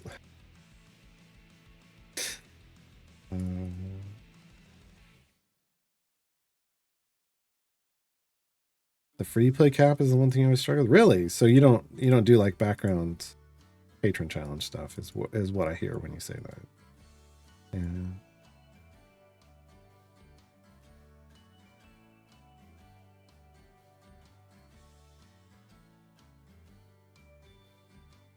Because those are always done because I always do them in the background. That one always gets maxed out.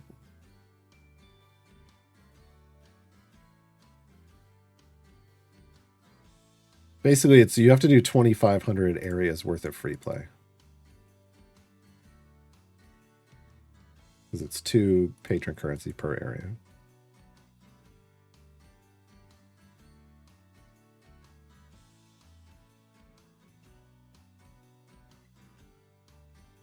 This is going to give us EO7, 1.5 EO7 influence, and EO4 ruby coins. 13,600 ruby coins. Thank you. 149 EO7 though. So we're already at. So that's going to put us at 6 EO7 overall. Does that unlock anything new? Not quite. Not quite, but that means we're basically getting into this range in Icewind Dale. Does it unlock anything over here? It'll probably just be this next one. I don't care about that.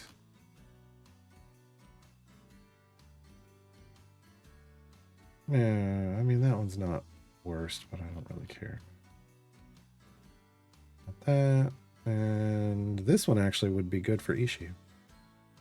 Perk-wise. 149 EO7 influence doesn't even get us a single purchase here. Oh, that hurts. That hurts.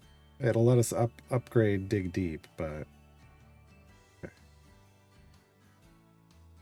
Wow.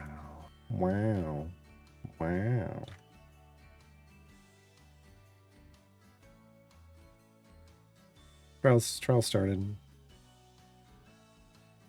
Trial started. What do I get? Charisma 11. Alright, trial started. I'm gonna burn all these because I don't care about them.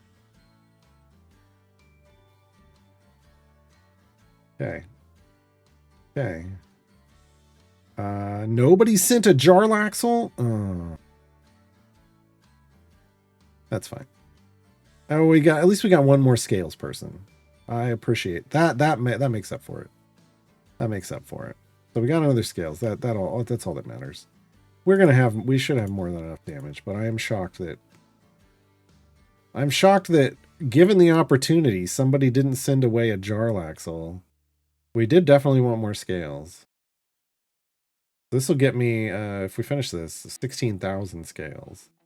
That's fantastic. That's fantastic. I'm just shocked that not a single person, like who? Okay. Breathe. Breathe. It's low tier trials. It doesn't matter.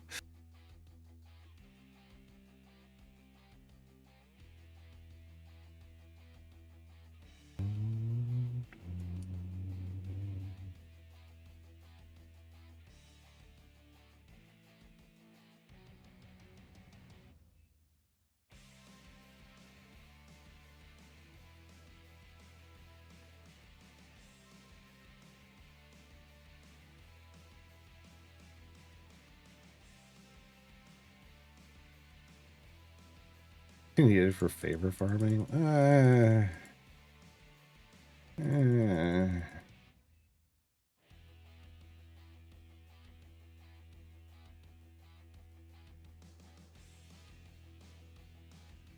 really wonder why at highest tier someone sends a 10%. Just to be rude. If someone's using a 10% Jarlaxle at tier 10, they're being rude.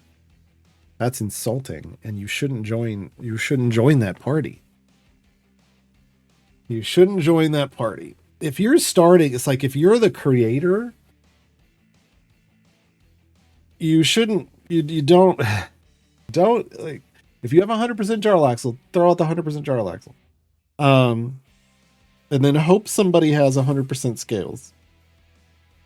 Feel like, well, I guess maybe you would want, if you're the creator, if you have 100% scales, you would prioritize 100% scales and hope that someone has 100% Jarlaxle. But if somebody adds a 10% Jarlaxle to your party, boot them. Boot them. And if you see a 10% Jarlaxle in a party, don't join it. At tier 10 of trials, the highest level, that's insulting. That's insulting. All right, Kellen. I feel like if somebody's at tier 10 with a 10% Jarlaxle, they got carried all the way through trials. And they don't, like, I don't know what they're doing with their gems, but they're not opening chests. They're not buying chests and opening them. I don't know. It sounds like somebody who speed ran to Avernus. Well, no, see, this doesn't make any sense. I was going to say speed ran to Avernus and then gem farmed, but if they were gem farming, they'd be buying chests and opening them, and their Jarlaxle would be huge. So I don't understand how you'd get to tier 10 in trial. Like, you're basically you got carried all the way up, but you're not buying chests and opening them, which is the core power of the game. I don't understand. Yeah, it's just rudeness. That's trolling. That feels like that's trolling. All right, look, we finished all of these. We finished all these up here. I'm taking Briv out now. Taking Briv out. All right. Now I just need ultimates and free plays. Ultimates, we might. I don't know. No, we're almost done, so we're not gonna get it here.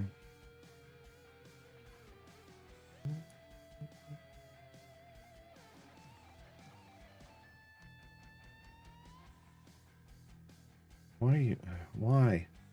Stop it, ranged people. I want to move people in my party. God dang it. God dang it, you guys. Why did Ishii suddenly get really big? Who has that effect?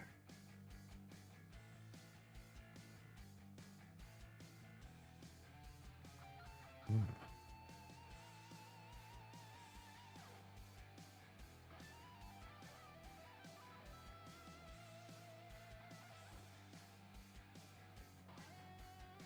There's notch tax legendary. Oh no. I mean, it makes sense. People don't know whatsoever, but getting to tier 10 requires, I feel like, a decent knowledge of what's going on. So, all right, got that done. I should do my trials run. Okay. Pause for trials. Pause for trials identification. It doesn't, area goal doesn't matter. Yeah, undo my patron. Unbreak my heart. Okay. This is gonna change. Add her. Oh, where was Ishii gonna go? Ishii was gonna go there. And this is where we use once a week. We're using these huges.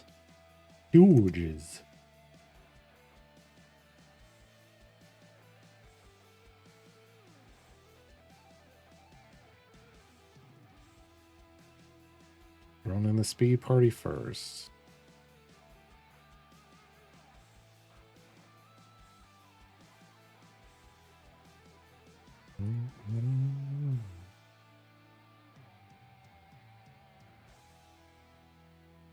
Now we know our high watermark for damage has been around E280 with Ishii. So that's basically what we're shooting for. Oh, she doesn't get it in this part. That's right. Wait, why did he go back there? Because we didn't have him the last time we did this either. Interesting. We've changed this party a lot. Okay. Them, excuse me, not him. This just needs to go here. Full Lego Calyx, full Lego Caddy Brie, full Lego Dragon Bait. Hell yeah. I actually do use those in our deep push party, so it makes sense. We'll see now. Now that we've got lots of Legos, let's see where E280 for Ishii was about our top. We never cleared 300.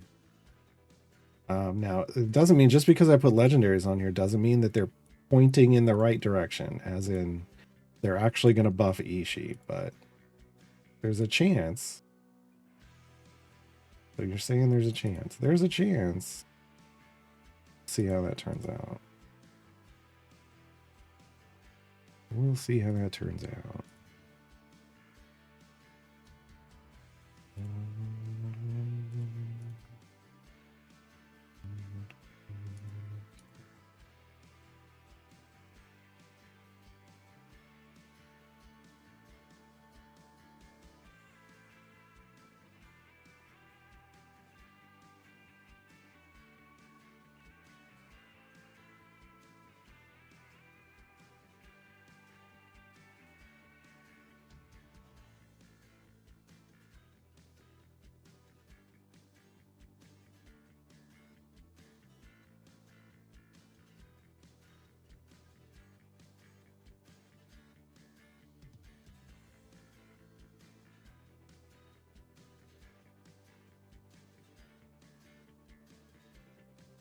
All right, here's the formation. I'm gonna save. I'm gonna come up here. I'm gonna go into specs and feeds. I'm gonna add specs I want. I'm gonna save. So that way I don't have to mess with it when we get there.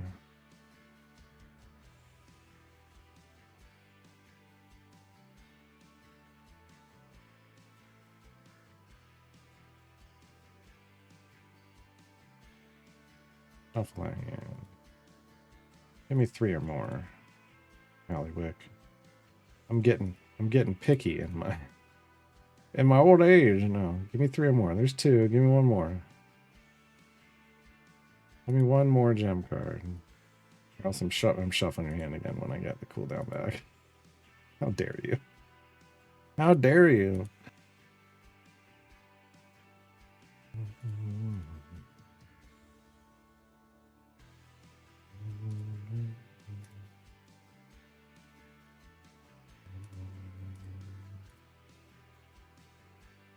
I can't do it. I gotta go. I was like, I'm gonna save these. I'm totally gonna save these. No.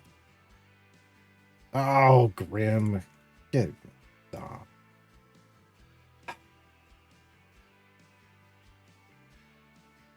Wish there was an easy way to see what gold chest feats I didn't have. So I knew how big the pool was, so I knew the size of the pond I'm fishing in. You know what I mean?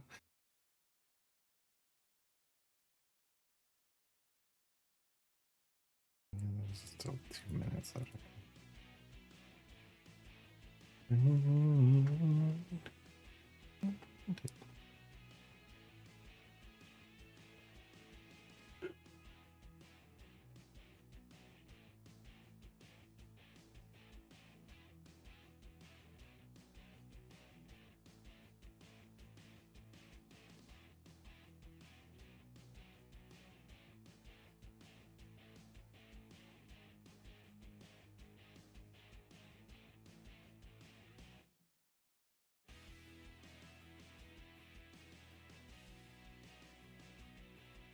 I'm clearly losing my mind a bit. Who's putting the shields on this party? Why is that not, why am I not remembering this?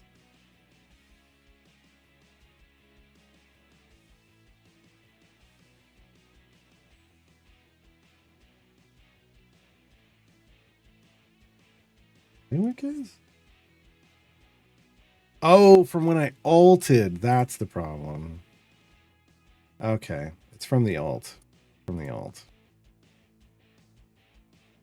Okay. That's why I'm like, I was just thinking this is normal. I haven't done anything that's unusual, but no, I ulted, and I normally don't. What? Collections feats. I thought we did this the other day and it didn't work. Feats.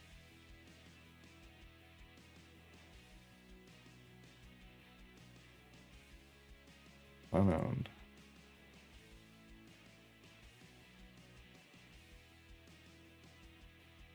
No, this shows.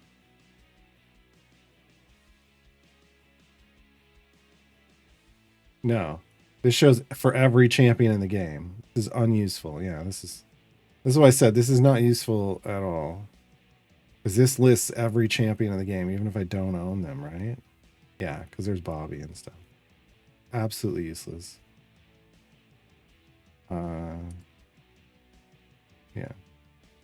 I don't know why. I don't know why they thought this was. Yeah, filter here is garbage. But if I count through the ones that are, I mean, 1, 2, this is going to take a while. 1, 2, 3, 4, 5, 6, 7, 8, 9, 10. This is horrible. 12, 13, 14, 15, 16, 17. Now I'm 21, 22, 23. I have birdsong at, right? This is where it gets problematic. Can sort by name of the feat, not name of the champion. Absolutely garbage. Absolutely garbage. I think that's 25. 26. 27, 28, maybe. 30, 32, maybe? Ish. 34.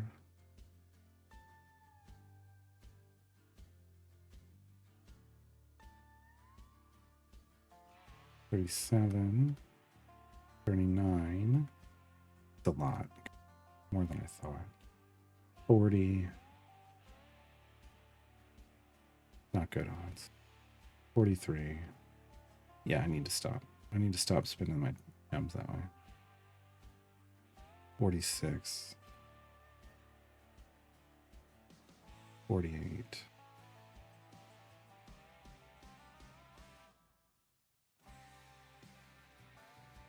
50. Yeah, I mean, there's over 50, so I need to stop doing that.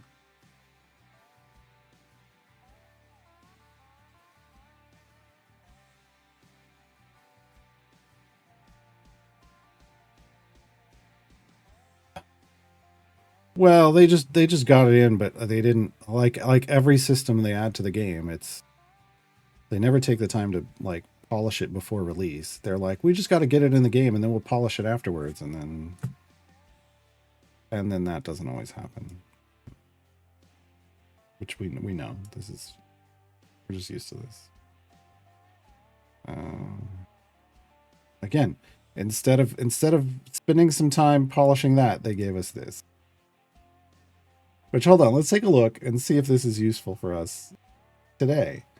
Complete 100 variants, not useful. We don't even know where this would take us. We don't know why we would even be chasing that. It's for Elminster. I know why, but the game doesn't tell us, so this isn't something that's worth chasing. Do variants in the Sword Coast? No, absolutely garbage guidance. Collection quests? No. I mean, I guess like this, you can't even do this faster. What? You can't do this faster either. This is pointless. Absolutely pointless. This doesn't mean anything. You just happen to be close to that. And this one's so hard to get. Oh, this whole page. The whole page needs to go in the dumpster. They love it so much, and I don't know why. It's actively unhelpful to new players. Maybe they may be like, well, it boosts engagement. Just because, but that doesn't mean that it's helpful. Like you're looking at metrics in the wrong way if that's if that's what's making you think that that's a good page. I don't know.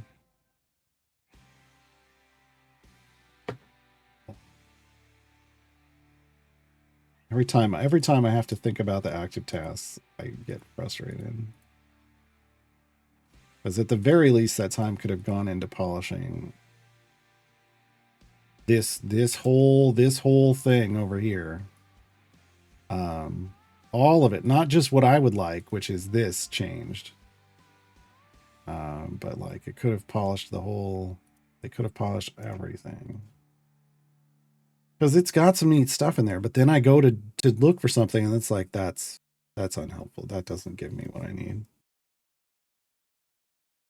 Like it's like these cool sorting features, like this one they nailed. They did a really good job here, and they've been supporting it by making changes to it. But it feels like this one they just kind of abandoned.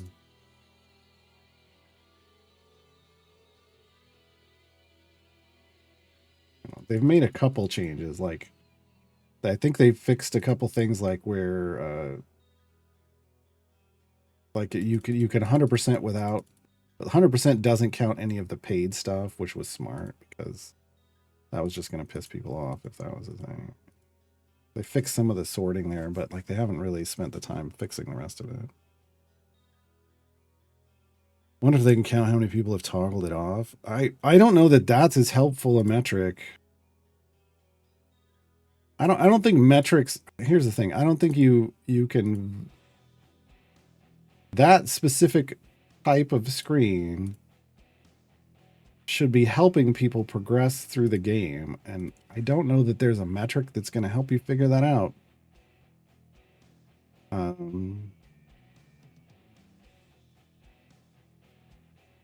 It just feels like one of those things where you have to look at it and apply some common sense with some knowledge of the game and go, this isn't guiding people. This isn't pushing people to the right things. You just have to kind of know this game is so kind of sandboxy in a way, in the sense that you can kind of go and do all kinds of different directions and to do stuff. And by putting up a screen like that, like my hope is the goal is that you're helping people progress through the game quicker. Like you're pointing them to good things to do. Anybody can point somebody to just rant. Like it feels more like it's a dice roll and like, wow, where are we going to sit them this time? Let's roll the dice. Like that's not helpful. But again, I don't know what their goal was. Engagement? Such a nebulous thing. Like here's the problem with just looking at engagement from my point of view. If people actively play the game and they start trying to follow this stuff, and then they interact with the community once and find out that this is leading you on paths that aren't helpful to you, sure, you got some engagement out of that feature, but you also may have lost a customer forever because now they're pissed that you sent them to do something that didn't really help them, like, at all. Oh, you know what I needed to do? Hold on. I need to save this with this. Okay. Now we can switch back over to YouTube.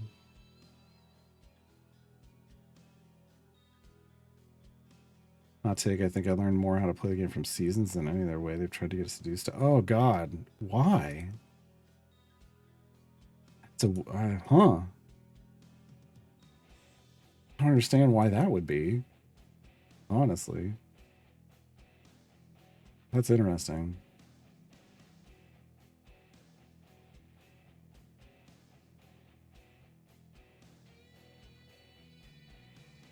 Okay. So this has to... Briv. Like we could go Briv or we could go Dragon Bait, but at this point it's Briv.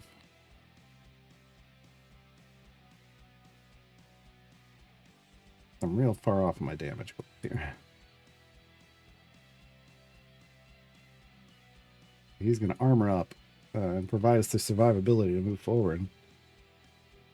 Stuff to earn season points or whatever showed me more stuff I didn't know was in the game at the time. Oh, interesting. Interesting.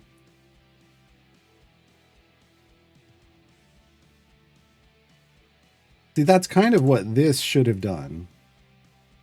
Like, before I click on it, this guide and collection quests should have guided you through the game and helped you collect things along the way. They were useful for you. But this just dump of info, A, is overwhelming. And B, doesn't provide you any helpful interaction. Like this says guide quest. Complete these quests to unlock new features such as patrons. But you don't know where this one is taking you. So why does it matter? And you don't know, like, you might think, oh, if I finish this one, I unlock a patron, which isn't true. Right? So you don't even know what the steps are to complete it. You don't know any of that here. You don't know really where they're taking you. Is this the final quest? Is it something else? Like, you have no idea. You could make it that way. It's a display issue. It's just it's info presentation issue. Lots of games out there have solved this issue. I don't know why. I don't know. I don't know why it's such an issue here. But decent information, and they could have been optimizing the information available, adding more stuff in there. But yeah, I wonder if they would give me. I wonder if I ask nicely. At this point, am I gonna ask nicely? Oh. I wonder if I ask nicely if they would give me a list of just the data dump of all of that information. Like that, there's a flow chart. There's a flow chart that exists because I saw it before they released it. I wonder if I could get that flow chart and then just look at it to see, like, is this, like, because I feel like the data is all fixable, the presentation is fixable, and then just see, like, is it? I feel like it is. Just from what what I can see and how I see it progress, I think it's a fixable situation. I don't know. I don't think they want to sit down and take the time to fix it. I feel like they launched it and then realized that they missed, like they swung and they missed, and then they're like, well, moving on. What it feels like. That's rough for me. That's rough for me to take. Active task points me to an achievement I can't complete. Yeah. Yeah. Because it's not, it doesn't, you know, it's literally just they created something that's got like, I don't know, an algorithm or something that pulls out stuff for you to do.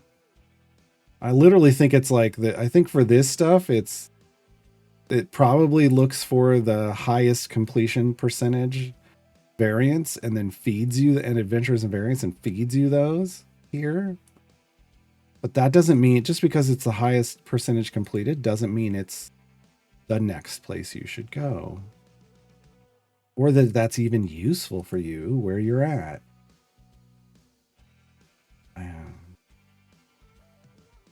This one kind of, because I can click and it takes me to here, this section, active event, functionally useful. This one's fine, whatever. If they got rid of this box, then that makes more sense to have this.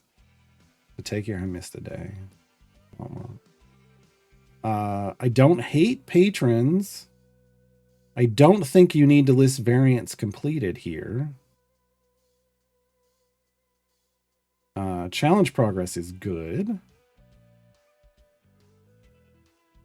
But maybe like if it says unlock, maybe it should show what you're missing, so that they don't just say unlock them. But achievements, this can go away 100%. This doesn't, they don't even need to talk about achievements. The collection quests as presented here, absolutely useless. Yeah, so here are some of the easiest collection quests you have left. This one might be easy, sure, but that doesn't mean it's worth the time spent to go back and get it. This isn't easy. Again, they're doing like percentage completion from the community, and that's, I don't know. And then this needs to go away. I don't know. This whole column could go away, and then this could go away, and this could go away, because this doesn't work. And and none of this works until you fix that system. And even then, I don't know that this one would ever work. I don't know. Not if the goal is actually helping people progress through the game in a way that makes sense. Like get them rewards that are needed. Yeah. I think as it stands, it just is frustrating. We started off day one on this account, on this new account, was like, is it useful for a brand new player? Not really.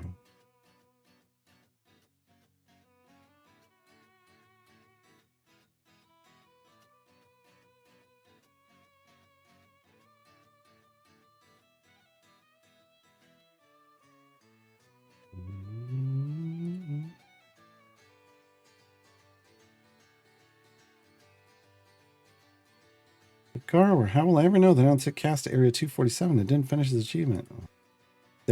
Well, you'd know that over here, right?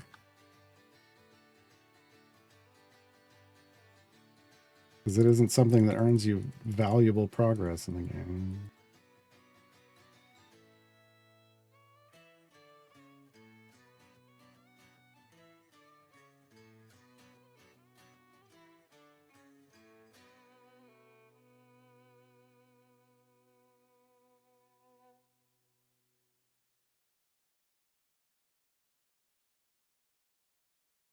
Like, you know what? Actually, I just thought, you know what would be more useful? Is if it's looking at where you're active, if it was paying attention to where you're actively completing content and then fed you information based off that place. Like if you were in Sword Coast, if you're brand new, the somewhere here it should say unlock Dritz. and work on blessings. Nothing's here, right? Like those would be more valuable things, like, you know, chase the evergreen here. And hey, you could get blessings and like that. Like so many people play this game and don't even know that what blessings are to spin their favor on it.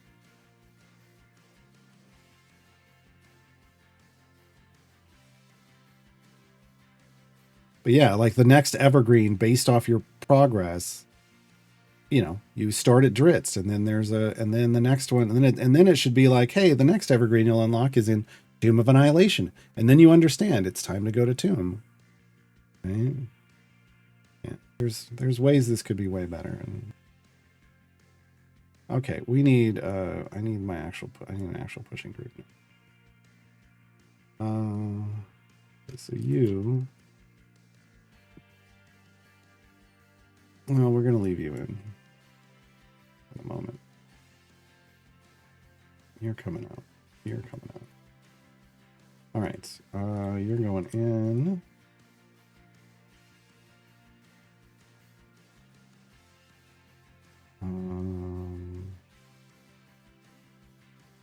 Actually, that might not have been. I actually need to put you here, and I need to change your spec. That's my bad. My fault. My fault. I need this one for this. Okay. Because we need Caddy Bree and Volo from behind.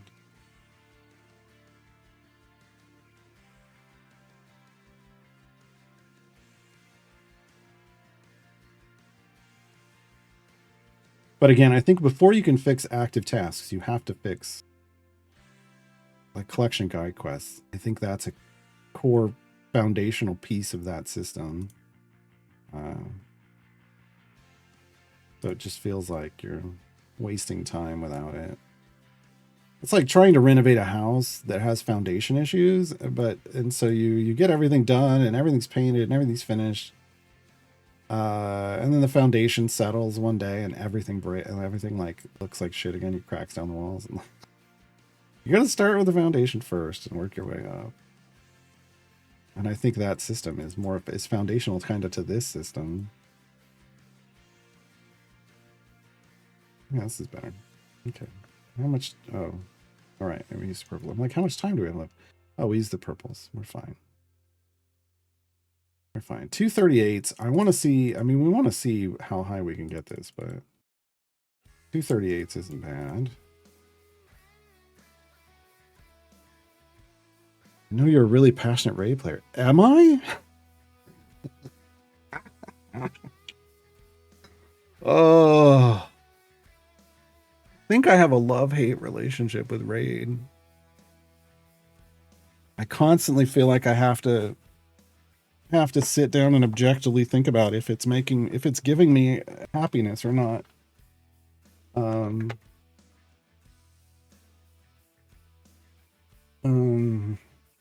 God, they just introduced a new system today, like, and I hopped into it thinking, oh yeah, I've got a late game / end game account. Let's hop into this new thing, and I couldn't even beat one level of it, which made me feel wonderful. All the effort I put into that account, and I couldn't even do one level of the new content. Yeah, that sucked. How does it onboard? I've never played. How does it onboard the multiple boss fights and progression systems they have? So things, you know, you unlock stuff as you progress, kind of, right? So raid has so I should find this. Raid has, when you first start out, there are dungeons you can do, but those dungeons, each of the different dungeons has levels of them, and as you go up and as you go through the levels, the rewards get bigger, but the difficulty is harder, right? And so like basic dungeons the normal dungeons go all the way up to level 21. 20, excuse me, level 20. And then there's hard dungeons. There's the hard version of those dungeons. And that's got another like 10 levels or something. So, and you get like regular through, maybe legendary gear, and maybe there's legendary gear in the 20s. I can't remember, in the regular normals. But then in the hards, you get access to like mythical gear drops and the higher rates of legendaries, right? So as you're progressing, you can change those difficulties. In the regular dungeons, there's another thing that's like a dungeon. They call it faction wars. So it's for like, think of it as if we had an affiliation focused area of this game. If every champion belonged to an affiliation, then there would be places to go just check out like your team of those champions based off that affiliation, right? And build them up and progress. There's a normal version of that has 21 levels. They just added the hard version, which is the one that I couldn't even do one level of. But then there's clans. Like that game has clans, and when you join a clan, that unlocks access to clan content, which they have like group, like kind of like it's kind of like trials in the sense that there is like a week where you as a clan get to attack this enemy, and there's two goals. One is reaching, like there's multiple tiers of damage values that you can reach, and if you reach the minimum tier, you get a chest for that content with rewards in it. And the higher the damage value you get, the better the drops are, right? And then beating that thing as a clan, like, so one is there is a personal goal of getting the damage numbers you need. And then there's a clan goal of actually beating that boss. Or at least getting a like one of them you have to beat. One of them is like the first one, clan, like the Demon Lord. If you beat it, then everybody gets double chests. And then Hydra has that kind of too, is if you reach a certain amount of damage on it, there's another one that's up a higher level, like a more challenging version. Same kind of thing with ratings and tiers and the gear. And you can defeat it and get double chests. So it's like, first it's like getting your minimum goal, it gets you a chest. Then the clan tries to beat it, that gets you double chests. And then now there's a third one that's like the Chimera, that's even harder, but it's got different challenges. And then on top of that, they have clan competitions where they throw you for Hydra and for Chimera, they call it Hydra Clash and Chimera Clash, and it randomly loads in it puts you up against 5 clans, and your overall team clan damage then gets ranked, and you earn other reward. Like they've got layers on layers. Yeah. But they do it as you progress, like as you level your account gets a level as experience. It goes from 1 to 100. And as you're leveling up, you unlock higher and higher functionalities of stuff. Which, they kind of did here with trials, right? You don't get access to it until you get there. But Justin has said they wish they did that with more things.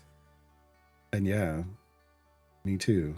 But they also don't even have the layered systems in place. Like they kind of like their version of this is, hey, you have the base adventures and variants, and then here's the patrons are the harder versions. But once you finish them, there's nothing for you to do and no reason to do it, because there isn't any harder content to complete, right? That's the thing with Raid, is there's always something you're competing to try to get higher. They do have PvP, and I don't want that anywhere near this game. But just even in PvE, there's hard versions of content for you to go do, and that's kind of a reason to keep developing stuff. And you're constantly grinding for gear, and because unlike here, where the gear is just, this is the only gear Alindra gets, the gear pools, there's lots of different gear sets, and you can mix and match those on all of your different champions, and the different content might need different gear sets, and they've got tons of layers. And that's the problem, is you got to grind so many ways in that game. But it doesn't even matter, like, if you get good champions. I have some amazing champions, but I don't have the gear to make them work well, like to make them really shine. So my issue is I've got champions just sitting around, that don't even have gear on them, because that are really good champions, but like if I can't build them with decent gear, if I can't get them the right like minimum level of gear, then it's pointless to use them. That game's rough. That game is rough. That's why I say it's like there's a lot of neat layers, and you can. I think C&E could take a lot of cues from looking at how they motivate stuff, but when one is their progression quest system. These quests should have been displayed more like Raid's progression system for like. They have a way you can progress, and there's certain champions in the game that are only available through this like mission quest system, mission progress system. And you've got to do all of these things and meet all of these goals. They could have, if they had presented it like that, there are these bars of things you can see. Hey, here's what's on the current track. Here's the end goal. Like this isn't the whole track, but this is part one of the track, and here's the end goal that you're working towards. And they've got different pages for that, so you can see everything laid out, and you can plan in advance, and you know what you're working towards. You know what might be roadblocks for you, and you know what you're getting at the end of it. Important stuff. That the progress, the guide quests here could have done that, and didn't.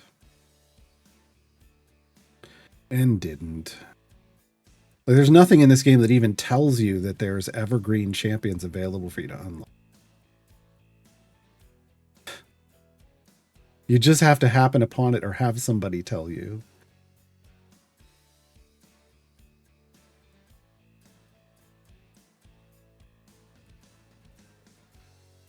I'm playing another Idle game, and I appreciate the experience that I've gained from Idle Champions. However, I marvel at this other game's layers of power and involvement. That's awesome. If I see other Idle games pop across my feed, and I'm like, should I try them out? And I don't know, nothing super grabbed me so far, but I'm always open to the idea. I just, yeah, the overall thematic elements have to grab me, as well as the gameplay mechanics, for me to really be into something. Otherwise, I'm going to try it and then I'm going to drop it because I didn't like the themes or something. All right, we're in like the 250s. It's time to swap out. Nope. I was like, it's time to swap out Eliwick for Astarion. Oh, we can't do that here. God dang it. Okay, never mind. We may be as far as we're going. No, maybe we try Gale. We try Gale. He's gonna have to be in Illusion back. Take Eliwick's spot though.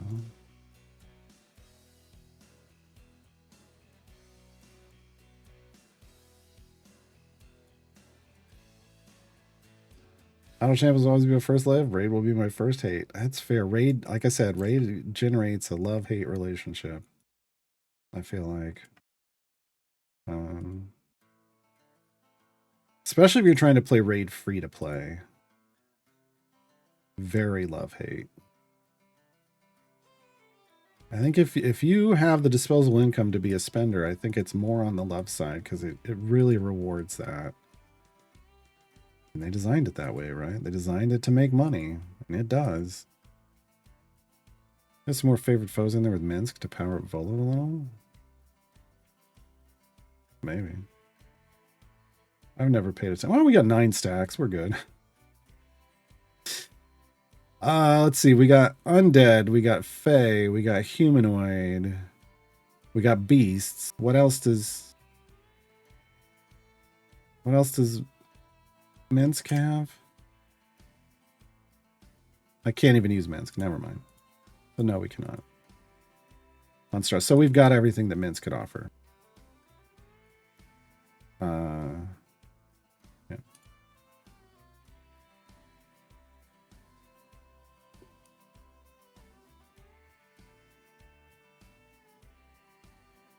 Giants with Grim. Yeah, we could do Giants. We could do another stack with Giants. Oh no, Giants is already there.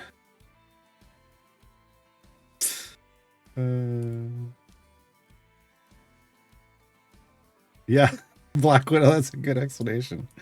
Hate may be too strong of a word, but rate is the significant other that asks you multiple times a day. Do you love me? Are you sure? Too much insecurity in this relationship. But now, no, I'm not sure. 270s is pretty good. 270s is pretty good.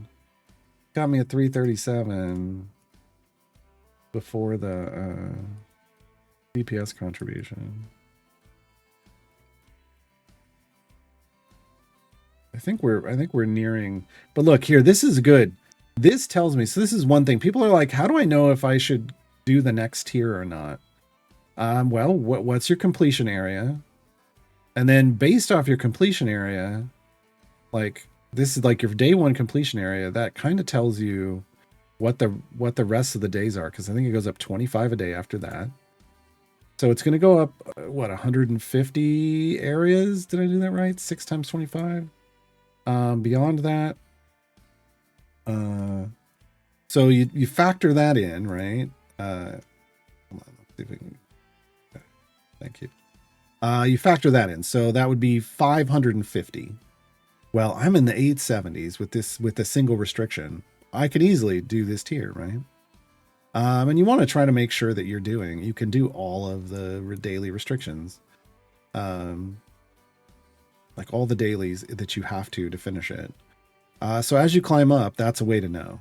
If you start getting to the point where like you can do day 1 and maybe day 2, but day 3 starts to get sketchy, you might not really have the power, at least with that day 1 at least with those restrictions, you know.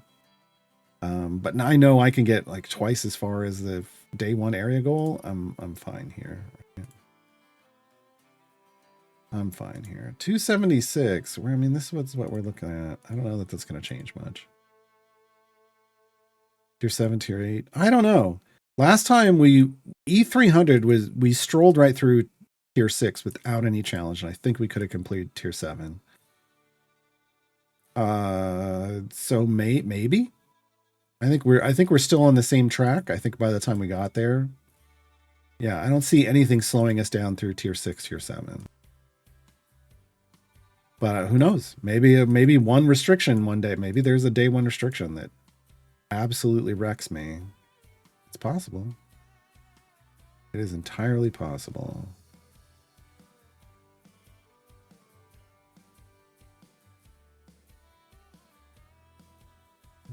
All right, but it is dinner time, so we're going to finish this run on this boss.